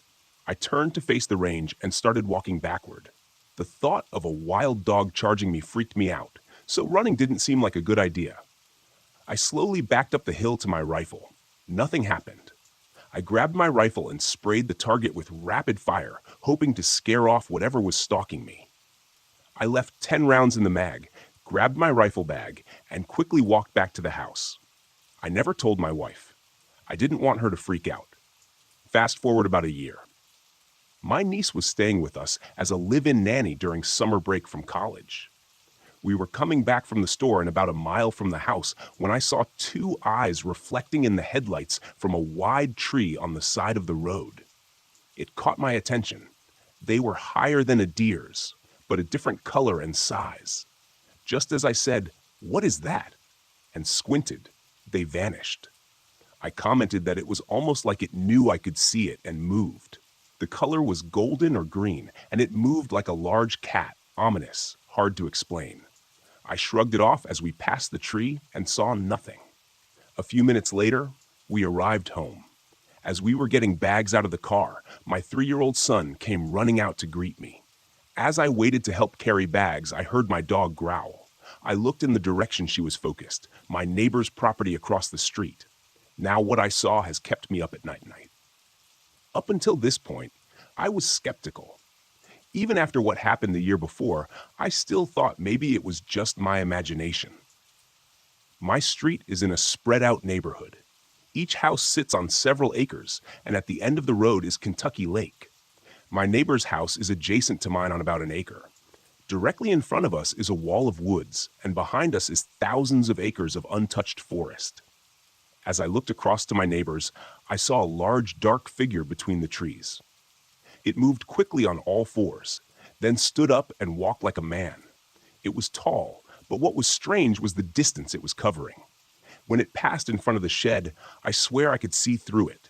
It was clearly walking quickly, but faster than any human sprint. And more importantly, no sound. It was like it phased in and out of reality as it moved. I said, "What the hell is that?" and realized it was looking at us. It had moved at an angle to minimize its exposure and was moving fast and silently. The hairs on my neck stood up. Whatever it was stalking us. I told my niece to get inside. I grabbed my son and ran in.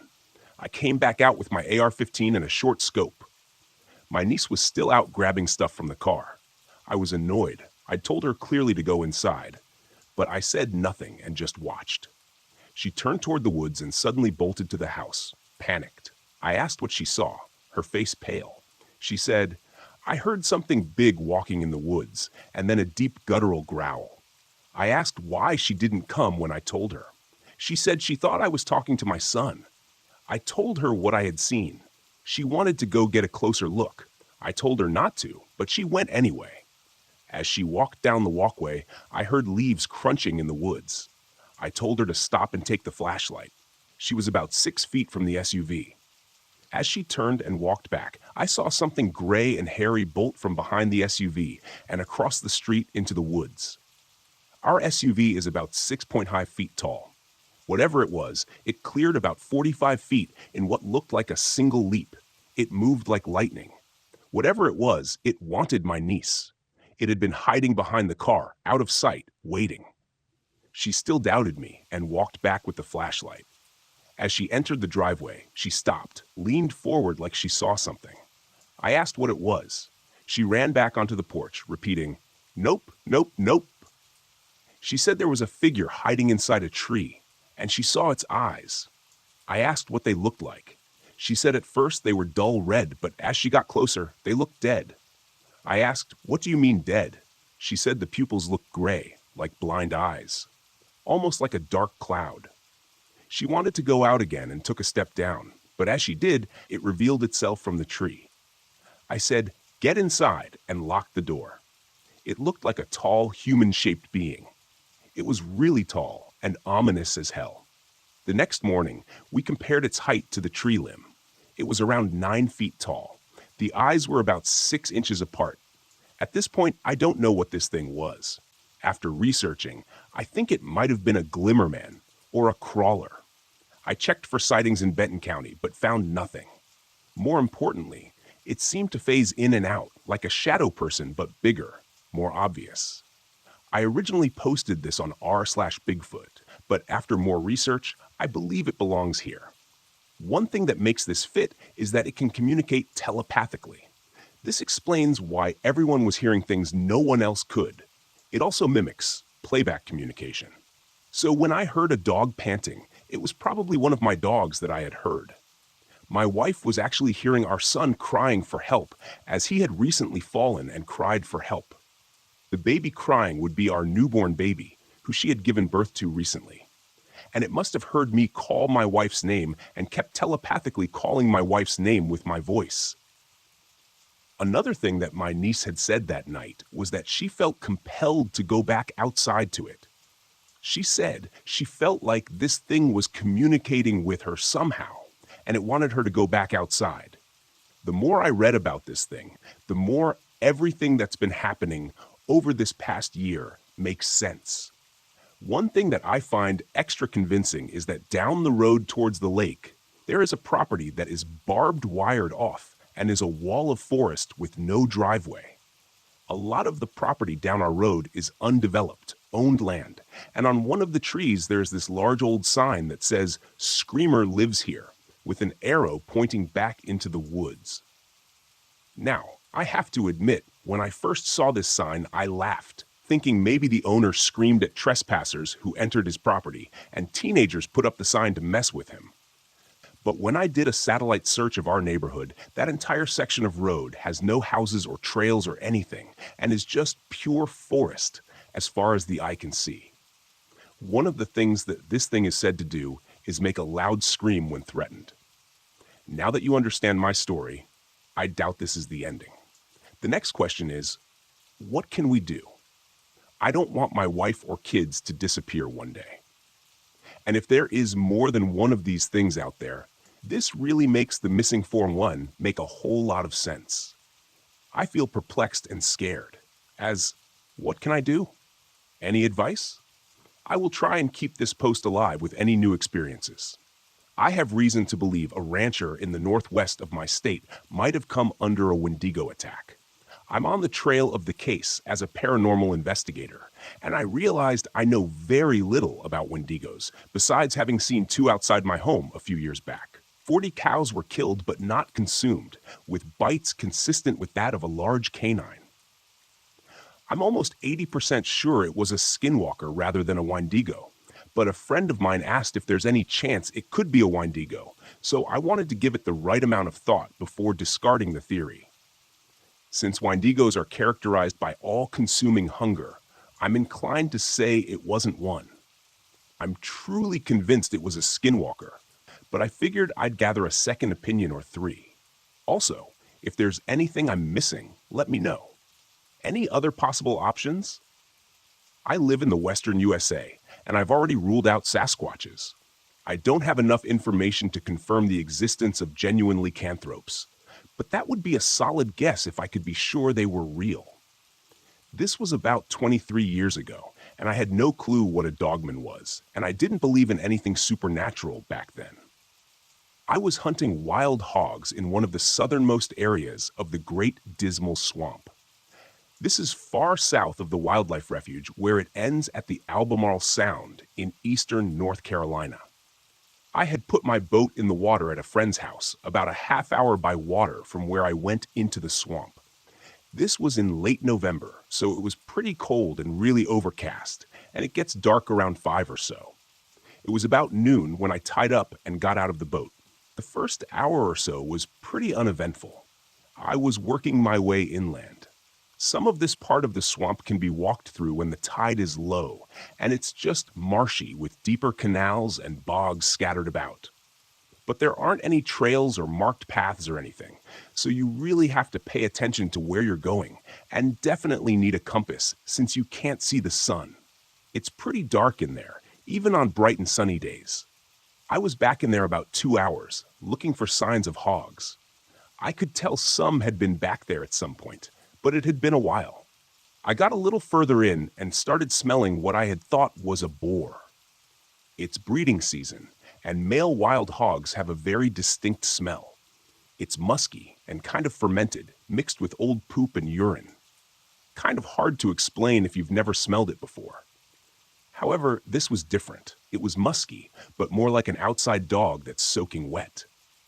I stopped to look and listen, and after 10 or so minutes, I started hearing a snuffling breathing that came and went. After a bit, I started to hear some growling. I started to get a little freaked out because it didn't sound like a hog, and it sounded big. I stopped again and knelt down, waiting and looking around. Where I was at, the brush was pretty thick, so I really couldn't see more than 20 or so feet in any direction. That's when I started seeing movement. It definitely wasn't moving like a hog. It was kind of low, walking crouched down, but not on all fours, and I was only getting glimpses of it, and it would stop. It was probably about 40 feet away. This is when I actually started getting scared.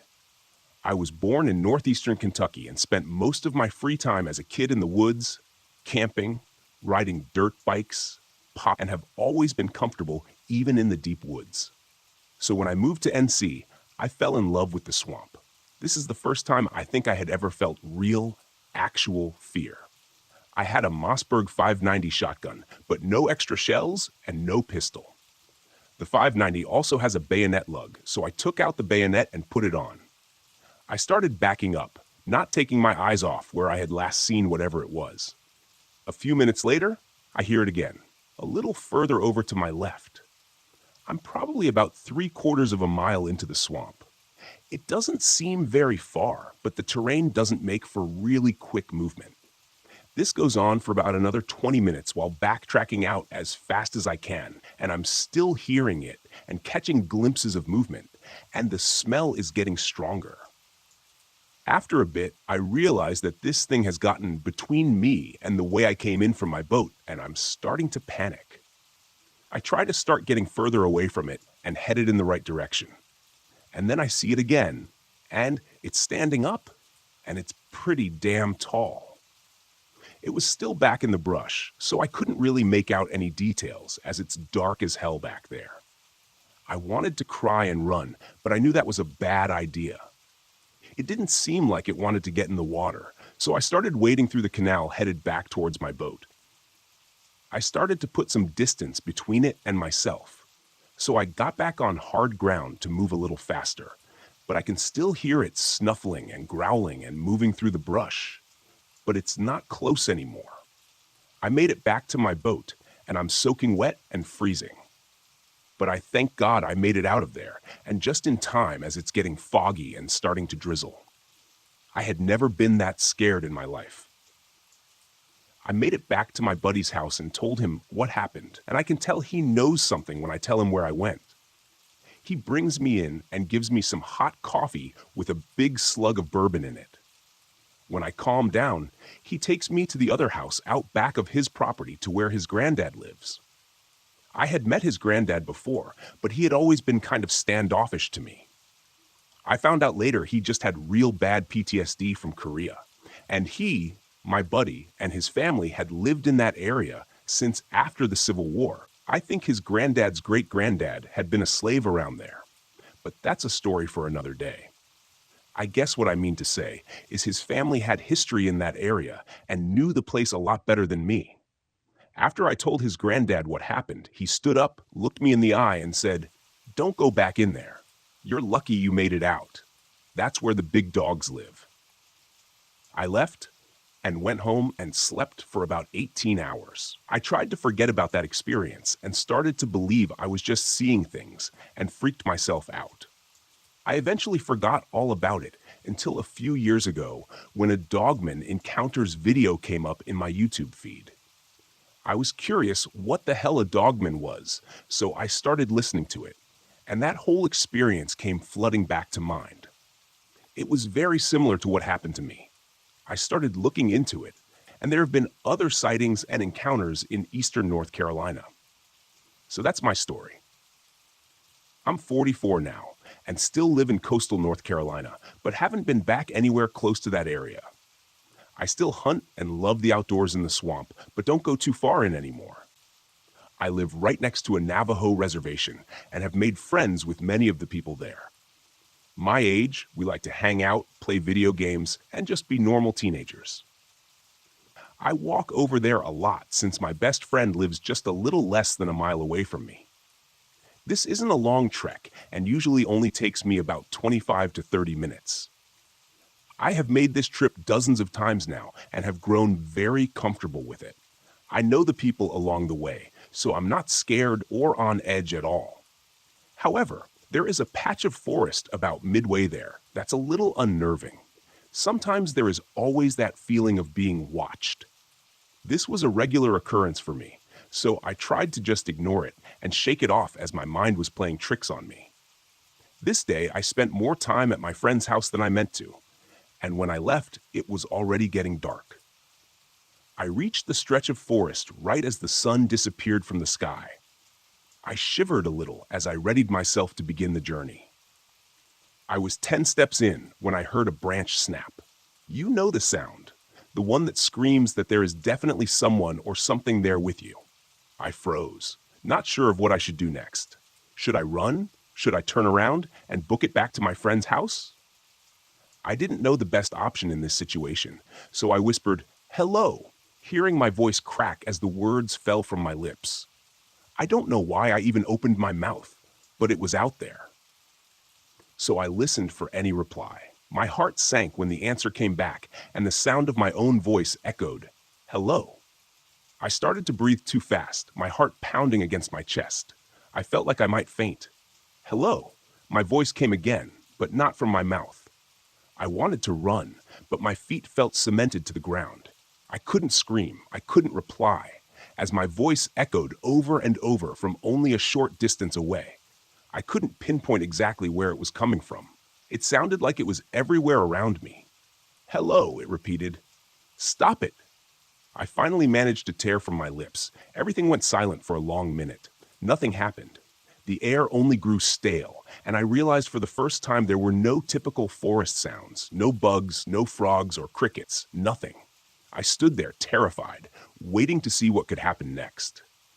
"Stop it," it mimicked back. I'd had enough and was willing for my heavy legs to move. Before I could take a step, I heard rustling in the bushes only 20 feet to my left. I watched in horror as a deer head with huge antlers protruded from the bush. And as it came further out and stood upon two legs, I took off. I flew out of those woods and all the way home in record time. I said nothing to my mom when I got there.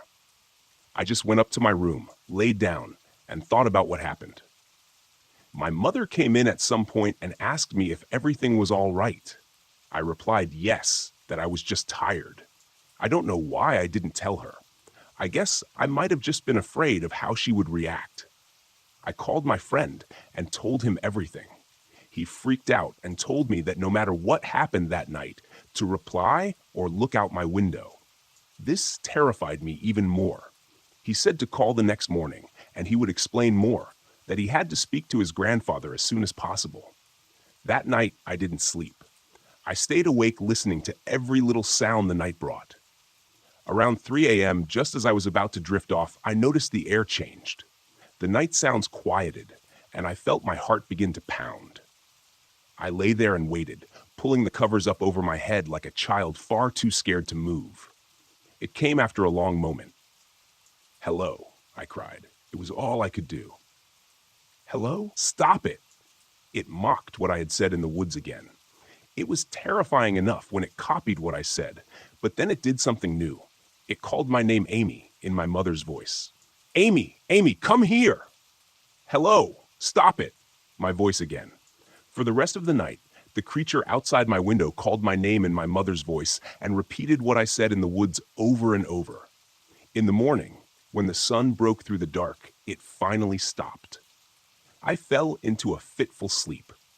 I woke around noon to my friend calling to tell me that he had spoken to his grandfather and could explain what had happened to me. He said there was a creature called a Yinella Ducci who goes on all fours. He explained that it was an evil entity that used dark magic to transform into an animal with the attributes it required. It had caught my scent and knew me. Now, I was also given a warning that since it knew me, it would always follow me, and I would always have to be careful. Last night I heard scratching on my window, then a low hum.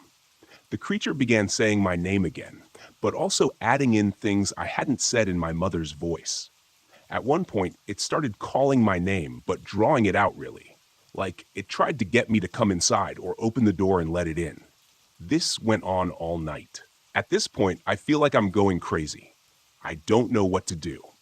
Is it seriously going to stalk the shadows around me for the rest of my life? I don't think I can handle that. I live in Somerset County, Pennsylvania on the mountain ridge and was curious if there have been any reports of any type of activity here this past year.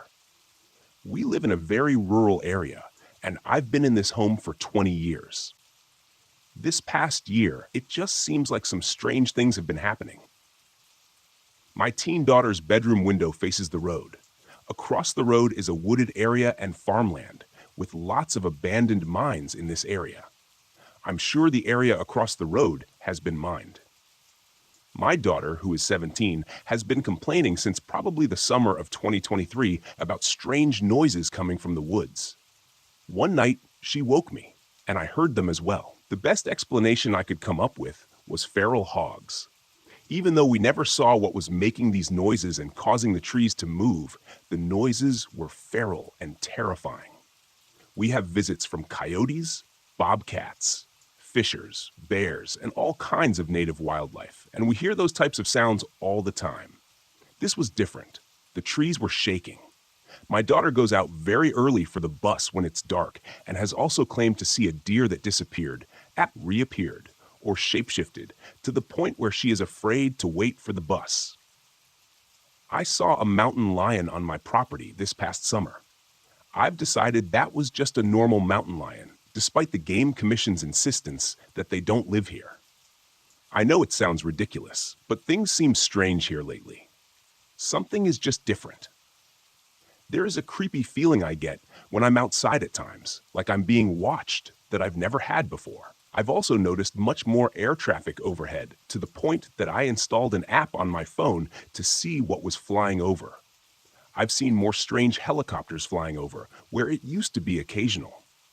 I usually brush it off as having something to do with the Flight 93 memorial. On Thursday night, January 18th, 2023, around 6:50 p.m., a helicopter went over so low that it shook my house. I was busy, so it took a couple of minutes of this continuing before I checked the app and noticed it was a Black Hawk helicopter out of Latrobe. It was across the road, over the area where my daughter had been complaining of the noises coming from the woods. It hovered over the area for a good 10 minutes in one spot, then disappeared from the radar altogether. I tried to see it from my upstairs window, but couldn't see much. My husband, who initially thought I was paranoid, also began to think it was strange. We saw lights in the woods over that way, but not much more. We could not see the helicopter in the air. The weather has been generally crappy here, with high winds and blowing snow this week. I'm not sure if they landed or turned off the radar, but I'm guessing they may have landed because I could no longer hear the helicopter sounds. I've believed in the paranormal for a long time because I once saw a ghost in the 90s when I lived in Baltimore. I've never really thought much about cryptids or things that could be dangerous. Just wondering if you've heard anyone else reporting odd things in this area. It's not the Chestnut Ridge. I think it's the next ridge over that may run through Bedford and Somerset counties. Just curious if anyone else has said anything this way. This is an encounter my girlfriend and her friend had a few years ago, not mine personally. I've heard her tell this story a few times before, but after recently hearing them together describe what they saw, I thought that you'd find it interesting. Maybe someone has seen something similar. This encounter happened in Lakewood, New Jersey, a few years back. It was midday, sometime in September. My girlfriend and her friend used to jog together regularly at local parks. The park they were at this particular day is called Lake Curzalejo, which butts up to a housing development.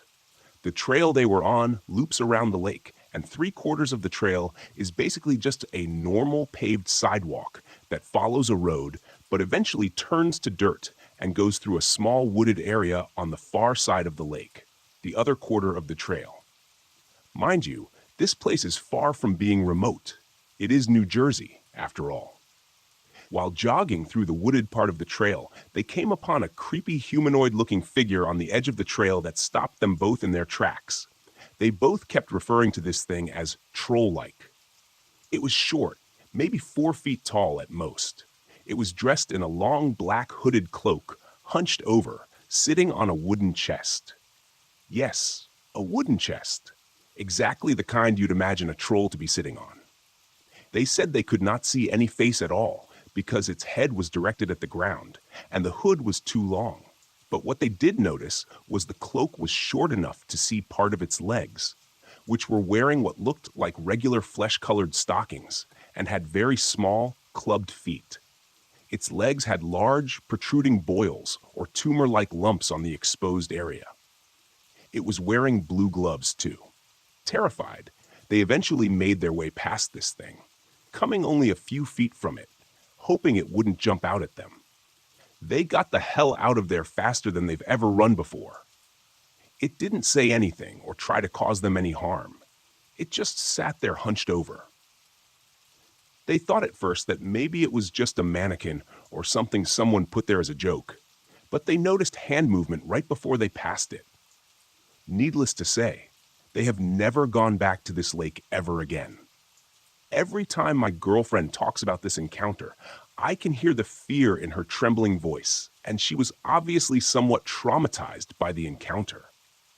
Even though I geek out about these types of stories all the time, she has absolutely zero interest in any of these types of things. She will roll her eyes or shake her head and tell me I'm crazy when I tell her about a cool story of Bigfoot or aliens or whatever that I read about, trying to pique some interest in her in these types of subjects. However, she continues to want nothing of it. I'm a very open-minded person when it comes to this stuff.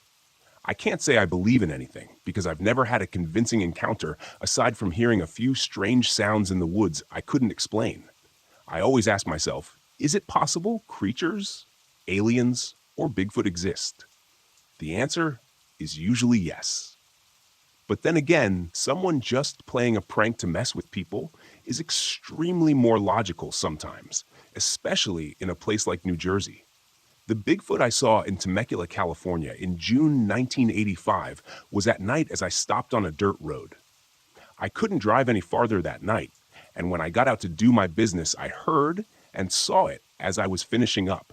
It did have an odor of something dead, like the decomposing body of a coyote. Anyway, it stood about 50 yards into a dry riverbed, with trees about 45 feet in average height. I shined my flashlight in the direction of the smell and saw movement. But what may be different than most sightings is its eyes actually glowed bright blue and were about 11 feet tall. Judging by the tree height, its eyes were just above a limb that I measured at 11 feet. The next day, I had a .357 with me, but I had a feeling that it would not stop this creature if I were to shoot it in case it came for me. I left in a big hurry, and that Toyota truck just did not seem fast enough. That was the second time I had seen one. The first was back in March 1952 in the Sage area between Hammett, California and Temecula, California. I went back the next day and measured the tree limb to its footprints, which were about 20 inches long and maybe 9 inches wide. This was a huge creature. I had a .357 I carried at all times with my own hot loads, a Colt Python with which I was very accurate. But it was so big, I felt it would not stop if he or she came for me. Do or don't take my word. I know that 11 feet is big, but that is what I believe it to be, by the footprints and the tree limb. One difference from other sightings, except for the dead and foul smell, is this one difference. Its eyes glowed a bright blue when a light was flashed in its eyes, and me being 70 yards away, which is fairly close, it is out there somewhere, most likely. This area is close to the Puma Indian Reservation, which goes down towards Mount Palmer Observatory, a whole lot of forestry-type land. I was part of an alternative spring break trip at my university, and we were in a van, and it happened a few years ago. We went from Michigan to Utah and had a day off, and we all decided to hop on our 2 vans and go to Arizona for the Grand Canyon. Well, it was starting to get dark, and it was such a beautiful experience to see. But then, out of the corner of my eye, as I'm driving, I notice in one of those remote desert houses that 2 men were throwing what looked like human-sized bags into a ditch. To this day, I keep thinking they were bodies being thrown into a ditch and buried, or maybe stashing some drugs in the desert. They were too preoccupied to notice the vans and were a good distance from us to possibly notice. But I can't shake the feeling of dread. What would have happened if they saw us or even imagined what could have been in those bags? The lack of light pollution and being in the middle of nowhere, Afghanistan, is pretty great if you like looking at the night sky. Add the light amplification capabilities of night vision goggles to this, and you start seeing some really weird stuff. Probably mostly UAVs or manned jets with a couple of satellites, and the general glitchiness of night vision explains what I was seeing. But all the same, my grandfather was a World War II vet, and one of his war stories was about being hunkered down in a ditch with a bunch of other guys when a French woman came along and went from soldier to soldier, handing them apples. He'd looked away for a minute when she got to the last guy, but when he looked back, she was just gone with no obvious place she could have gone to, and no one else knew where she went either. Probably a perfectly reasonable explanation, but he seemed to think there was something supernatural going on. I was in the Marines. We were in Okinawa for a while the battalion I served with rotated one company to Okinawa for a few months on a cycle, and I was pulling a simple patrol with a couple of other guys. No big deal, just around the restricted areas near the base. One guy radios, there's this woman walking across the beach, and he can't get her to stop. Another guy comes from the opposite end to try and cut her off. I mean, We didn't want to shoot her or anything. Come on. And they're both approaching her, trying to get her attention, when, at about 50 meters or so away from her, she turned to face the ocean and, according to them, just disappeared. They could be pranking us, but if so, they both must be damn good actors because they seemed shaken as hell by it all. We were also told this is by no means the first time this has happened. I'm an environmental educator at a nature preserve, so I spend a lot of time outdoors in sometimes isolated areas. There's one area of the park I try not to take groups of kids anymore. Once in a while, we have to go through that trail since it's a shortcut to the kayak launch. And when it's 95 degrees Fahrenheit outside, you're ready for anything that'll make your trip shorter. When I started there, one of the first things I did was familiarize myself with all areas of the preserve. So I spent quite a bit of time hiking through all of the trails, even the rarely used ones, since I have to know my way around to navigate groups or go rescue someone if they get lost, which happens. One part of the preserve is an old homestead site of a now abandoned pineapple plantation. It was settled in the 1890s. We don't know much about the family beyond the name and the year they settled there, and the approximate year the homestead was abandoned. This is in southern Florida, and there are thousands of similarly abandoned homestead sites. The early settlers of that area had to be tough as nails. This was a pre-railroad area. The nearest town was about 5 miles south through what would have been wilderness with no real roads.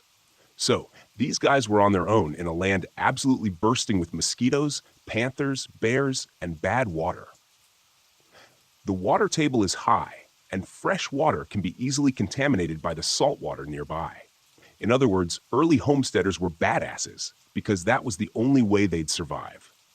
There is a narrow trail through what was once the homestead site. On one of my first days, I decided to trek through there. I got about half a mile in when I started to get some weird vibes. I've always been sensitive to my surroundings and have spent enough time in isolated natural areas to know that if something doesn't feel right, it probably means your instincts are picking up on something you should pay attention to. Usually, this means your brain is picking up on minute movements on the ground that indicate an unfriendly snake may be nearby, or another animal you don't want to confront. While the panthers are nearly gone, we've got aggressive wild boars and bobcats that freely roam. So I stopped dead in my tracks and let my mind go quiet, looking around carefully for any warning signs. There weren't any, and I didn't see any recent tracks, but the bad vibe feeling was still there. I shrugged it off and kept going. The trail kept getting narrower, and the bad vibes kept growing deep in my gut.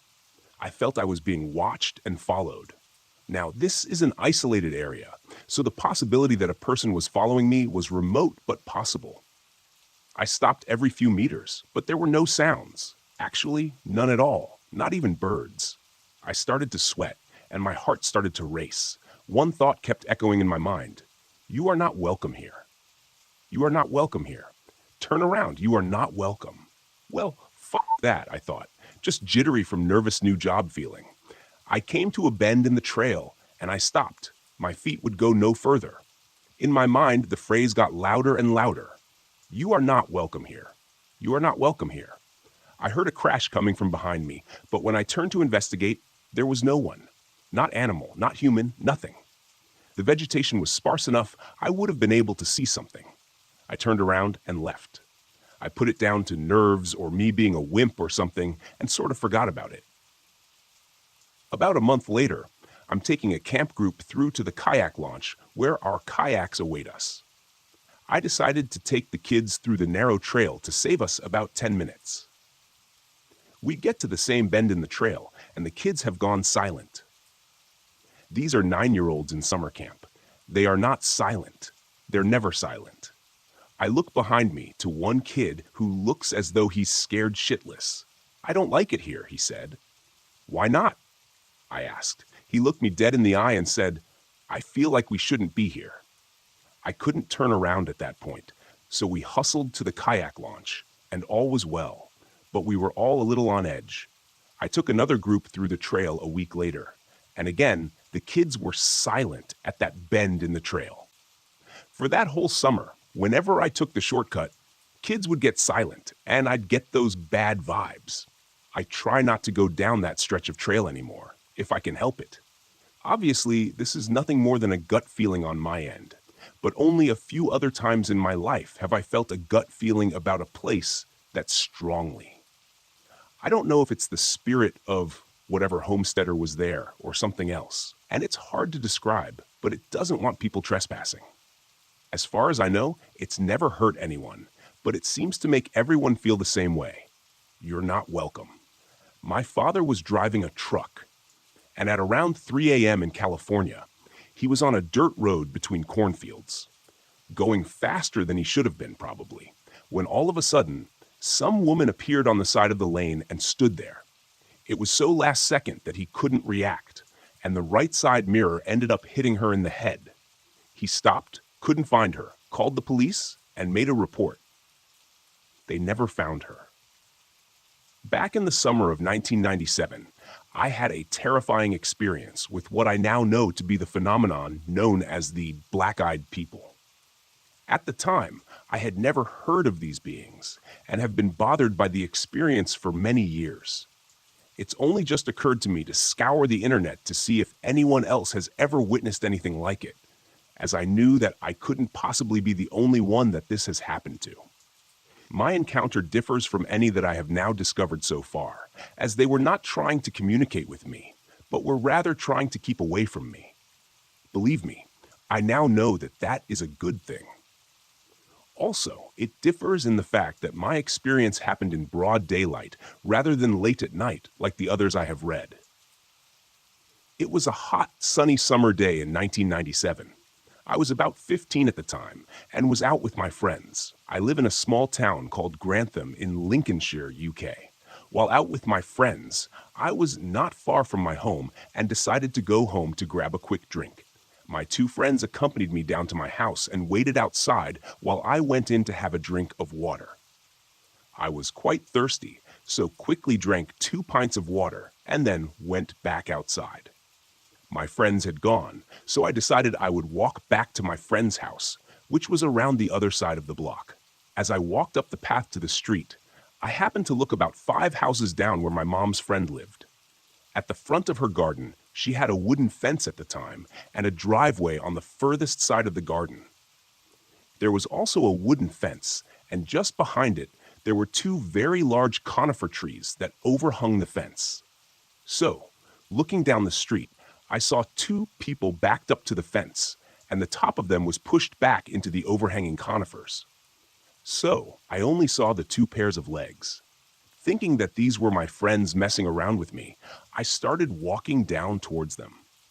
As I got closer to them, I shouted out, "Come on, you 2, I can see you hiding there." Thinking that they would come out laughing, I smiled to myself. But instead of coming out, they managed to jump up into the conifers over the fence and come out in my mom's friend's garden. At this point, I was thinking how they could have done this because the foliage on the trees was pretty thick. They didn't stop there. They turned around towards the next garden and managed to climb over the 5-foot fence panel. As I watched them weirdly go over the panel, I shouted again to stop messing around. I said that it was weird the way they got over the fence because it wasn't a hop or a jump. I can only describe it as lizard-like. That's the only way that comes to my mind to describe it. So, I kept walking down the road and watched as they went over a 6-foot gate into the next door's back garden. So I thought to myself, I know what to do. I would carry on walking and catch them when they come out of the next garden. I picked up my pace, carried on, and caught sight of them in the next garden, and stopped dead in my tracks as I looked in horror at what I'd been chasing. They stood a few feet away from each other. One looked like a teenager. He was wearing the fashion of the time, which was a blue puffer jacket that was zipped up. He was wearing jogging bottoms that had studs up the legs, which were called poppers, trainers, and a baseball cap. I didn't look at his face, as the other one caught my attention nearly straight away. This one was much older, very pale skin. The top of his head was completely bald, but around the side of his head, he had long, greasy black hair down to the middle of his back. He was wearing a long trench coat, which went down to his ankles. He was wearing boots. His hands had long fingers that ended with sharp-looking, dirty nails. He had a big hooked nose, and his eyes were pure black. It looked so evil. As my eyes met him, it felt like time stood still. Nothing was moving. Not a leaf, no breeze, nobody else in the street. Silence. I couldn't move, as I was paralyzed with fear and terror. I knew it was staring at me into my eyes, maybe into my soul. I stood rooted to the spot for what felt like hours, but must have been maybe 5 minutes. I broke the eye contact, turned, and ran for what felt like my life back to my house. When I got indoors, I sat down and cried like a big baby. I couldn't console myself. It took me a while to compose myself and tell my parents what had happened. They didn't know what to do. I sat down and drew what I had seen. I still have the drawing today. Not that I need it. That image is well and truly etched into my mind, and I would probably draw the exact same one in another 30 years. I don't know what this thing is. It definitely was not human. Over the years, it has played on my mind, bringing many questions and no answers. I thought it was either an alien, a demon, or any monster in between. Some of the questions it's brought me, apart from what is it, how did they climb the fence like they did? Why were they wearing large coats on a boiling hot day after reading other accounts of them? Why were they out in the middle of the day on a normal street in a small town? Why did they run from me? I hope no one ever has the experience of encountering these black-eyed beings. If you see one, run for it. P.S. It turned out that my friends went straight back home when they left me. I was quite angry with them for a while and told them what had happened, only for them to laugh at me and think I was joking. I've never been more serious about anything. This is no laughing matter, and I dread to think what could have happened if I hadn't run off. Please be aware of them and take care of yourself. This was not hiking, but it was in a remote place in the woods. My uncle built a house on some acreage he has that is pretty far out there. There is not another house within 2 miles of his, at least, and most of that is woods and cow pastures. But his place is beautiful. He built it all by hand and has a wonderful wraparound deck, perfect for family get-togethers. We were all out there, probably 20 adults and 5 or 6 kids, for a party one day. It was one of those summer times when it's blazing hot, but the light breeze is cool enough that you don't notice it after a while. I had been there hanging out all day when I was asked to run into town and grab some more groceries. So I packed up and headed out. I got the groceries and everything was fine. As I drove back, it was starting to get dark, and it was at a time of year when night falls fast. It was pitch black when I finally arrived. As I pulled up, I noticed something sitting in front of my car, facing the house. It wasn't disturbed by my headlights, but it did glance back at me once. It was a panther, just chilling there, watching the party. As I sat there for a second, watching it, I noticed that it had specifically placed itself near the edge where all the kids were running around. After I had my headlights on it for a minute or so, it kind of looked back at me again, as if to say, "Okay, I was caught. Oh well." And then it gave the most human-like sigh and just walked off into the woods. I sat there for a bit before building myself up to get out of my car and go to the party to tell everyone.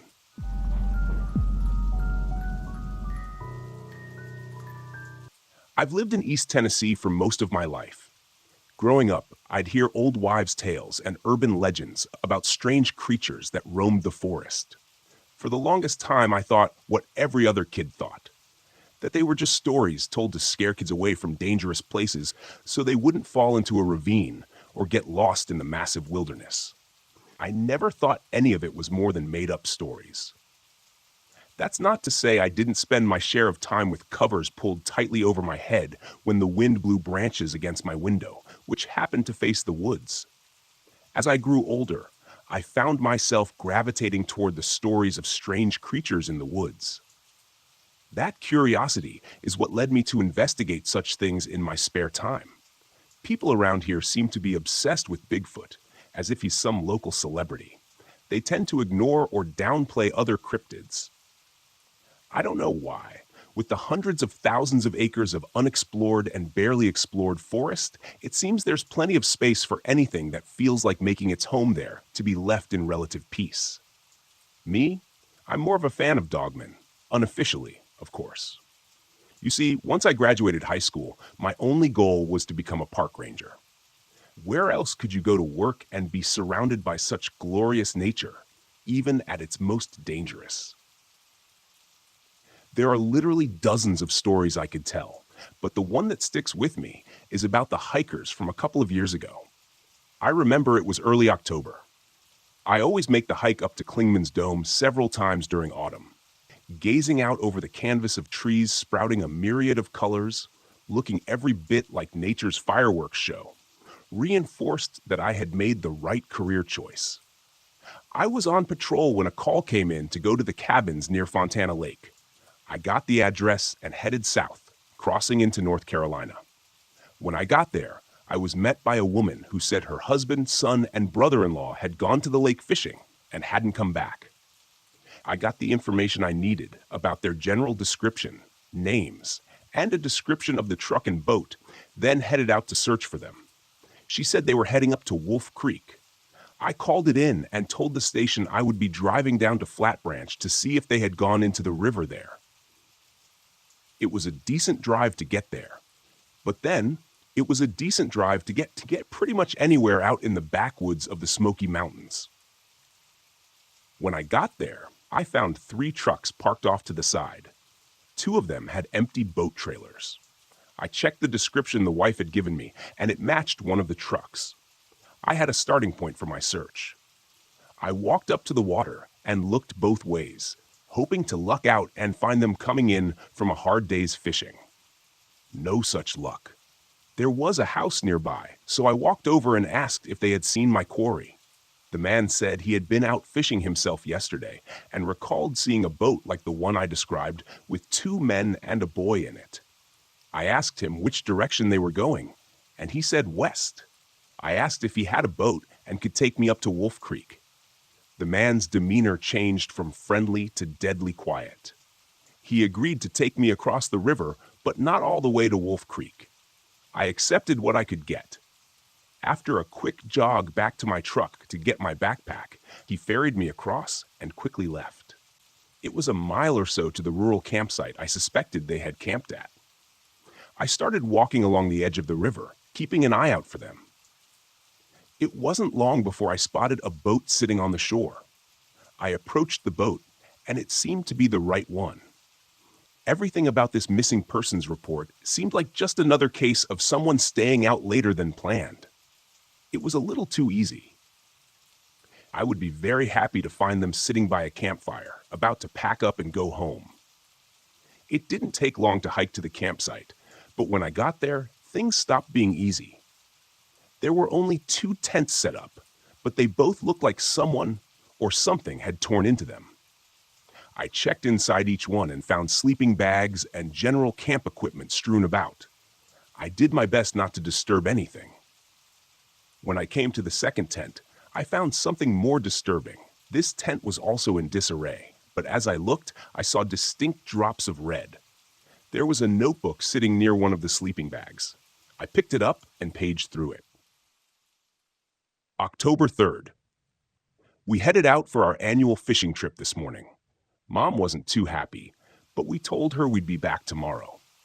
The drive to the boat launch was kind of long, but we filled the time talking about all the fish we were going to catch and generally telling stories about the area. Dad tried to scare me with a story about a cryptid that lives in the area, but I knew he was just yanking my chain. We got to the boat launch and headed out into the water without too much of a hitch. Uncle Roger nearly fell in trying to get the boat undone. He didn't find it nearly as funny as Dad and I did. Once we were out on the lake and had our lines in the water, he seemed to settle in and enjoy himself. After a few beers, he was laughing about it with us. We caught a couple of fish, but they were too small, and we had to throw them back. Dad said he'd heard about a good spot up by Wolf Creek. We had better luck when we got there. Uncle Roger caught 3 largemouth bass, and I caught two. Dad had a big one on his line, but it got loose before we could net it. It was starting to get dark, so Dad said we should go to one of the rural campsites. We pulled the boat up to shore and tied it to a large tree, then took our gear and hiked to the campsite. There wasn't anyone else there, which Dad said was odd because the site is normally full. We unpacked and set up our tents, and Dad got a fire going while Uncle Roger cleaned the fish. We ate, laughed, and talked until it was dark and we turned in for the evening. Dad said there was a better fishing spot further west, and he wanted to go there early in the morning before we headed back to the cabin. It's the middle of the night, and Dad is playing a joke on me. I woke up for some reason, and he wasn't in the tent. I could hear rustling outside, along with something pawing the ground and snorting. I knew it was Dad trying to scare me. He and Uncle Roger had been telling cryptid stories while we ate supper. I told them they weren't going to scare me like they did last year. They just looked at each other and smiled. I knew they would have something up their sleeves. I didn't bother to turn the light on or go out and check. I knew they would just run away and hide, pretending to be a creature I had scared off. Then, in the morning, they would ask each other if they had heard the commotion, hoping to scare me. I wasn't falling for it. One thing you learn from having a prankster for a dad is not to believe anything you see, or in this case, hear. I rolled over and tried to go back to sleep, but Dad was making it tough. He was stomping and growling around so loudly, trying to get my attention, but I wasn't having it. When I got up in the morning and went outside, the campsite had been destroyed. Uncle Roger asked if I had heard anything last night, and I played along, saying I'd heard some creature outside our tent, but was too scared to go out and check. He made a good show of searching for Dad and seeming genuinely concerned. I was just waiting for Dad to get tired of the game and come back to the campsite. As the morning wore on, Uncle Roger started talking about going to look for him. I wanted to tell him I hadn't fallen for their little prank, but didn't want to spoil their fun. When noon rolled around and Dad still wasn't back, I started to get worried. Maybe he had fallen and hit his head on a rock or something. Uncle Roger was beside himself. He told me he would have already gone looking for Dad, but didn't want to leave me alone at the camp. We decided to go look for him. Uncle Roger found what looked like a scuffle, and we headed off in that direction. He told me to stay right with him as we struggled through the forest, looking for any sign of Dad. I was starting to doubt that this was a prank. I was getting worried about Dad. The further we went, the more I realized how wrong I'd been. I wanted Dad to jump out and scare me just so I'd know he was okay. We walked around for hours searching for him, but we couldn't find him. I was beyond worried now, and I could tell Uncle Roger was too, but he didn't let on. He just kept saying Dad was probably already back at the campsite by now. When the sun started sinking low in the sky, we gave up our search and headed back. Twice we lost our way and had to double back to get to the site. There weren't many trails out here, at least not ones people had made. When we got back to the site, I ran to our tent, hoping he would be there, but he wasn't. We ate a quick supper and turned in for the night. Uncle Roger promised me he would wake me up when Dad came back. October 4th, Uncle Roger never woke me. Dad didn't come back. I said we should call for help, but he told me Dad had the only phone. We were trying to decide what to do when we heard rustling in the woods and the birds went silent. We looked around for the source of the noise, and unfortunately, we found it. There was a thing coming toward us. It stood on its hind legs, and its body made these loud cracking sounds, like its bones were snapping into or out of place, echoing all around us. This thing was huge. I literally froze. My body refused to move as this horror came toward us. Uncle Roger grabbed me and yanked me over behind his tent. We tried to hide, but this thing saw us and let out a massive roar. We were so close I could see blood on its claws and teeth. I prayed it wasn't Dad's. "What do we do?" I said. He put his finger up to his lips. It looked over at us and then went into my tent, like it was searching for something. "Come on," Uncle Roger said. We snuck away from the monster as quietly as possible. We slipped down the bank of the creek and walked downstream in the water. "Where are we going?" I whispered. "There's a bridge downstream. If we're quiet enough and that thing loses our scent, we could hide under it and hope it goes away." I focused on walking as quietly as I could through the water. The sound of the creek was loud, so I was hopeful it wouldn't see or hear us. It seemed like forever until we reached the bridge. It was a small wooden bridge that spanned the creek, allowing hikers to pass over. There wasn't a lot of cover. We tried to wedge ourselves into the shadows at the farthest end of it. Time slowed to a standstill as I sat there on the uncomfortable rock, shivering. Neither of us had our jackets on, and the sun had gone down, taking the warm air with it. I started to doze when I felt a nudge. I looked up, and Uncle Roger was motioning me to be quiet. I was about to ask why when I heard the creak of a board on the bridge right above my head. It wasn't the steady walk of a hiker going down the trail. It was a slow, deliberate step, someone sneaking or hunting. I listened in mortal terror as the board slowly gave way to the weight of whatever was on it, one slow step at a time. As if I wasn't cold enough, my teeth began to chatter with fear. It couldn't have been very loud. Uncle Roger barely heard it. But he went into silent convulsions, motioning me to stop. I bit my tongue to keep the noise down and continued to listen. Only there was nothing to listen to. Whatever was on the bridge had stopped moving. It was as if it was listening to be sure it had heard something. I strained my ears, and when I did, I heard sniffing. The thing was trying to catch our scent. For the first time, I noticed there was a slight breeze. It was blowing in the same direction the water flowed, but I had no idea which side of the bridge the creature was on. The wind could be our savior or our doom. Another slow footstep sounded like a bomb going off as the board creaked beneath it. For the briefest of moments, it seemed like it was moving away toward the far end of the bridge. I hoped and prayed that was the case as another footstep sounded, then another. I breathed a silent sigh of relief as I heard it step off the edge of the bridge and onto the trail. My relief was short-lived, though, as I saw a face peek around the corner and peer under the bridge. I froze in terror as this thing that looked like a giant, monstrous dog walking on its hind legs snuck around the corner of the bridge and dipped its feet into the water. It sniffed the air and poked its snout into the shadows under the far side of the bridge. Coming up empty, it turned its focus to the side of the bridge where we were hiding. Daylight had faded to dusk. There was precious little light to see by. That was our only saving grace. The shadows were darker here, making us nearly invisible, but that was rapidly ending as the beast approached. My mind was vapor-locked. I had no clue what to do. Running would just give us away more quickly. It was looking like our only choice was to die. At that moment, I was 100% sure of what had happened to Dad.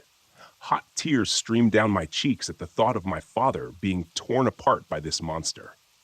As I prepared to die, I felt Uncle Roger lean over a little closer. He was right in front of me, and it was hard to see the monster. I saw his hand move down toward the ground and pick up a stone the size of his fist. I knew right away what was happening. He was trying to shield me. He would offer himself as a sacrifice to protect me. My tears redoubled, making it hard to see. The monster was almost on us. It hadn't acted like it knew we were there, but at this point, it didn't matter. A few more steps, and all doubt would be removed. I saw it reach out with its terrible claws that nearly touched Uncle Roger's nose. This was it. Suddenly, it stopped. It lifted its head and sniffed the air. I saw the hair on its back bristle. Then, in a heartbeat, it disappeared. Uncle Roger slowly stood and looked around. I tried to do the same, but my legs didn't want to cooperate. I dislodged some stones as I stood, making a little noise and causing Uncle Roger to hiss at me. We stood silently, waiting for that thing to come jumping out at us from whatever hiding place it was in. After a few minutes, I began to hope that we were okay. Uncle Roger led the way back to our camp. He said we should change into dry clothes and get a little rest. It felt so good to be warm again. I snuggled up in my sleeping bag and wrote this message so that if we didn't make it, someone would know what happened. I hoped my dad was as lucky as we were. I read through the entire message, then went back and reread the description of the creature. If it was what I thought it was amazing they were still alive. Knowing what I was tracking put me on guard and made me wonder if I was being hunted right now, if it had intentionally left things as they were to ensnare another victim. I didn't have much hope of finding them, but I would look anyway. I started with the tracks in the camp, specifically the ones around the tents. It seemed like the boy and his uncle had gone toward the creek. The creature's tracks went that way too. It followed them to the creek, where its tracks seemed to wander around as if it had lost its prey. I saw where they went into the water to throw off its scent. Smart move. I followed the meandering tracks until they came to a small bridge that forded the creek. The tracks went over the bridge, then through the creek underneath it. That didn't make sense unless they were hiding in the shadows. The creature's tracks made a sudden turn and went toward the trail, then up a hill, almost like something spooked it. If it was what I thought, I couldn't imagine anything spooking it. I followed the creature's tracks up over the hill. Then they doubled back and followed the creek from the top of the ridge. I noticed there was a good view of the creek. It didn't make sense to be going this way until I found myself back in the camp. It had put them right back in its sights. I was confused for a while. I couldn't find a second set of tracks where they left the second time. If the creature had slaughtered them at the campsite, there would be a lot more blood. But there wasn't. In fact, I couldn't find any proof they'd come back. Then it hit me. I went back and looked at the tracks again. There were a few here and there that were doubled. The boy and his uncle must have come back here after the bridge, then left the same way as before. The disturbing thing was, I still hadn't seen any tracks of the father. I circled around the camp slowly, looking for anything I might have missed. Eventually, I found a set of adult tracks leaving a tent and going to the edge of the trees. They stopped facing a tree. There was a dark spot on the bark, a couple of feet up. This had the earmarks of a late-night bathroom break, but the confusing thing was the tracks never returned, like he had stopped there to relieve himself and then just disappeared. I searched all around the tree when I made a startling discovery. There were flecks of blood farther up on the bark. I circled out further from the tree and found my terrible discovery, tracks of the creature with drops of blood beside them. My marrow turned to ice at the implication. I followed my new trail, hoping I wouldn't find what my mind was telling me I would. I tried to report to the station on my radio, but strangely, all I got in response was static. I knew there were areas out here that didn't get good reception, but I didn't think this was one of them, right near a posted campsite just off a trail. I decided I would try again later. I adjusted my backpack and started off after my prey. As a precaution, I pulled out my sidearm and made sure it was loaded. It seemed like a silly thing to do, but when dealing with a dangerous alpha predator, it's best to make sure you're ready to shoot. My hand shook a little when I put my gun back in its holster. I knew this was dangerous. I knew it would be just as easy to go back to the station and let search and rescue take care of it. But I also knew that there was a man who was in the clutches of a deadly creature, and he was losing blood. I didn't have time to waste. I followed the tracks as best I could through the brush and fallen trees. I would lose the trail sometimes, only to pick it up again when I found a few more drops of blood. The tracks ran along the base of the hill, heading west until they came to a stop. It was right in front of a mountain. I looked all around, but the trail had disappeared. Finally, in desperation, I looked up and noticed a cave partway up the mountain. I thought about going up there, but was unsure. That could be the home of this creature, or it could be the home of a dozen other animals, none of which would appreciate me storming into their living room unannounced. After another thorough look around the area, I decided it was likely where my prey had gone. Clouds had been rolling in all day, and now they decided they were done playing nice. The rain began slowly enough, but was soon coming down in sheets. The cave was looking better as I covered my eyes and tried to see where I was going. It was raining so hard I couldn't see the cave anymore.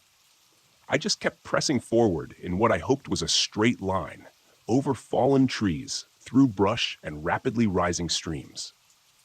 I finally looked up and saw I was at the base of the mountain. My direction was off by a little bit, and I had ended up a few dozen yards to the right of it, but it was no matter. I started climbing the mountain, being extra careful of my footing, especially in this torrential downpour. After a few slips, including one that nearly had me tumbling off the mountain, I made it to the mouth of the cave. I slipped inside and enjoyed a moment without water dumping on me.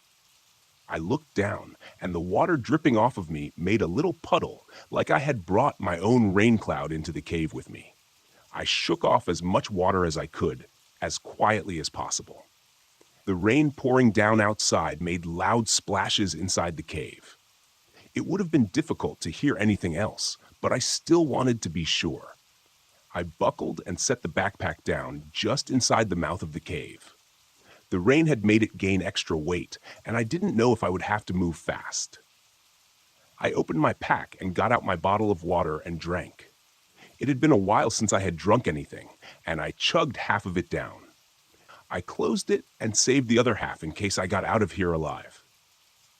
With that happy thought rattling around in my brain, I stowed the water bottle back in my pack and pulled out a small flashlight. I turned it on while pointing it at the floor. The bright beam illuminated the cave. It was large as caves go. I could stand up in it and not reach the ceiling. There were many boulders and stones. It wasn't a smooth floor. The walls were rough. There weren't any cave drawings in here. I walked slowly. Each step felt like I was closer to my doom. I pulled out my gun and held it tightly, the sense of foreboding thick in the air. Two thoughts impressed themselves on me. Firing a gun in here would probably deafen me, and the stench was horrific. It smelled like an open sewer in the middle of August. As I crept deeper into the cave, the sounds of the rain diminished, replaced by an eerie silence. I could hear the steps of my feet, my breathing, and my heart pounding. I was seriously considering turning around and leaving when I saw something ahead of me move. It was big, at least as big as me. I dove against the wall for some cover, forgetting that I was holding a bright light in my hand, so it didn't matter if I tried to hide as long as the light was on. I pointed at the floor, but didn't turn it off. I heard a shuffling sound getting closer. I was tempted to turn off the light, but giving the edge to this creature was not a good idea. It already had the home field advantage. I heard it sniffing, but I couldn't see it yet. I decided to find out more by bringing my light up and shining it deeper into the cave. I got the shock of my life when my light landed on the creature, and it was only a few steps away. It was big, at least 6 feet tall, and looked like a dog with a long snout, only its body seemed elongated. It stood on its hind legs and had hands attached to muscular arms. Overall, it looked like a nightmare. Part 2. It recoiled from the light and let out a growl. It was all I could do to keep from soiling myself. Without thinking, I pointed my gun and fired. The sound was deafening. My ears instantly started ringing. The creature roared at me, then turned and ran deeper into the cave. It had roared a mere few feet from me, yet I barely heard it. I stumbled and had to take a minute to steady myself. Then I started following it deeper into the cave. To this day, I really don't know why, other than needing to know if the hiker was alive. I looked at the ground to see if there was any blood, but there wasn't. I must have just startled it with the shot. That wasn't great news. I'd hoped I would have hit it and that it was wounded. Just scared meant it would be ready to fight when I saw it again. After all, I'm sure to the creature I was the invader, and it was defending its home. I continued farther into the cave, shining my light and watching for any sudden movement. I had no idea where it was or if it was setting a trap for me. I felt a whiff of air and jumped back a split second before the claws sliced the air where my face would have been. I rolled and came up shooting, holding my light beside the gun to illuminate my target. I fired over and over, pointing and shooting without having the time to aim. I watched as it ducked every shot and ran with inhuman speed. Just before it disappeared from sight, I saw it skip a step as I fired my last shot. My hopes soared that I had hit it at least once.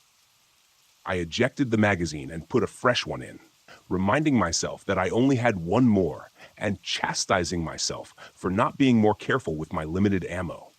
I justified it by telling myself there's no use dying with a full magazine.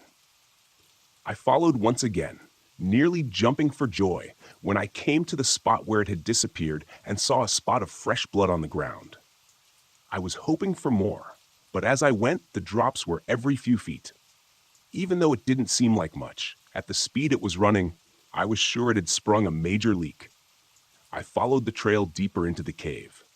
There was a chill in the air that made me shudder. My mind told me it felt like a tomb. My tomb. I shook off those thoughts and continued until the blood stopped. I shone my light on the small puddle and the ground beyond, where there was no blood. My mind screamed at me that it was a trap. I shone my light all around, even on the ceiling, but I couldn't see it. I started backing out the same way I'd come in, my eyes darting all around in search of my prey. It hit me like a bulldozer going 60 miles an hour. It had come out of nowhere and rammed me in the back. I sprawled out on the floor, rolling to a stop. My flashlight lay a few feet away, and I had no idea where the gun was. The wind was knocked out of me. I tried to breathe, but couldn't. I just lay there, gasping for air. It slowly circled around me, growling and bristling. I knew it was going for the kill. I screamed at my brain to move, but my body refused to cooperate. I tried to focus on my breathing and regain mobility. As it circled closer, I could see its breath chugging out of its mouth like a steam engine. I knew it was time. My arm was the first to recover. I slowly moved it toward the flashlight. It stopped circling just as I got a grip on the light. I saw the creature hunching to lunge at me. I clicked the light to strobe and aimed it at the creature's face. It screamed and clawed at the air as if it could fight off the light. I rose to my knees, keeping the light on it. When it turned away, I shone it around desperately, searching for my gun. I found it a few yards away and tried to run for it, but my body hadn't fully recovered and I fell flat on my face. My life in the balance, I didn't bother with the pain of my freshly broken nose. I crawled toward the gun with every ounce of energy in me. It seemed like an eternity until I put my hand on the grip and brought it to bear on the creature. It had recovered and was running at me full speed. I shone the strobe at it again, and it veered away from the light. I stood and aimed at it, squeezing the trigger. I saw the satisfying impact of the bullet in its side and squeezed the trigger again, making another hole on the far side of its chest. I squeezed over and over, hitting it each time and watching it reel from the impact, but it stayed on its feet. It growled and charged as my slide locked back, showing an empty chamber. I shone the strobe in its eyes once more, but this time it just ran off to the other side of the room. I used the distraction to eject my magazine and load in the last full one. I released the slide and started firing immediately, hitting it in the hindquarter and leg, but not stopping it. I stopped shooting and forced myself to concentrate. I aimed carefully as it ran toward me, and at the right moment, I squeezed the trigger. It went down hard, squealing like a stuck pig. It thrashed and clawed at its face, tumbling over itself. Blood flew everywhere from its many gunshot wounds, but it still continued flailing about and squealing in pain. After a few minutes of this, it finally settled down and was still enough for me to see my handiwork. I had shot it in the eye. There was nothing left there but a bloody hole. I didn't dare approach it. I stood at a respectful distance and watched, my gun ready if it tried to make a move.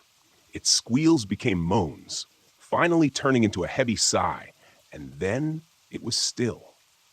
I shone the light on it, feeling cautiously optimistic that this thing was no longer a threat. Then I remembered what I was doing here in the first place. I tried to get my bearings and proceeded further into the cave.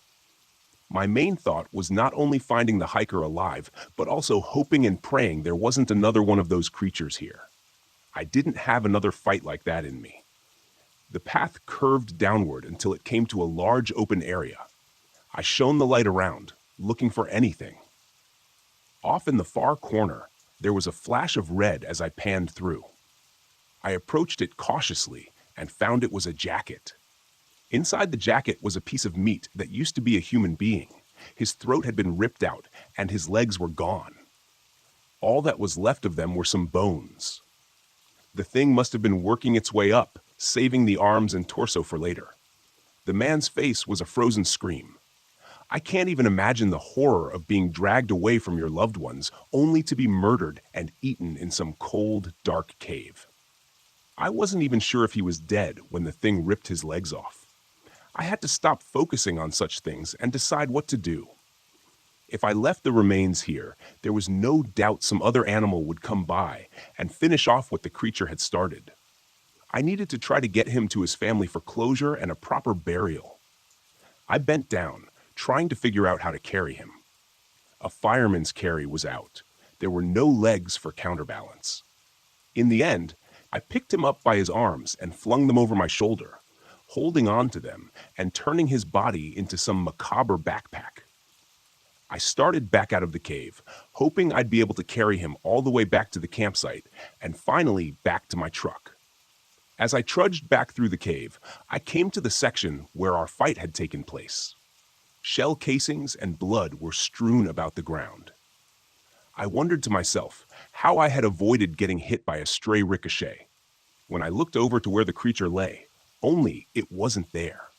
I shone my light all around frantically, whipping around, but it was gone.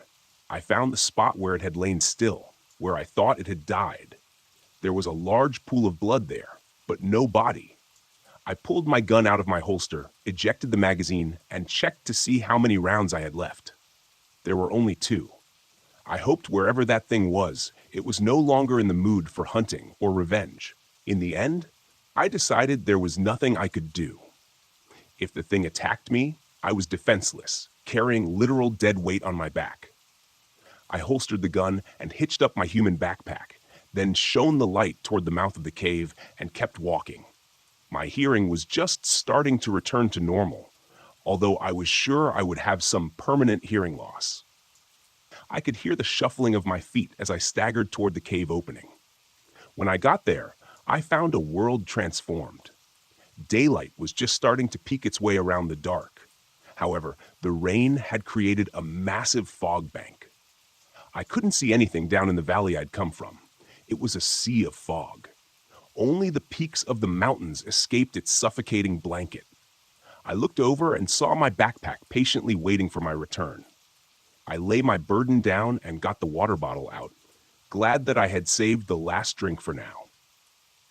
As I sat on the edge of the cave precipice, I looked down and wondered how I was going to get the body down there without falling to my own death.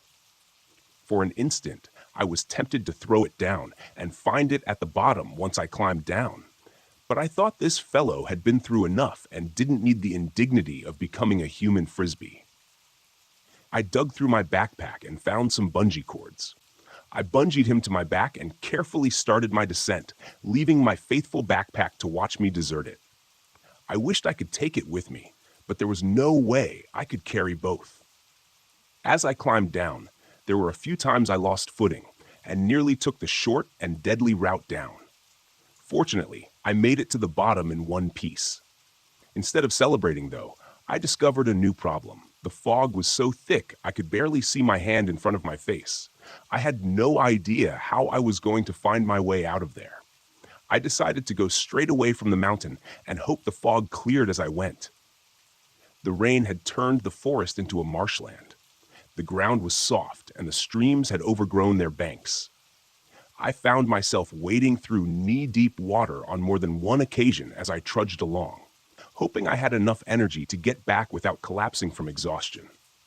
2 thoughts chased each other around my mind. Where were the other hikers? And where was the creature?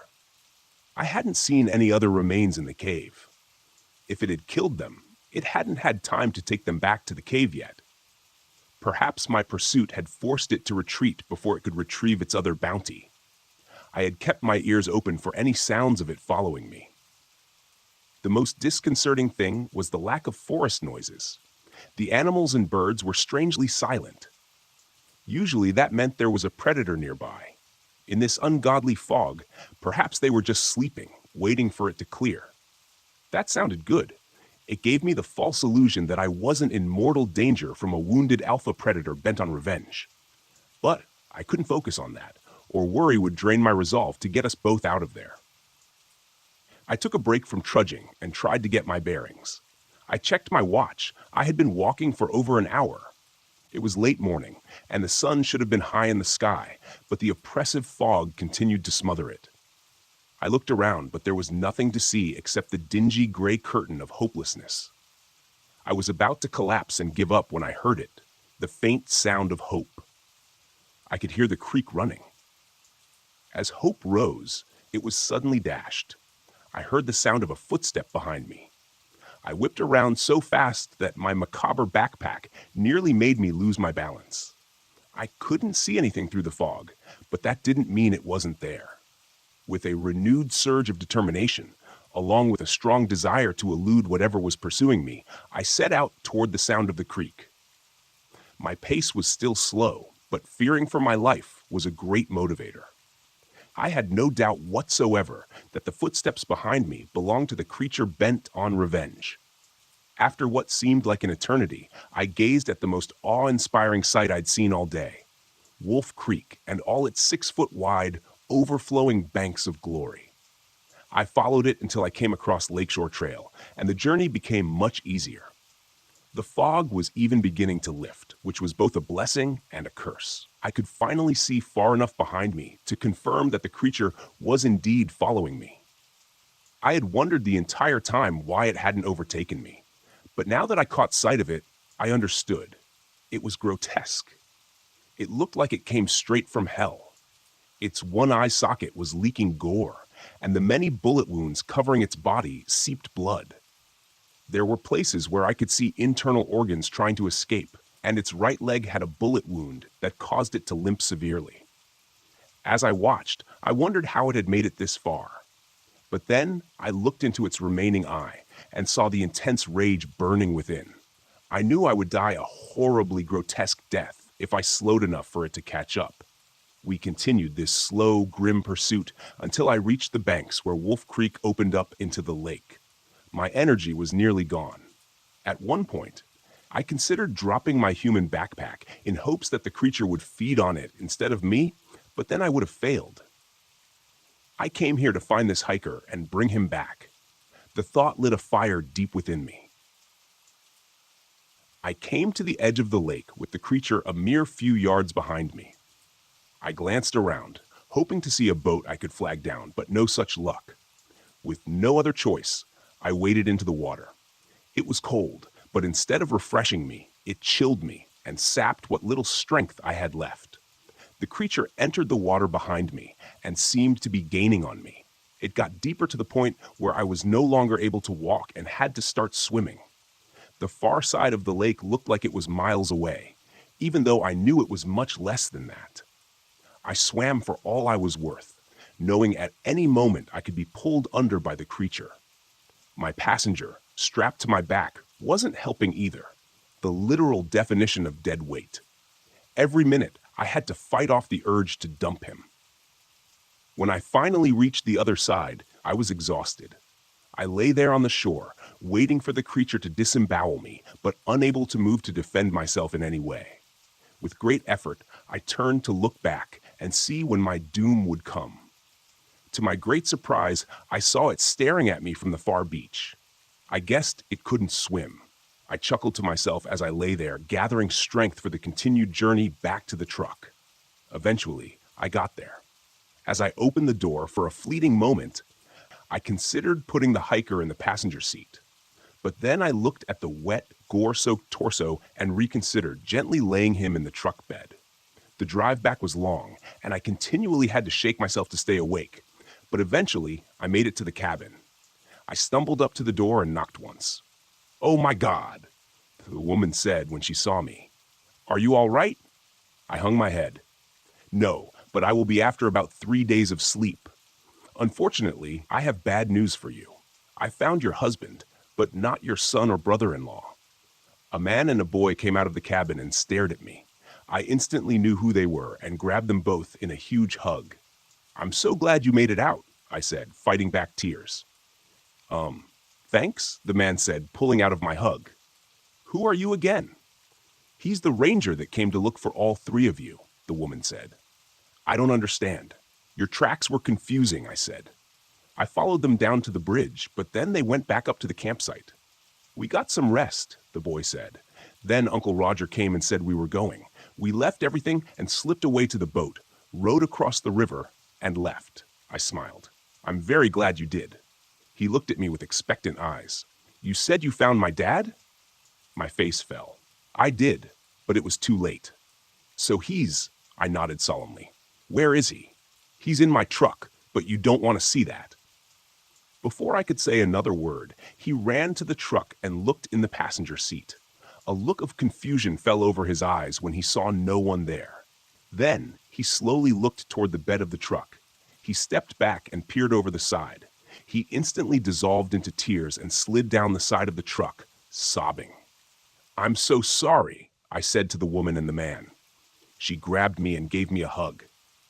"Don't be," she said. "Without you, we wouldn't have known for weeks, months, maybe even years what had happened. We would have gone on looking with false hope. You've given us a chance for closure and to properly grieve." She released me, and I wiped my eyes. I looked at the man and walked down to the truck. He followed, and we gently removed the body and laid him on the couch, then covered him with a blanket. The boy followed us back to the cabin, but wouldn't look at me or anyone else. He sat in a chair and stared at the blanket covering his father's body. I knew I had done all I could, so I excused myself and started toward the door. I paused and said to the boy, "I promise I'll make sure that thing never hurts anyone again."